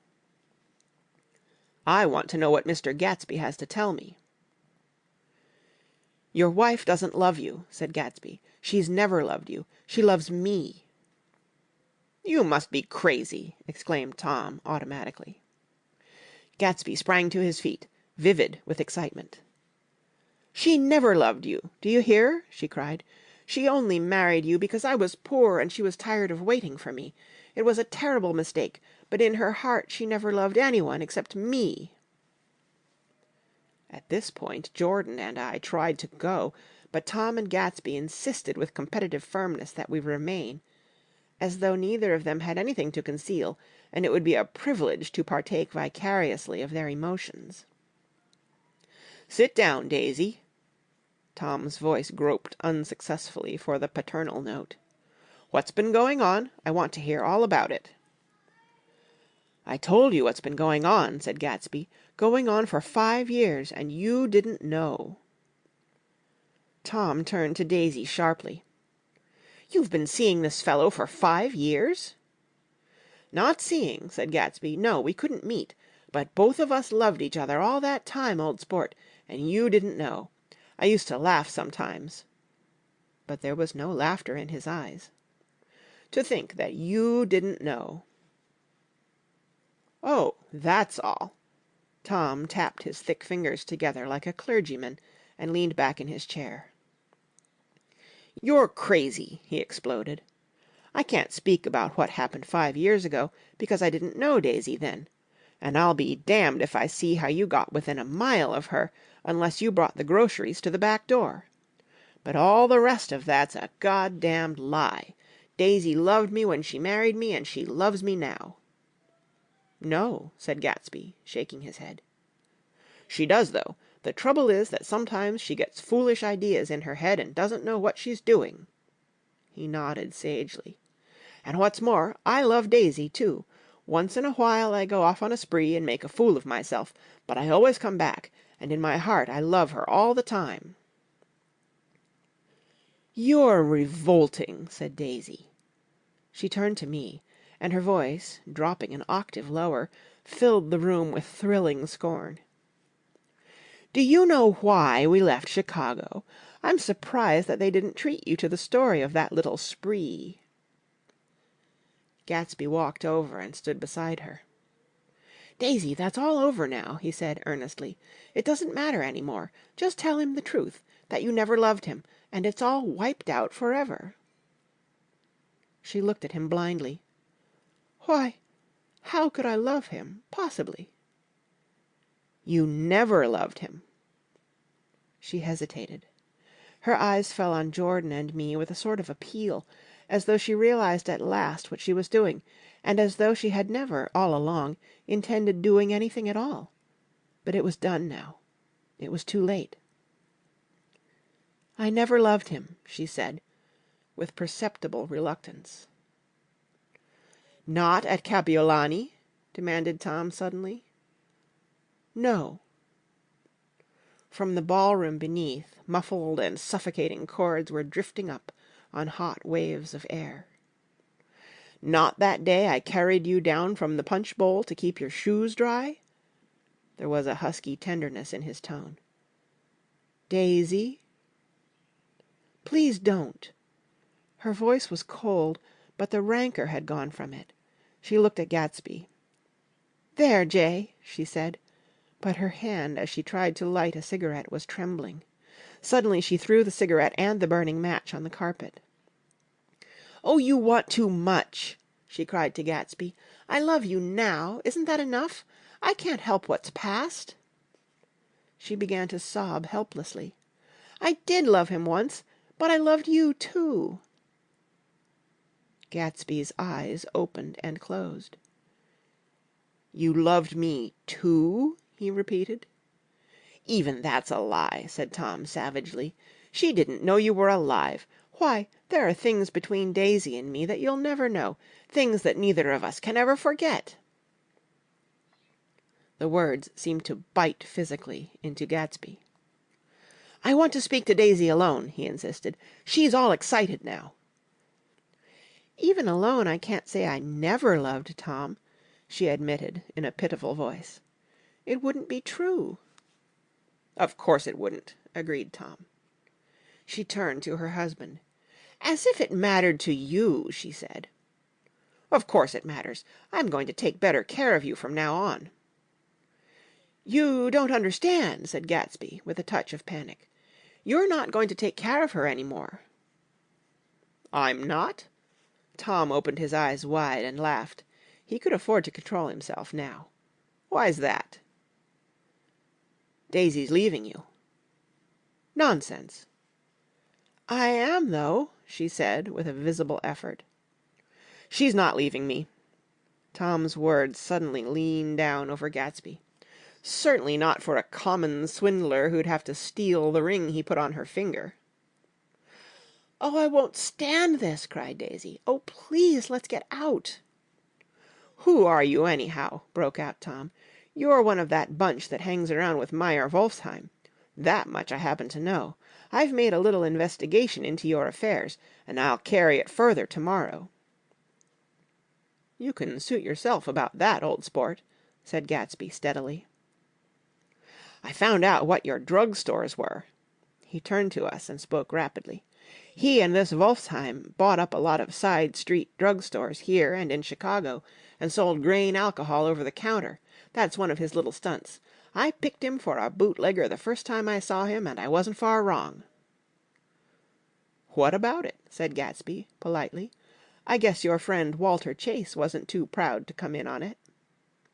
"And you left him in the lurch, didn't you? You let him go to jail for a month over in New Jersey. God, you ought to hear Walter on the subject of you." "He came to us dead broke. He was very glad to pick up some money, old sport." "Don't you call me old sport," cried Tom. Gatsby said nothing. "Walter could have you up on the betting laws, too, but Wolfsheim scared him into shutting his mouth." That unfamiliar yet recognizable look was back again in Gatsby's face. "That drugstore business was just small change," continued Tom slowly. "But you've got something on now that Walter's afraid to tell me about." I glanced at Daisy, who was staring terrified between Gatsby and her husband, and at Jordan, who had begun to balance an invisible but absorbing object on the tip of her chin. Then I turned back to Gatsby, and was startled at his expression. He looked, and this is said in all contempt for the babbled slander of his garden, as if he had killed a man. For a moment the set of his face could be described in just that fantastic way.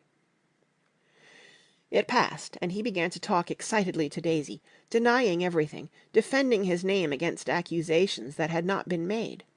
But with every word she was drawing further and further into herself, so he gave that up, and only the dead dream fought on as the afternoon slipped away, trying to touch what was no longer tangible, struggling unhappily, undespairingly, toward that lost voice across the room. The voice begged again to go.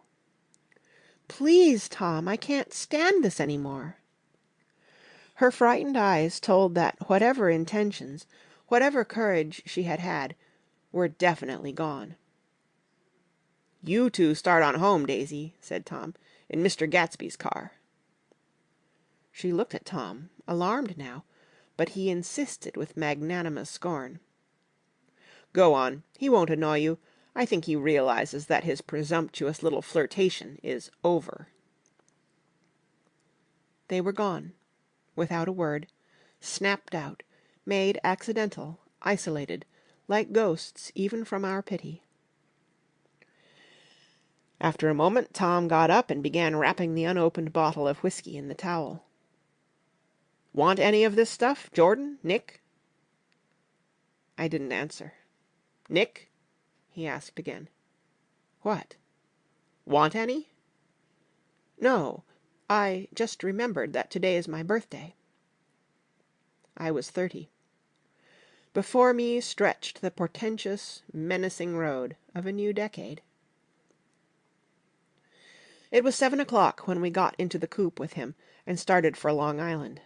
Tom talked incessantly, exulting and laughing, but his voice was as remote from Jordan and me as the foreign clamor on the sidewalk or the tumult of the elevated overhead.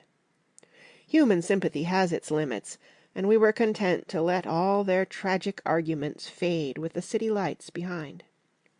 30. The promise of a decade of loneliness, a thinning list of single men to know, a thinning briefcase of enthusiasm, thinning hair. But there was Jordan beside me, who, unlike Daisy, was too wise ever to carry well-forgotten dreams from age to age. As we passed over the dark bridge, her wan face fell lazily against my coat's shoulder, and the formidable stroke of 30 died away with the reassuring pressure of her hand. So we drove on toward death through the cooling twilight. The young Greek, Michaelis, who ran the coffee joint beside the ash heaps, was the principal witness at the inquest. He had slept through the heat until after 5, when he strolled over to the garage and found George Wilson sick in his office, really sick, pale as his own pale hair, and shaking all over. Michaelis advised him to go to bed, but Wilson refused, saying that he'd miss a lot of business if he did. While his neighbor was trying to persuade him, a violent racket broke out overhead. "I've got my wife locked up in there," explained Wilson calmly. "She's going to stay there till the day after tomorrow, and then we're going to move away." Michaelis was astonished. They had been neighbors for 4 years, and Wilson had never seemed faintly capable of such a statement. Generally, he was one of these worn-out men. When he wasn't working, he sat on a chair in the driveway and stared at the people and the cars that passed along the road.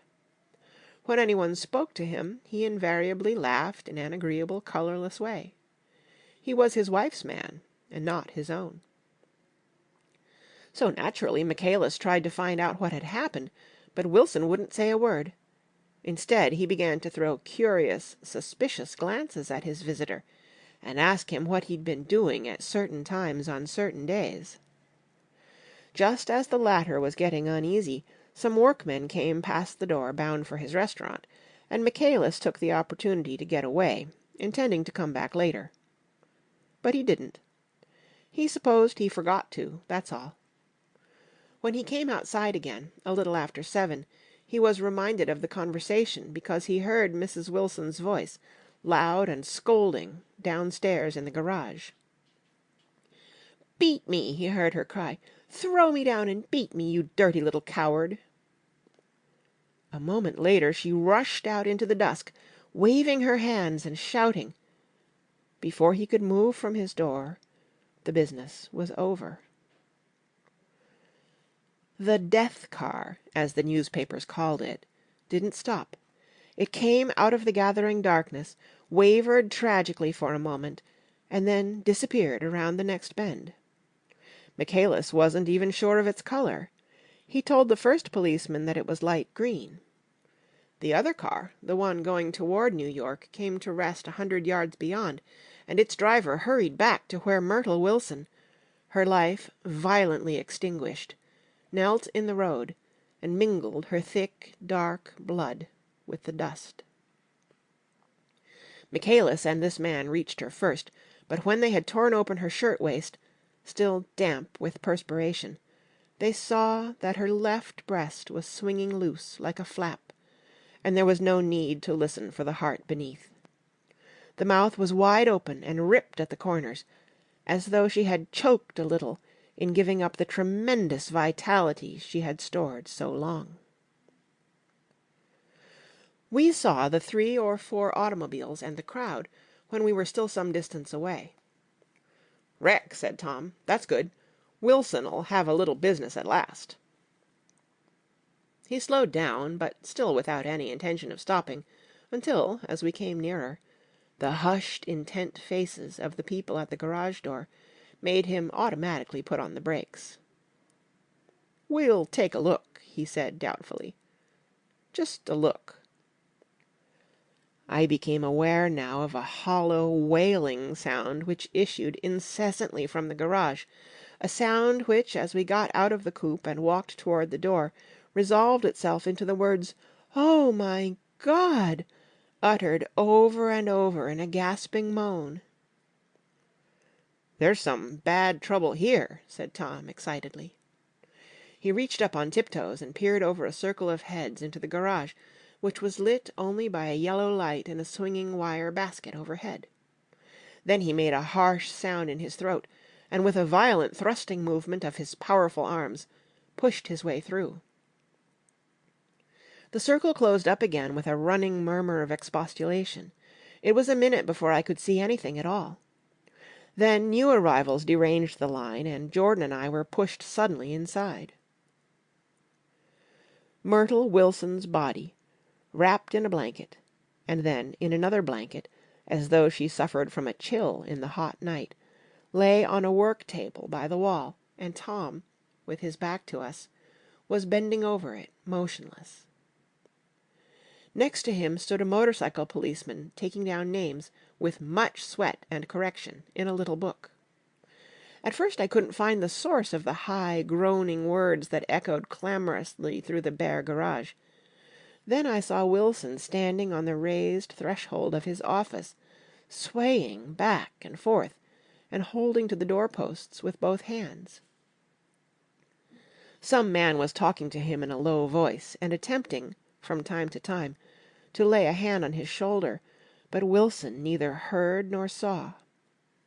His eyes would drop slowly from the swinging light to the laden table by the wall, and then jerk back to the light again, and he gave out incessantly his high, horrible call.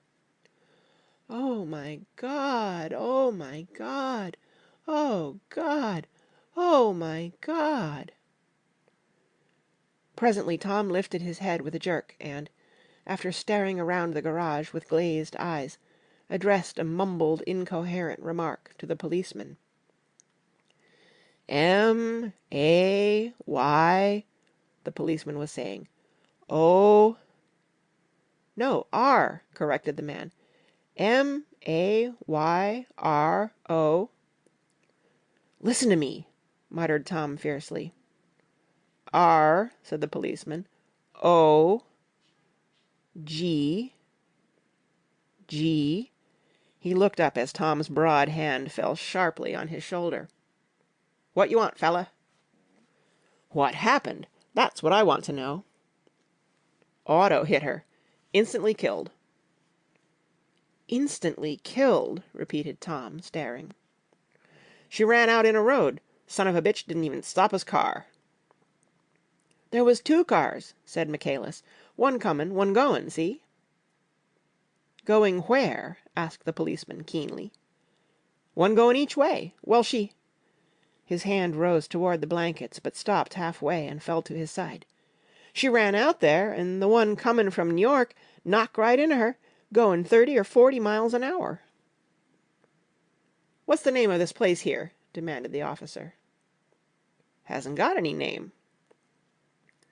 A pale, well-dressed negro stepped near. "It was a yellow car," he said. "Big yellow car. New." "See the accident?" asked the policeman. "No, but the car passed me down the road, going faster'n 40, going 50, 60. "Come here and let's have your name. Look out now, I want to get his name." Some words of this conversation must have reached Wilson, swaying in the office door, for suddenly a new theme found voice among his gasping cries. "You don't have to tell me what kind of car it was. I know what kind of car it was." Watching Tom, I saw the wad of muscle back of his shoulder tighten under his coat. He walked quickly over to Wilson, and, standing in front of him, seized him firmly by the upper arms. "You've got to pull yourself together," he said with soothing gruffness. Wilson's eyes fell upon Tom. He started up on his tiptoes, and then would have collapsed to his knees had not Tom held him upright. "Listen," said Tom, shaking him a little. "I just got here a minute ago from New York. I was bringing you that coupe we've been talking about. That yellow car I was driving this afternoon wasn't mine, do you hear?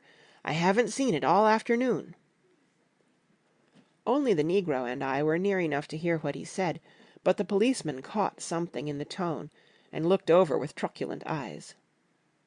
"What's all that?" he demanded. "I'm a friend of his." Tom turned his head, but kept his hands firm on Wilson's body. "He says he knows the car that did it. It was a yellow car." Some dim impulse moved the policeman to look suspiciously at Tom. "And what color's your car?" "It's a blue car, a coupe." "We've come straight from New York," I said. Someone who had been driving a little behind us confirmed this, and the policeman turned away. "Now, if you'll let me have that name again correct—" Picking up Wilson like a doll, Tom carried him into the office, set him down in a chair, and came back. "If somebody'll come here and sit with him," he snapped authoritatively.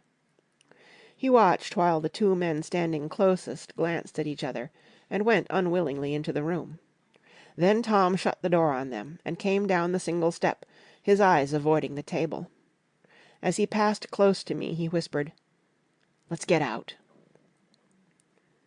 Self-consciously, with his authoritative arms breaking the way, we pushed through the still gathering crowd, passing a hurried doctor, case in hand, who had been sent for in wild hope half an hour ago.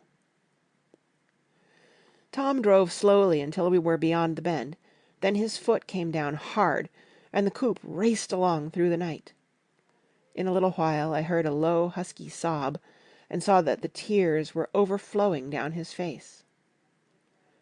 "The God-damned coward!" he whimpered. "He didn't even stop his car!" The Buchanan's house floated suddenly toward us through the dark, rustling trees. Tom stopped beside the porch and looked up at the second floor, where two windows bloomed with light among the vines. "Daisy's home," he said. As we got out of the car, he glanced at me and frowned slightly. "I ought to have dropped you in West Egg, Nick. There's nothing we can do tonight." A change had come over him, and he spoke gravely and with decision. As we walked across the moonlight gravel to the porch, he disposed of the situation in a few brisk phrases.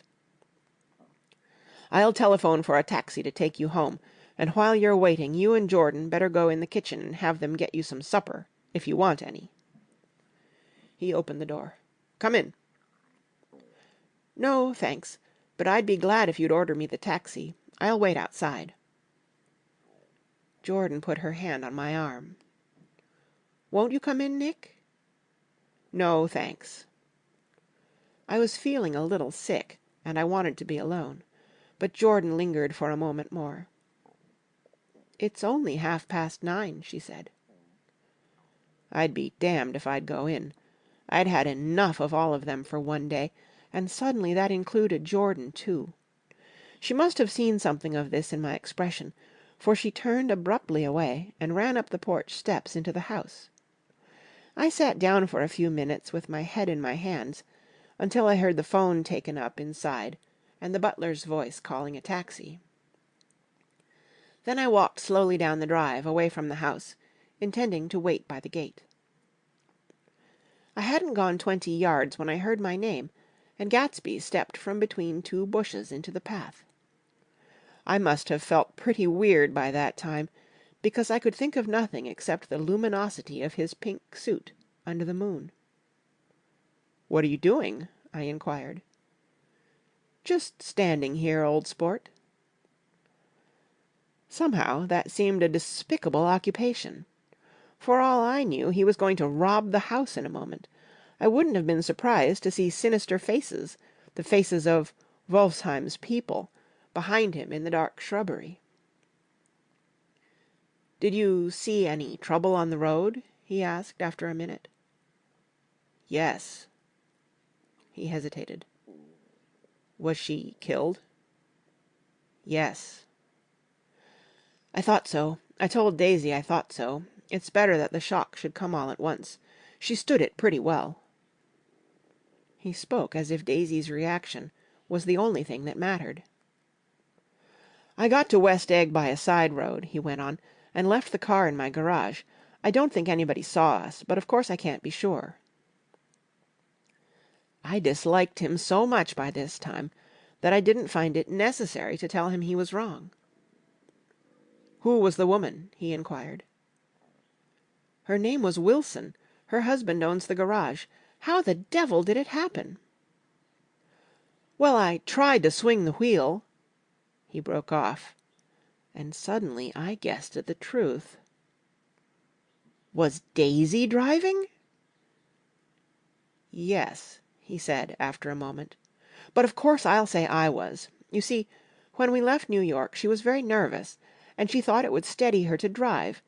And this woman rushed out at us just as we were passing a car coming the other way. It all happened in a minute, but it seemed to me that she wanted to speak to us, thought we were somebody she knew. Well, first Daisy turned away from the woman toward the other car, and then she lost her nerve and turned back. The second my hand reached the wheel, I felt the shock. It must have killed her instantly." "It ripped her open!" "Don't tell me, old sport." He winced. "Anyhow, Daisy stepped on it. I tried to make her stop, but she couldn't, so I pulled on the emergency brake. Then she fell over into my lap, and I drove on." "She'll be all right tomorrow," he said presently. "I'm just going to wait here and see if he tries to bother her about that unpleasantness this afternoon. She's locked herself into her room, and if he tries any brutality she's going to turn the light out and on again." "He won't touch her," I said. "He's not thinking about her." "I don't trust him, old sport." "How long you going to wait?" "All night if necessary. Anyhow, till they all go to bed." A new point of view occurred to me. Suppose Tom found out that Daisy had been driving. He might think he saw a connection in it. He might think anything. I looked at the house.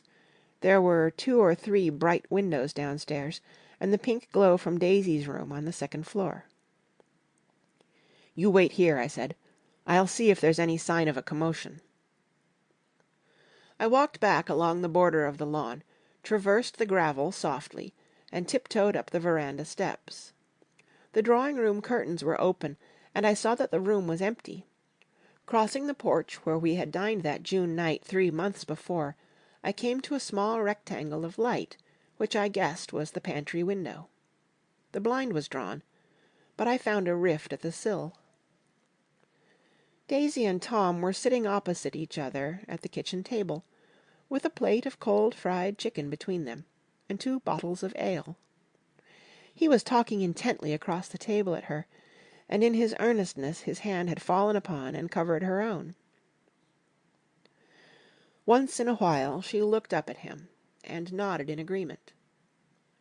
They weren't happy, and neither of them had touched the chicken or the ale, and yet they weren't unhappy either. There was an unmistakable air of natural intimacy about the picture, and anybody would have said that they were conspiring together. As I tiptoed from the porch, I heard my taxi feeling its way along the dark road toward the house. Gatsby was waiting where I had left him in the drive. "Is it all quiet up there?" he asked anxiously. "Yes, it's all quiet." I hesitated. "You'd better come home and get some sleep." He shook his head. "I want to wait here till Daisy goes to bed. Good night, old sport." He put his hands in his coat pockets, and turned back eagerly to his scrutiny of the house, as though my presence marred the sacredness of the vigil. So I walked away and left him standing there in the moonlight, watching over nothing. Chapter 8. I couldn't sleep all night. A foghorn was groaning incessantly on the sound, and I tossed half sick between grotesque reality and savage, frightening dreams.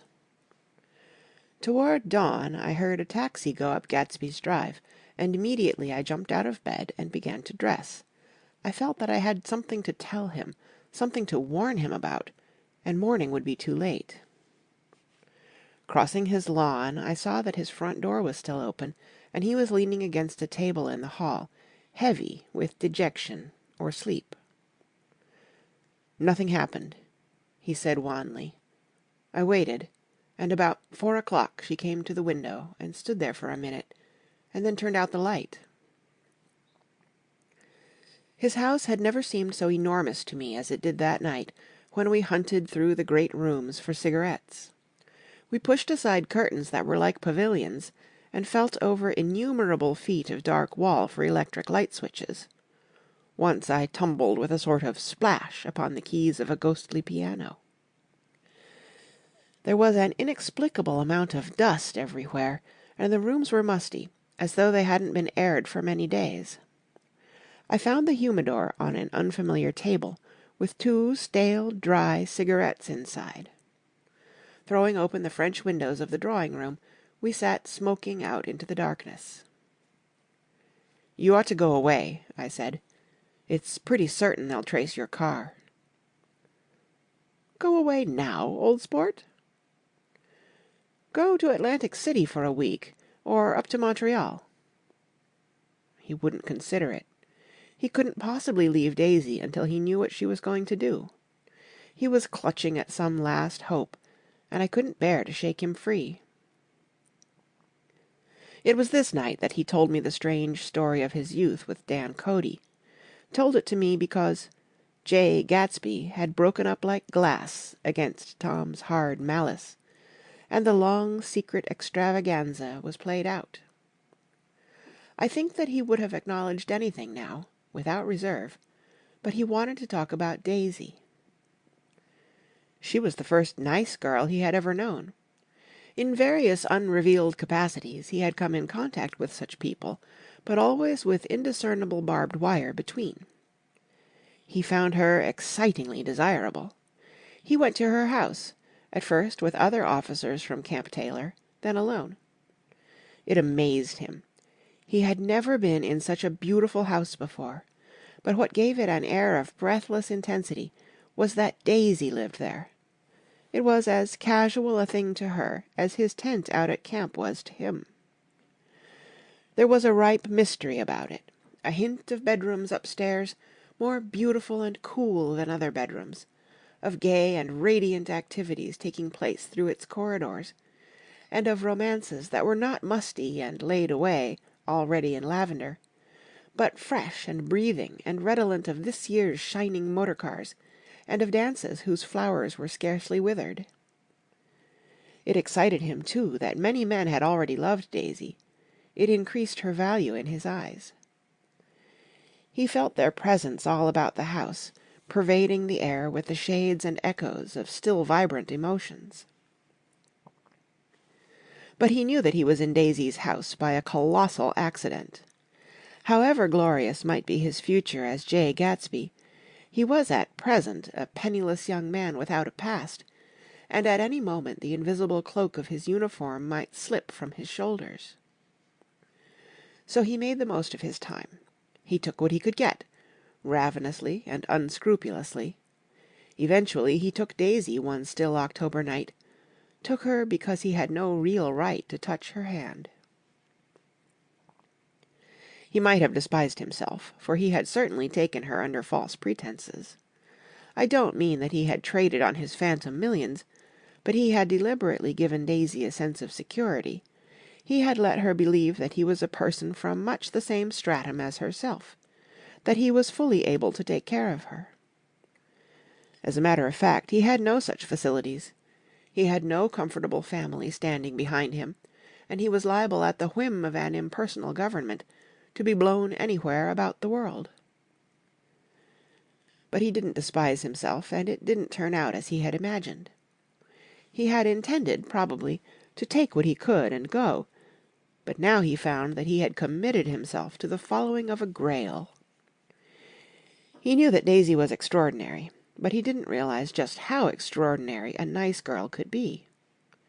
She vanished into her rich house, into her rich, full life, leaving Gatsby nothing.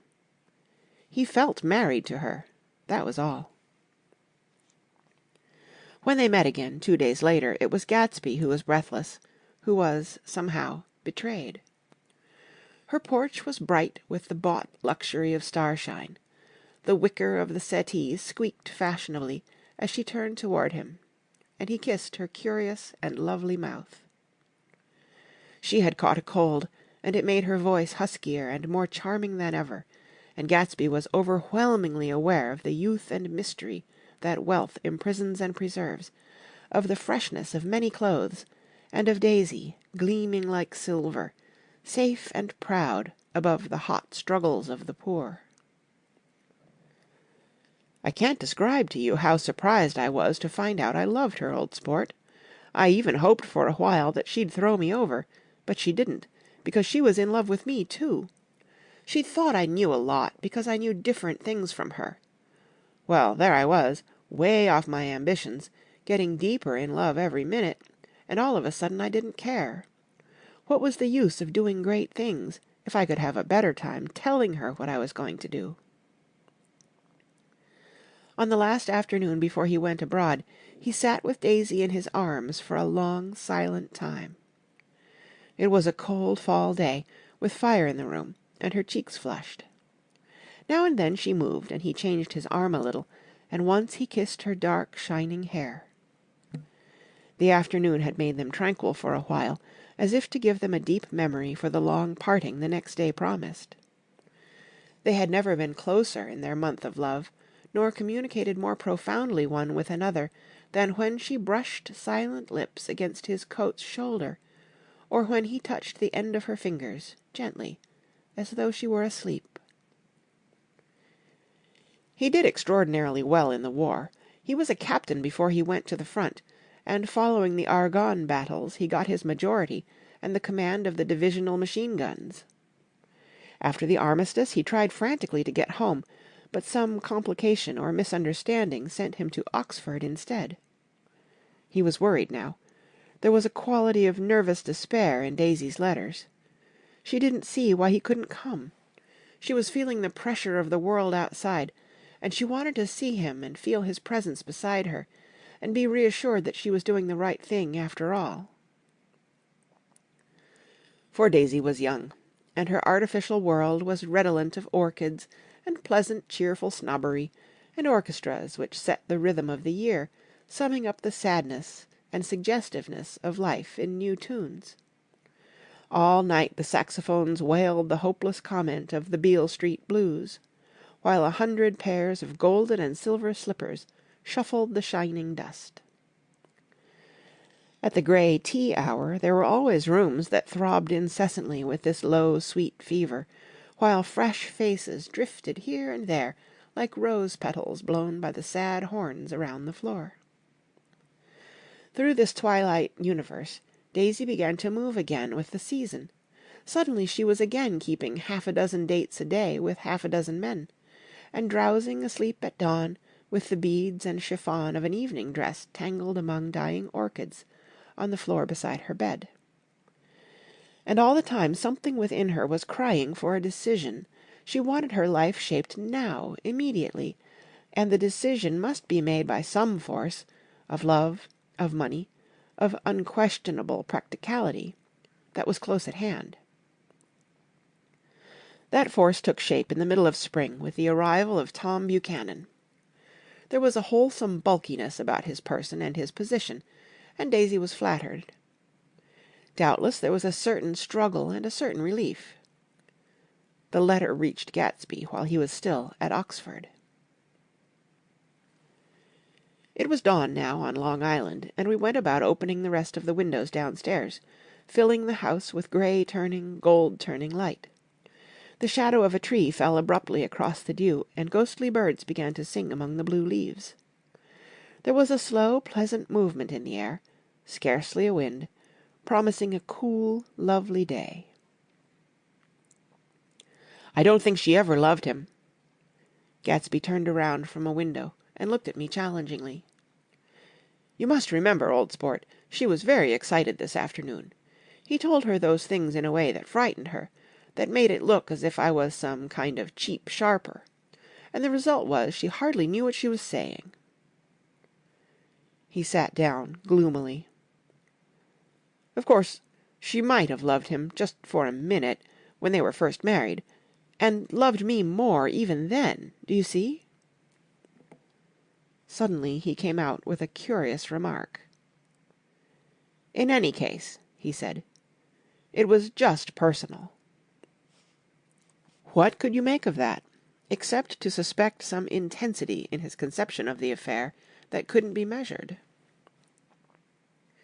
He came back from France when Tom and Daisy were still on their wedding trip, and made a miserable but irresistible journey to Louisville on the last of his army pay.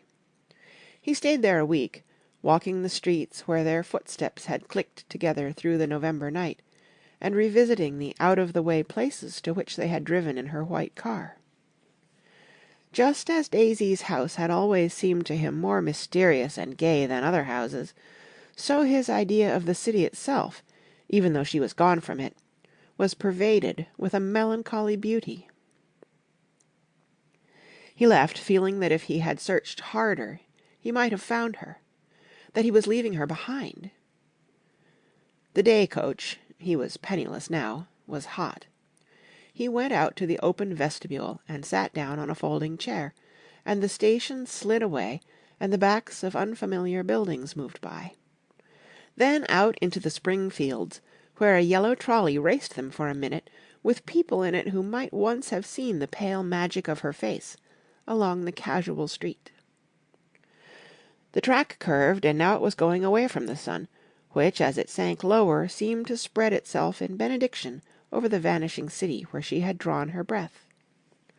He stretched out his hand desperately, as if to snatch only a wisp of air, to save a fragment of the spot that she had made lovely for him. But it was all going by too fast now for his blurred eyes, and he knew that he had lost that part of it, the freshest and the best, forever.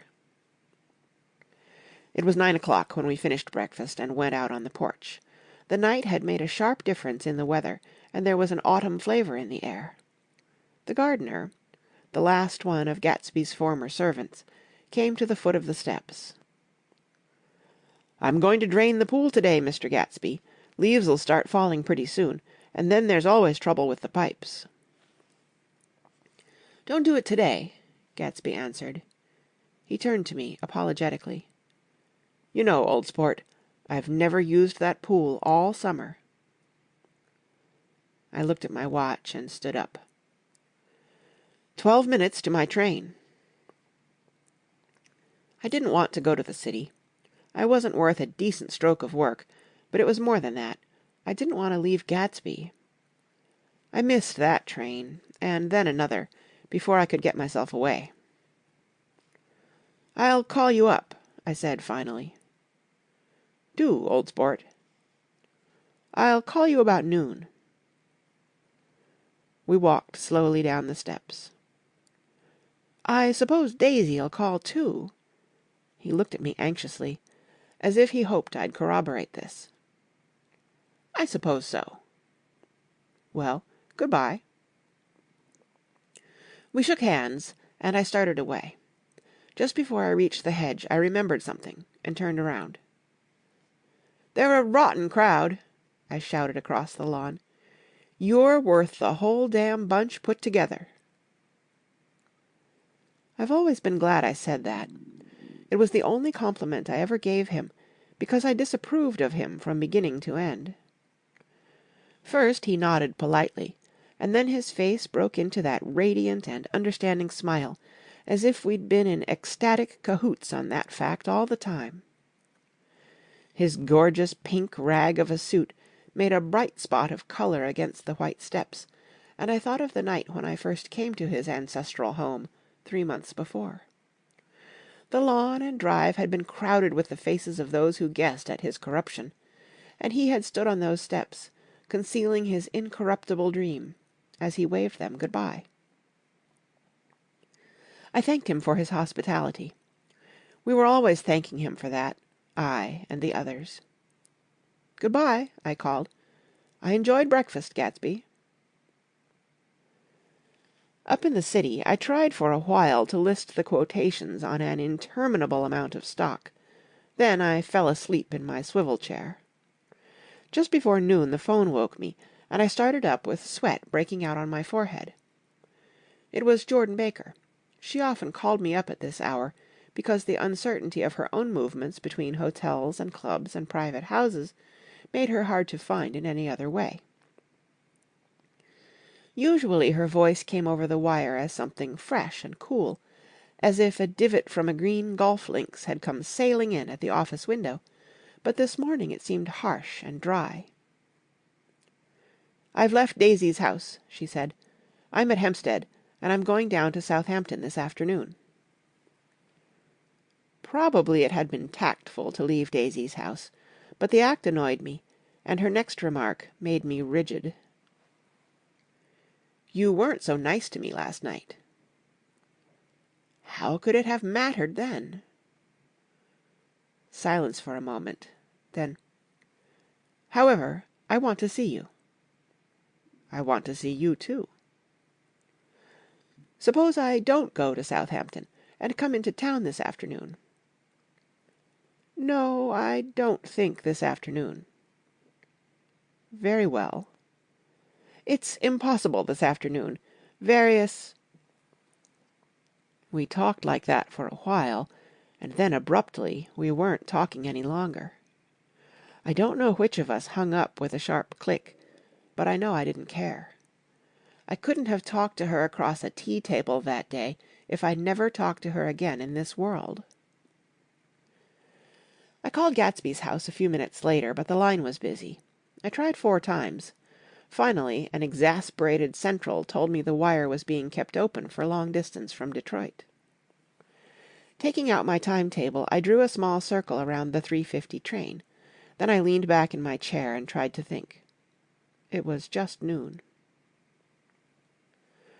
When I passed the ash heaps on the train that morning, I had crossed deliberately to the other side of the car. I supposed there'd be a curious crowd around there all day, with little boys searching for dark spots in the dust, and some garrulous man telling over and over what had happened, until it became less and less real even to him, and he could tell it no longer, and Myrtle Wilson's tragic achievement was forgotten. Now I want to go back a little and tell what happened at the garage after we left there the night before. They had difficulty in locating the sister, Catherine. She must have broken her rule against drinking that night, for when she arrived she was stupid with liquor and unable to understand that the ambulance had already gone to Flushing. When they convinced her of this, she immediately fainted, as if that was the intolerable part of the affair. Someone, kind or curious, took her in his car and drove her in the wake of her sister's body. Until long after midnight a changing crowd lapped up against the front of the garage, while George Wilson rocked himself back and forth on the couch inside. For a while the door of the office was open, and everyone who came into the garage glanced irresistibly through it. Finally someone said it was a shame, and closed the door. Michaelis and several other men were with him, first 4 or 5 men, later 2 or 3 men. Still later, Michaelis had to ask the last stranger to wait there 15 minutes longer, while he went back to his own place and made a pot of coffee. After that he stayed there alone with Wilson until dawn.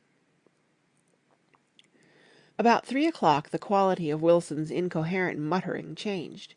He grew quieter, and began to talk about the yellow car. He announced that he had a way of finding out whom the yellow car belonged to, and then he blurted out that a couple of months ago his wife had come from the city with her face bruised and her nose swollen. But when he heard himself say this, he flinched and began to cry, "Oh, my God!" again in his groaning voice. Michaelis made a clumsy attempt to distract him. "How long have you been married, George? Come on there, try and sit still a minute and answer my question. How long have you been married?" 12 years. "Ever had any children? Come on, George, sit still. I asked you a question. Did you ever have any children?"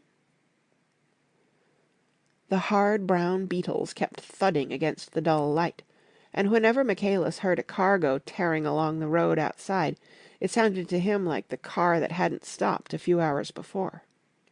He didn't like to go into the garage, because the workbench was stained where the body had been lying, so he moved uncomfortably around the office (he knew every object in it before morning), and from time to time sat down beside Wilson, trying to keep him more quiet. "Have you got a church you go to sometimes, George? Maybe even if you haven't been there for a long time? Maybe I could call up the church and get a priest to come over and he could talk to you, see?" "Don't belong to any." "You ought to have a church, George, for times like this. You must have gone to church once. Didn't you get married in a church? Listen, George, listen to me. Didn't you get married in a church?" "That was a long time ago." The effort of answering broke the rhythm of his rocking. For a moment he was silent. Then the same half-knowing, half-bewildered look came back into his faded eyes. "Look in the drawer there," he said, pointing at the desk. "Which drawer?" "That drawer, that one." Michaelis opened the drawer nearest his hand. There was nothing in it but a small, expensive dog-leash, made of leather and braided silver. It was apparently new. "This?" he inquired, holding it up. Wilson stared and nodded. "I found it yesterday afternoon. She tried to tell me about it, but I knew it was something funny." "You mean your wife bought it?" "She had it wrapped in tissue paper on her bureau." Michaelis didn't see anything odd in that, and he gave Wilson a dozen reasons why his wife might have bought the dog-leash. But conceivably Wilson had heard some of these same explanations before, from Myrtle, because he began saying, "Oh, my God," again in a whisper. His comforter left several explanations in the air. "Then he killed her," said Wilson. His mouth dropped open suddenly. "Who did?" "I have a way of finding out." "You're morbid, George," said his friend. "This has been a strain to you, and you don't know what you're saying. You'd better try and sit quiet till morning." "He murdered her." "It was an accident, George." Wilson shook his head. His eyes narrowed and his mouth widened slightly with the ghost of a superior "I know," he said definitely. "I'm one of these trusting fellas, and I don't think any harm to nobody, but when I get to know a thing, I know it. It was the man in that car. She ran out to speak to him and he wouldn't stop." Michaelis had seen this, too, but it hadn't occurred to him that there was any special significance in it. He believed that Mrs. Wilson had been running away from her husband, rather than trying to stop any particular car. "How could she have been like that?" "She's a deep one," said Wilson, as if that answered the question. "Ah—" He began to rock again, and Michaelis stood twisting the leash in his hand. "Maybe you got some friend that I could telephone for, George." This was a forlorn hope. He was almost sure that Wilson had no friend. There was not enough of him for his wife. He was glad a little later when he noticed a change in the room, a blue quickening by the window, and realized that dawn wasn't far off. About 5 o'clock it was blue enough outside to snap off the light. Wilson's glazed eyes turned out to the ash heaps, where small grey clouds took on fantastic shape and scurried here and there in the faint dawn wind. "I spoke to her," he muttered, after a long silence. "I told her she might fool me, but she couldn't fool God. I took her to the window." With an effort he got up and walked to the rear window and leaned with his face pressed against it. "And I said, 'God knows what you've been doing, everything you've been doing. You may fool me, but you can't fool God.'" Standing behind him, Michaelis saw with a shock that he was looking at the eyes of Dr. T.J. Eckelberg, which had just emerged, pale and enormous, from the dissolving night. "God sees everything," repeated Wilson. "That's an advertisement," Michaelis assured him. Something made him turn away from the window and look back into the room, but Wilson stood there a long time, his face close to the window pane, nodding into the twilight.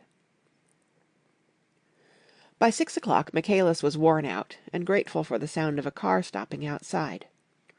It was one of the watchers of the night before who had promised to come back, so he cooked breakfast for 3, which he and the other man ate together. Wilson was quieter now, and Michaelis went home to sleep. When he awoke 4 hours later and hurried back to the garage, Wilson was gone. His movements, he was on foot all the time, were afterward traced to Port Roosevelt, and then to Gad's Hill, where he bought a sandwich that he didn't eat, and a cup of coffee. He must have been tired and walking slowly, for he didn't reach Gad's Hill until noon. Thus far there was no difficulty in accounting for his time. There were boys who had seen a man acting sort of crazy, and motorists at whom he stared oddly from the side of the road. Then for 3 hours he disappeared from view.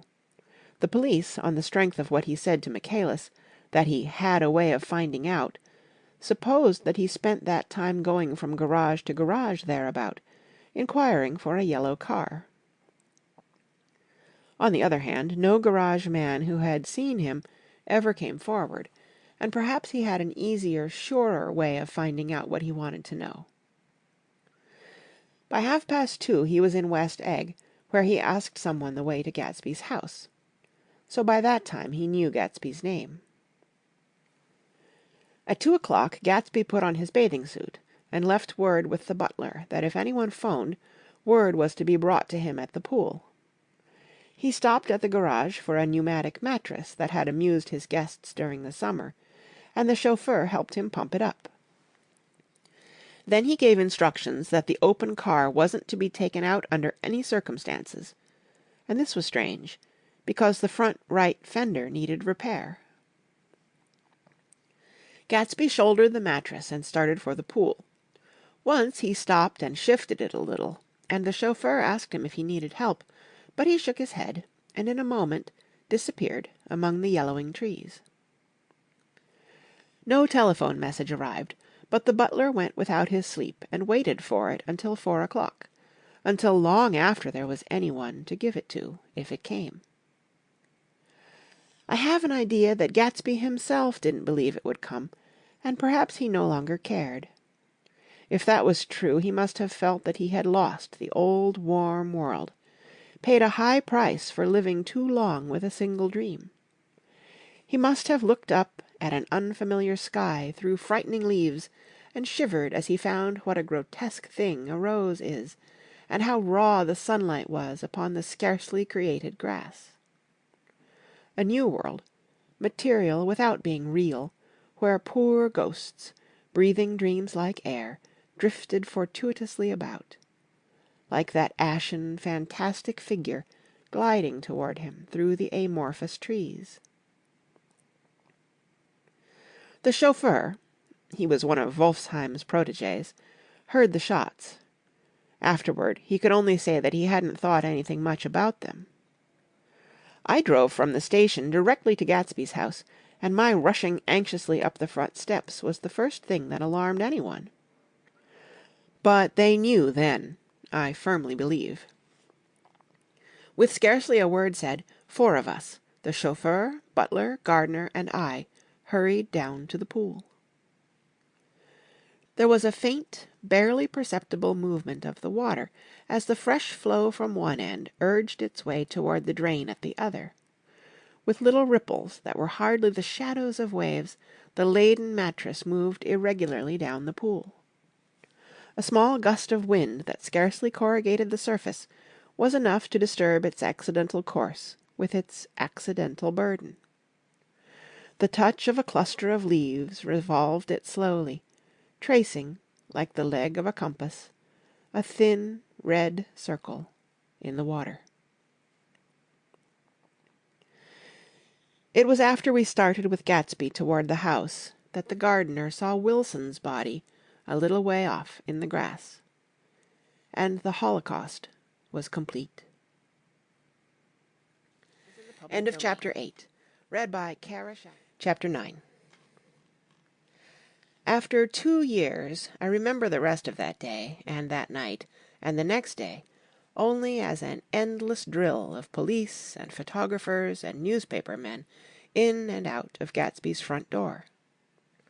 A rope stretched across the main gate, and a policeman by it kept out the curious, but little boys soon discovered that they could enter through my yard, and there were always a few of them clustered open-mouthed about the pool. Someone with a positive manner, perhaps a detective, used the expression "madman" as he bent over Wilson's body that afternoon, and the adventitious authority of his voice set the key for the newspaper reports next morning. Most of those reports were a nightmare, grotesque, circumstantial, eager, and untrue. When Michaelis's testimony at the inquest brought to light Wilson's suspicions of his wife, I thought the whole tale would shortly be served up in racy pasquinade, but Catherine, who might have said anything, didn't say a word. She showed a surprising amount of character about it, too, looked at the coroner with determined eyes, under that corrected brow of hers, and swore that her sister had never seen Gatsby, that her sister was completely happy with her husband, that her sister had been into no mischief whatever. She convinced herself of it, and cried into her handkerchief, as if the very suggestion was more than she could endure. So Wilson was reduced to a man deranged by grief, in order that the case might remain in its simplest form. And it rested there. But all this part of it seemed remote and unessential. I found myself on Gatsby's side, and alone. From the moment I telephoned news of the catastrophe to West Egg Village, every surmise about him, and every practical question, was referred to me. At first I was surprised and confused. Then, as he lay in his house and didn't move or breathe or speak, hour upon hour, it grew upon me that I was responsible because no one else was interested. Interested, I mean, with that intense personal interest to which everyone has some vague right at the end. I called up Daisy half an hour after we found him, called her instinctively and without hesitation. But she and Tom had gone away early that afternoon, and taken baggage with them. Left no address? No. Say when they'd be back? No. Any idea where they are? How I could reach them? I don't know. Can't say. I wanted to get somebody for him. I wanted to go into the room where he lay and reassure him. I'll get somebody for you, Gatsby. Don't worry. Just trust me. And I'll get somebody for you. Meyer Wolfsheim's name wasn't in the phone book. The butler gave me his office address on Broadway, and I called information, but by the time I had the number it was long after 5, and no one answered the phone. Will you ring it again? I've rung them 3 times. It's very important. Sorry, I'm afraid no one's there. I went back to the drawing-room and thought for an instant that they were chance visitors, all these official people who suddenly filled it. But as they drew back the sheet and looked at Gatsby with unmoved eyes, his protest continued in my brain. Look here, old sport, you've got to get somebody for me. You've got to try hard. I can't go through this alone. Someone started to ask me questions, but I broke away, and going upstairs looked hastily through the unlocked parts of his desk. He'd never told me definitely that his parents were dead.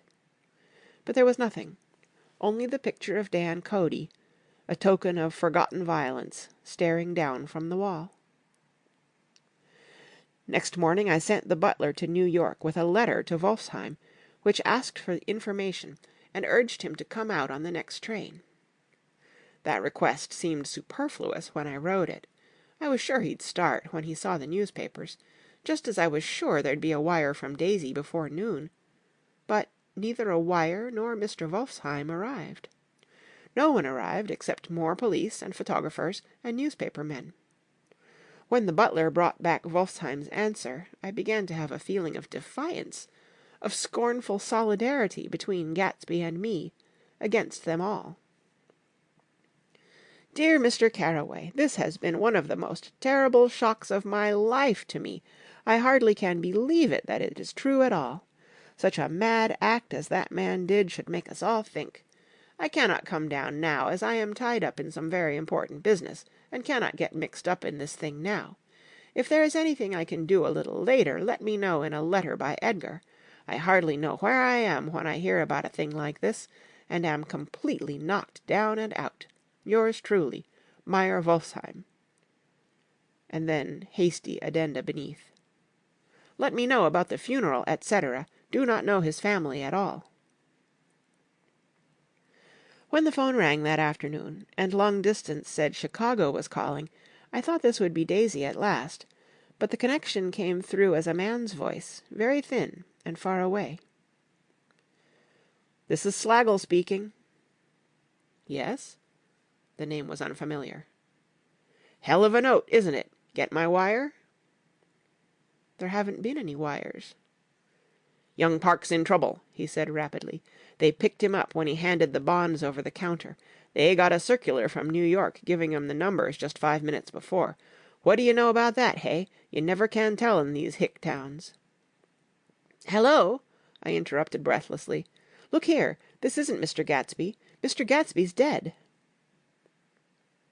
There was a long silence on the other end of the wire, followed by an exclamation, then a quick squawk as the connection was broken. I think it was on the third day that a telegram signed Henry C. Gatz arrived from a town in Minnesota. It said only that the sender was leaving immediately and to postpone the funeral until he came. It was Gatsby's father, a solemn old man, very helpless and dismayed, bundled up in a long, cheap ulster against the warm September day. His eyes leaked continuously with excitement, and when I took the bag and umbrella from his hands, he began to pull so incessantly at his sparse grey beard that I had difficulty in getting off his coat. He was on the point of collapse, so I took him into the music room and made him sit down while I sent for something to eat. But he wouldn't eat, and the glass of milk spilled from his trembling hand. "I saw it in the Chicago newspaper," he said. "It was all in the Chicago newspaper. I started right away." "I didn't know how to reach you." His eyes, seeing nothing, moved ceaselessly about the room. "It was a madman," he said. "He must have been mad." "Wouldn't you like some coffee?" I urged him. "I don't want anything. I'm all right now, Mr. Carraway." "Well, I'm all right now. Where have they got Jimmy?" I took him into the drawing-room, where his son lay, and left him there. Some little boys had come up on the steps and were looking into the hall. When I told them who had arrived, they went reluctantly away. After a little while Mr. Gatz opened the door and came out, his mouth ajar, his face flushed slightly, his eyes leaking isolated and unpunctual tears. He had reached an age where death no longer has the quality of ghastly surprise, and when he looked around him now for the first time, and saw the height and splendor of the hall and the great rooms opening out from it into other rooms, his grief began to be mixed with an awed pride. I helped him to a bedroom upstairs. While he took off his coat and vest, I told him that all arrangements had been deferred until he came. "I didn't know what you'd want, Mr. Gatsby." "Gatz is my name." "Mr. Gatz, I thought you might want to take the body west." He shook his head. "Jimmy always liked it better down east. He rose up to his position in the East. Were you a friend of my boy's, Mr.?" "We were close friends." "He had a big future before him, you know. He was only a young man, but he had a lot of brain power here." He touched his head impressively, and I nodded. "If he'd have lived, he'd have been a great man. A man like James J. Hill. He'd have helped build up the country." "That's true," I said, uncomfortably. He fumbled at the embroidered coverlet, trying to take it from the bed, and lay down stiffly, and was instantly asleep.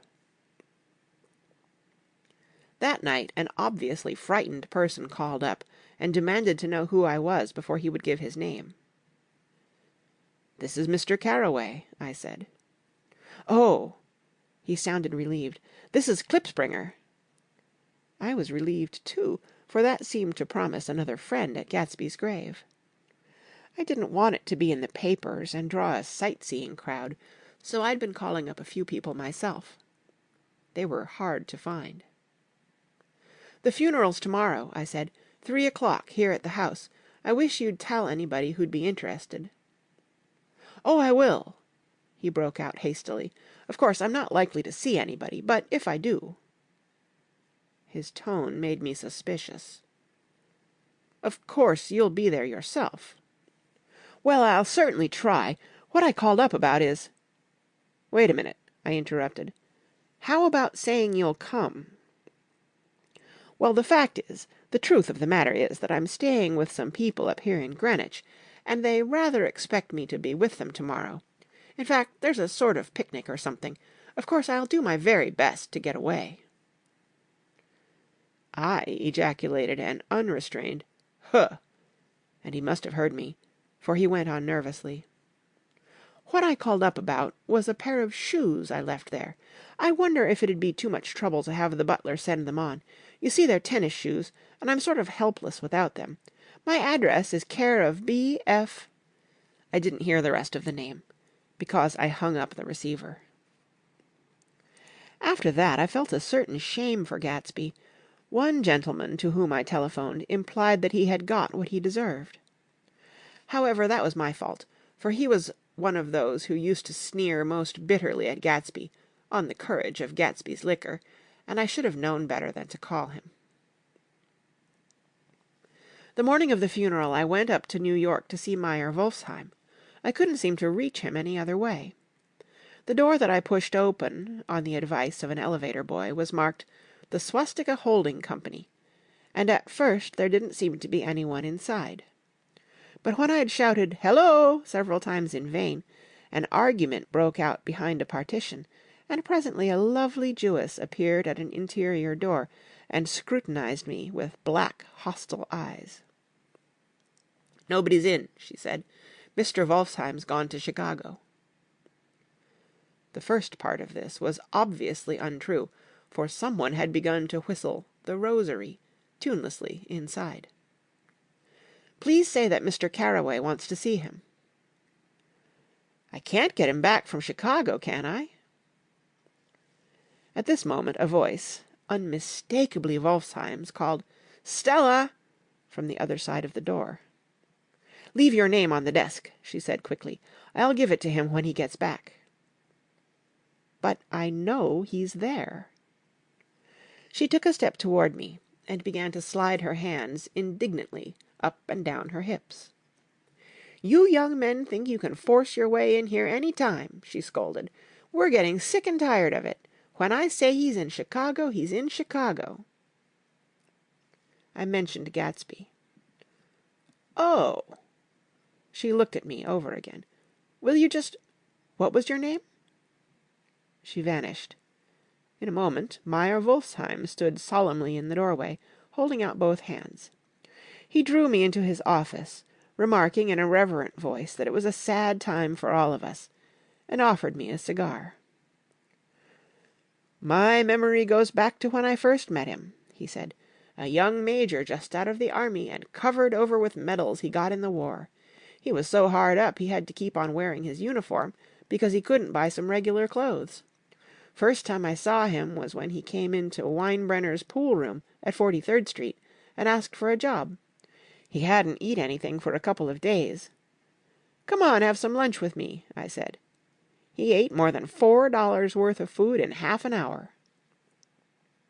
"Did you start him in business?" I inquired. "Start him? I made him." "Oh." "I raised him up out of nothing, right out of the gutter. I saw right away he was a fine-appearing, gentlemanly young man, and when he told me he was an Oxford, I knew I could use him good. I got him to join up in the American Legion, and he used to stand high there.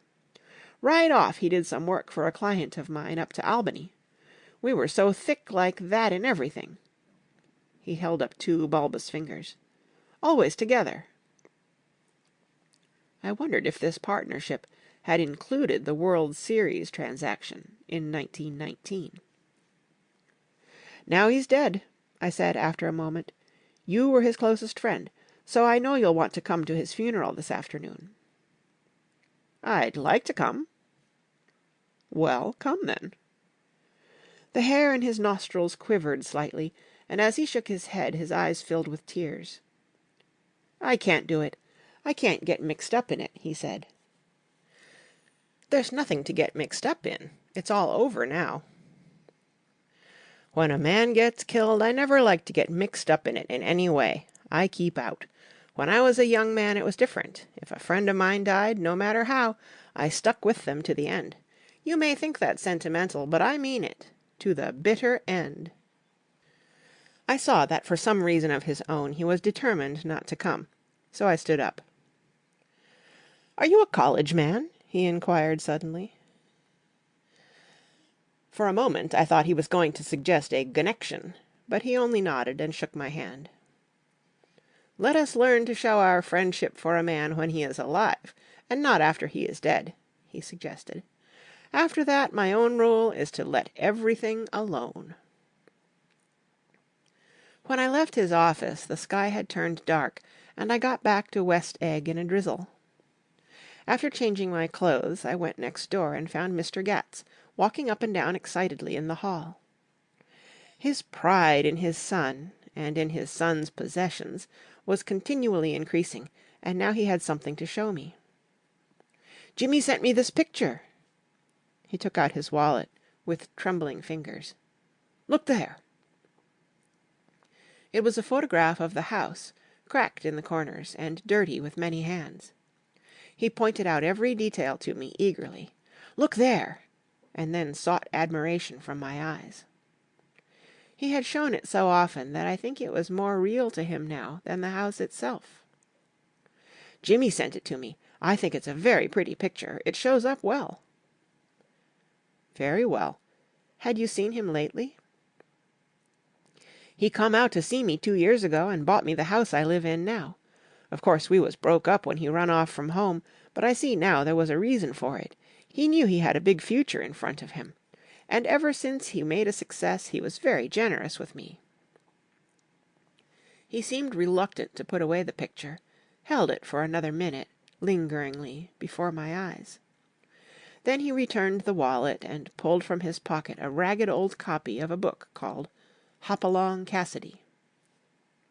"Look here, this is a book he had when he was a boy. It just shows you." He opened it at the back cover and turned it around for me to see. On the last fly-leaf was printed the word "Schedule," and the date September 12, 1906, and underneath, "Rise from bed, 6 a.m. Dumbbell exercise and wall scaling, 6:15 to 6:30. Study electricity, etc., 7:15 to 8:15. Work, 8:30 to 4:30 p.m. Baseball and sports, 4:30 to 5. Practice elocution, poise, and how to attain it, 5 to 6. Study needed inventions, 7 to 9. General resolves, no wasting time at shafters or a name indecipherable. No more smoking or chewing. Bath every other day. Read 1 improving book or magazine per week. Save $5, crossed out, $3 per week. Be better to parents. "I come across this book by accident," said the old man. "It just shows you, don't it?" It just shows you. Jimmy was bound to get ahead. He always had some resolves like this or something. Do you notice what he's got about improving his mind? He was always great for that. He told me I et like a hog once, and I beat him for it. He was reluctant to close the book, reading each item aloud, and then looking eagerly at me.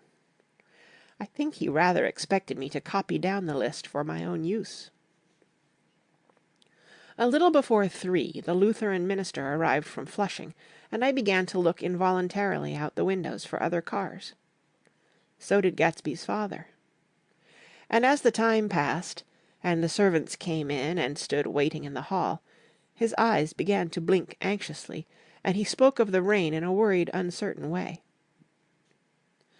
The minister glanced several times at his watch, so I took him aside and asked him to wait for half an hour. But it wasn't any use. Nobody came. About 5 o'clock our procession of 3 cars reached the cemetery, and stopped in a thick drizzle beside the gate. First a motor hearse, horribly black and wet. Then Mr. Gats, and the minister and I in the limousine, and a little later 4 or 5 servants and the postman from West Egg in Gatsby's station wagon, all wet to the skin. As we started through the gate into the cemetery, I heard a car stop, and then the sound of someone splashing after us over the soggy ground. I looked around. It was the man with owl-eyed glasses, whom I had found marvelling over Gatsby's books in the library one night, 3 months before. I'd never seen him since then. I don't know how he knew about the funeral, or even his name. The rain poured down his thick glasses, and he took them off and wiped them to see the protecting canvas unrolled from Gatsby's grave. I tried to think about Gatsby then for a moment, but he was already too far away, and I could only remember, without resentment, that Daisy hadn't sent a message or a flower. Dimly I heard someone murmur, "Blessed are the dead that the rain falls on," and then the owl-eyed man said, "Amen to that," in a brave voice. We straggled down quickly through the rain to the cars. Owl Eyes spoke to me by the gate. "I couldn't get to the house," he remarked. Neither could anybody else. "Go on!" He started.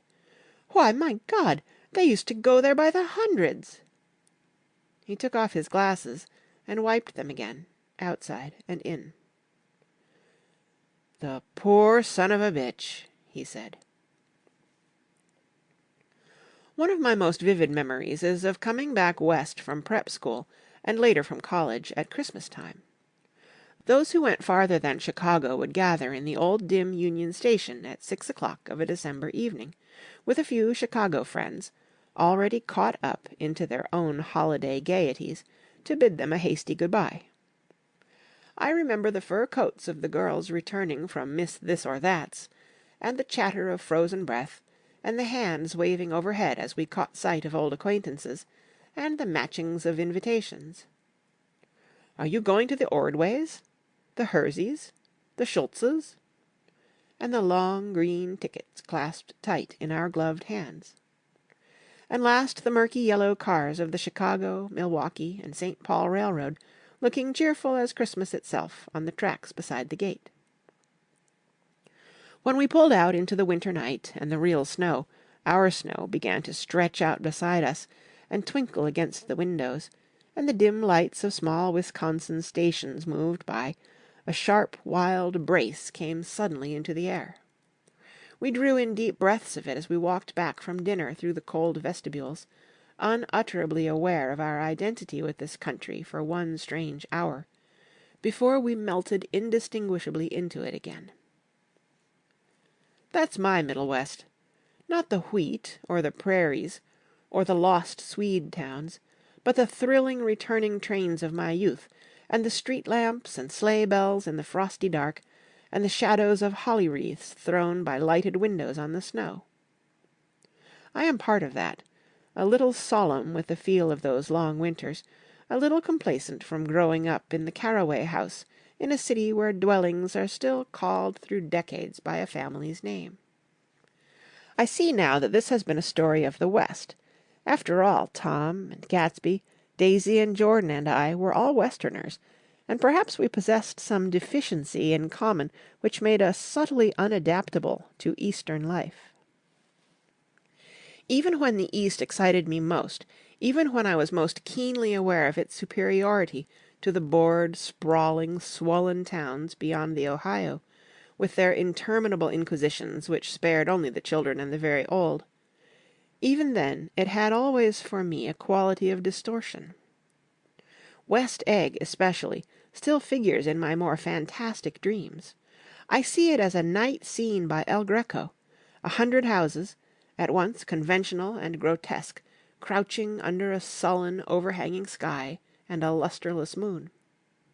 In the foreground 4 solemn men in dress suits are walking along the sidewalk, with a stretcher on which lies a drunken woman in a white evening dress. Her hand, which dangles over the side, sparkles cold with jewels. Gravely the men turn in at a house. The wrong house. But no one knows the woman's name, and no one cares. After Gatsby's death, the East was haunted for me like that, distorted beyond my eyes' power of correction. So when the blue smoke of brittle leaves was in the air, and the wind blew the wet laundry stiff on the line, I decided to come back home. There was one thing to be done before I left, an awkward, unpleasant thing that perhaps had better have been let alone. But I wanted to leave things in order, and not just trust that obliging and indifferent sea to sweep my refuse away. I saw Jordan Baker, and talked over and around what had happened to us together, and what had happened afterward to me, and she lay perfectly still, listening, in a big chair. She was dressed to play golf, and I remember thinking she looked like a good illustration, her chin raised a little jauntily, her hair the color of an autumn leaf, her face the same brown tint as the fingerless glove on her knee. When I had finished, she told me without comment that she was engaged to another man. I doubted that, though there were several she could have married at a nod of her head, but I pretended to be surprised. For just a minute I wondered if I wasn't making a mistake. Then I thought it all over again quickly, and got up to say good-bye. "Nevertheless, you did throw me over," said Jordan suddenly. "You threw me over on the telephone. I don't give a damn about you now, but it was a new experience for me, and I felt a little dizzy for a while." We shook hands. "Oh, and do you remember," she added, "a conversation we once had about driving a car?" "Why, not exactly." "You said a bad driver was only safe until she met another bad driver. Well, I met another bad driver, didn't I? I mean, it was careless of me to make such a wrong guess. I thought you were rather an honest, straightforward person. I thought it was your secret pride." "I'm 30, I said. "I'm 5 years too old to lie to myself and call it honor." She didn't answer. Angry and half in love with her, and tremendously sorry, I turned away. One afternoon late in October I saw Tom Buchanan. He was walking ahead of me along Fifth Avenue, in his alert, aggressive way, his hands out a little from his body as if to fight off interference, his head moving sharply here and there, adapting itself to his restless eyes. Just as I slowed up to avoid overtaking him, he stopped, and began frowning into the windows of a jewelry store. Suddenly he saw me, and walked back, holding out his hand. "What's the matter, Nick? Do you object to shaking hands with me?" "Yes. You know what I think of you." "You're crazy, Nick," he said quickly. "Crazy as hell. I don't know what's the matter with you." "Tom," I inquired, "what did you say to Wilson that afternoon?" He stared at me without a word, and I knew I had guessed right about those missing hours. I started to turn away, but he took a step after me and grabbed my arm.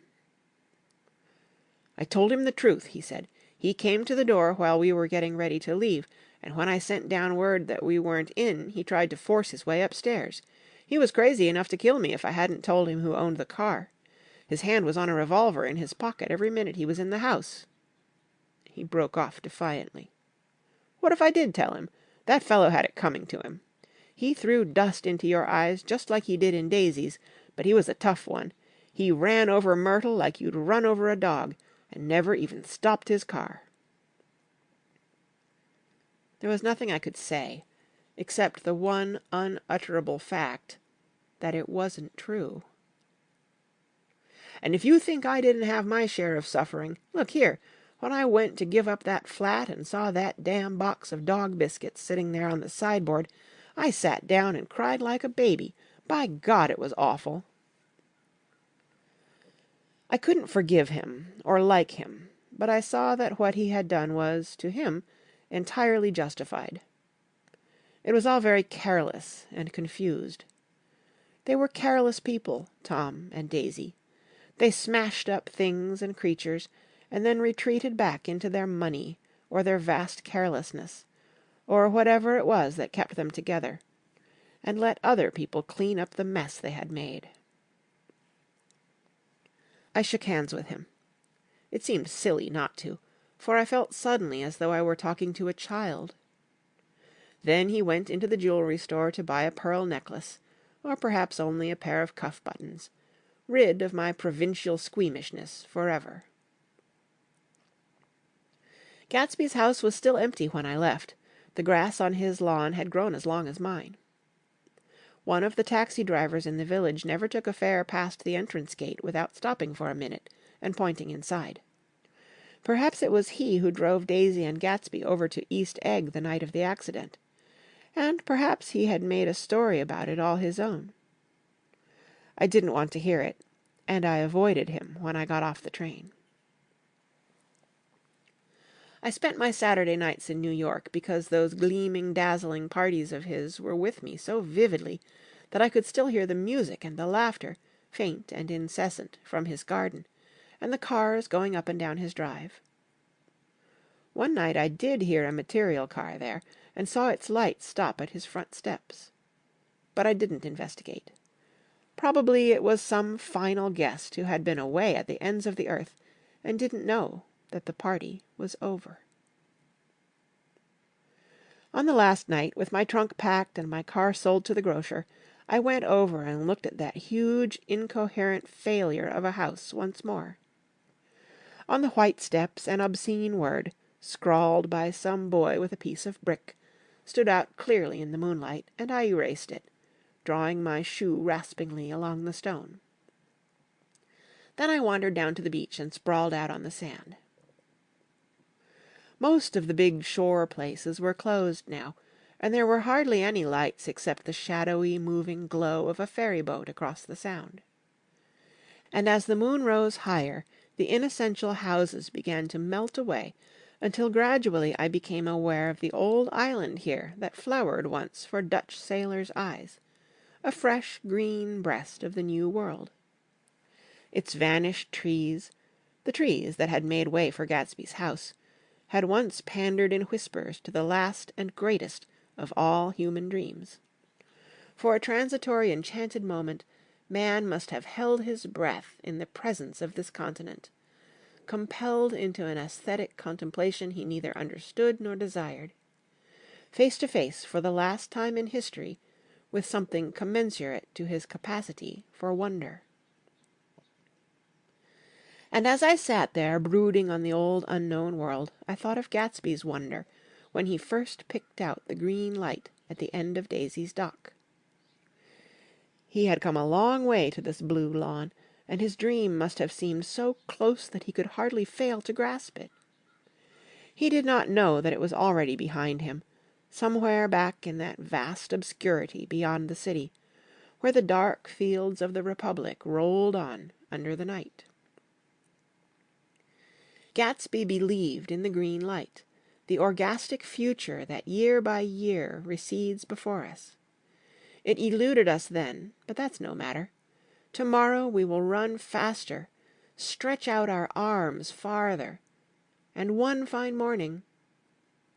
So we beat on, boats against the current, borne back ceaselessly into the past. End of Chapter 9, and the end of The Great Gatsby. The Great Gatsby, by F. Scott Fitzgerald.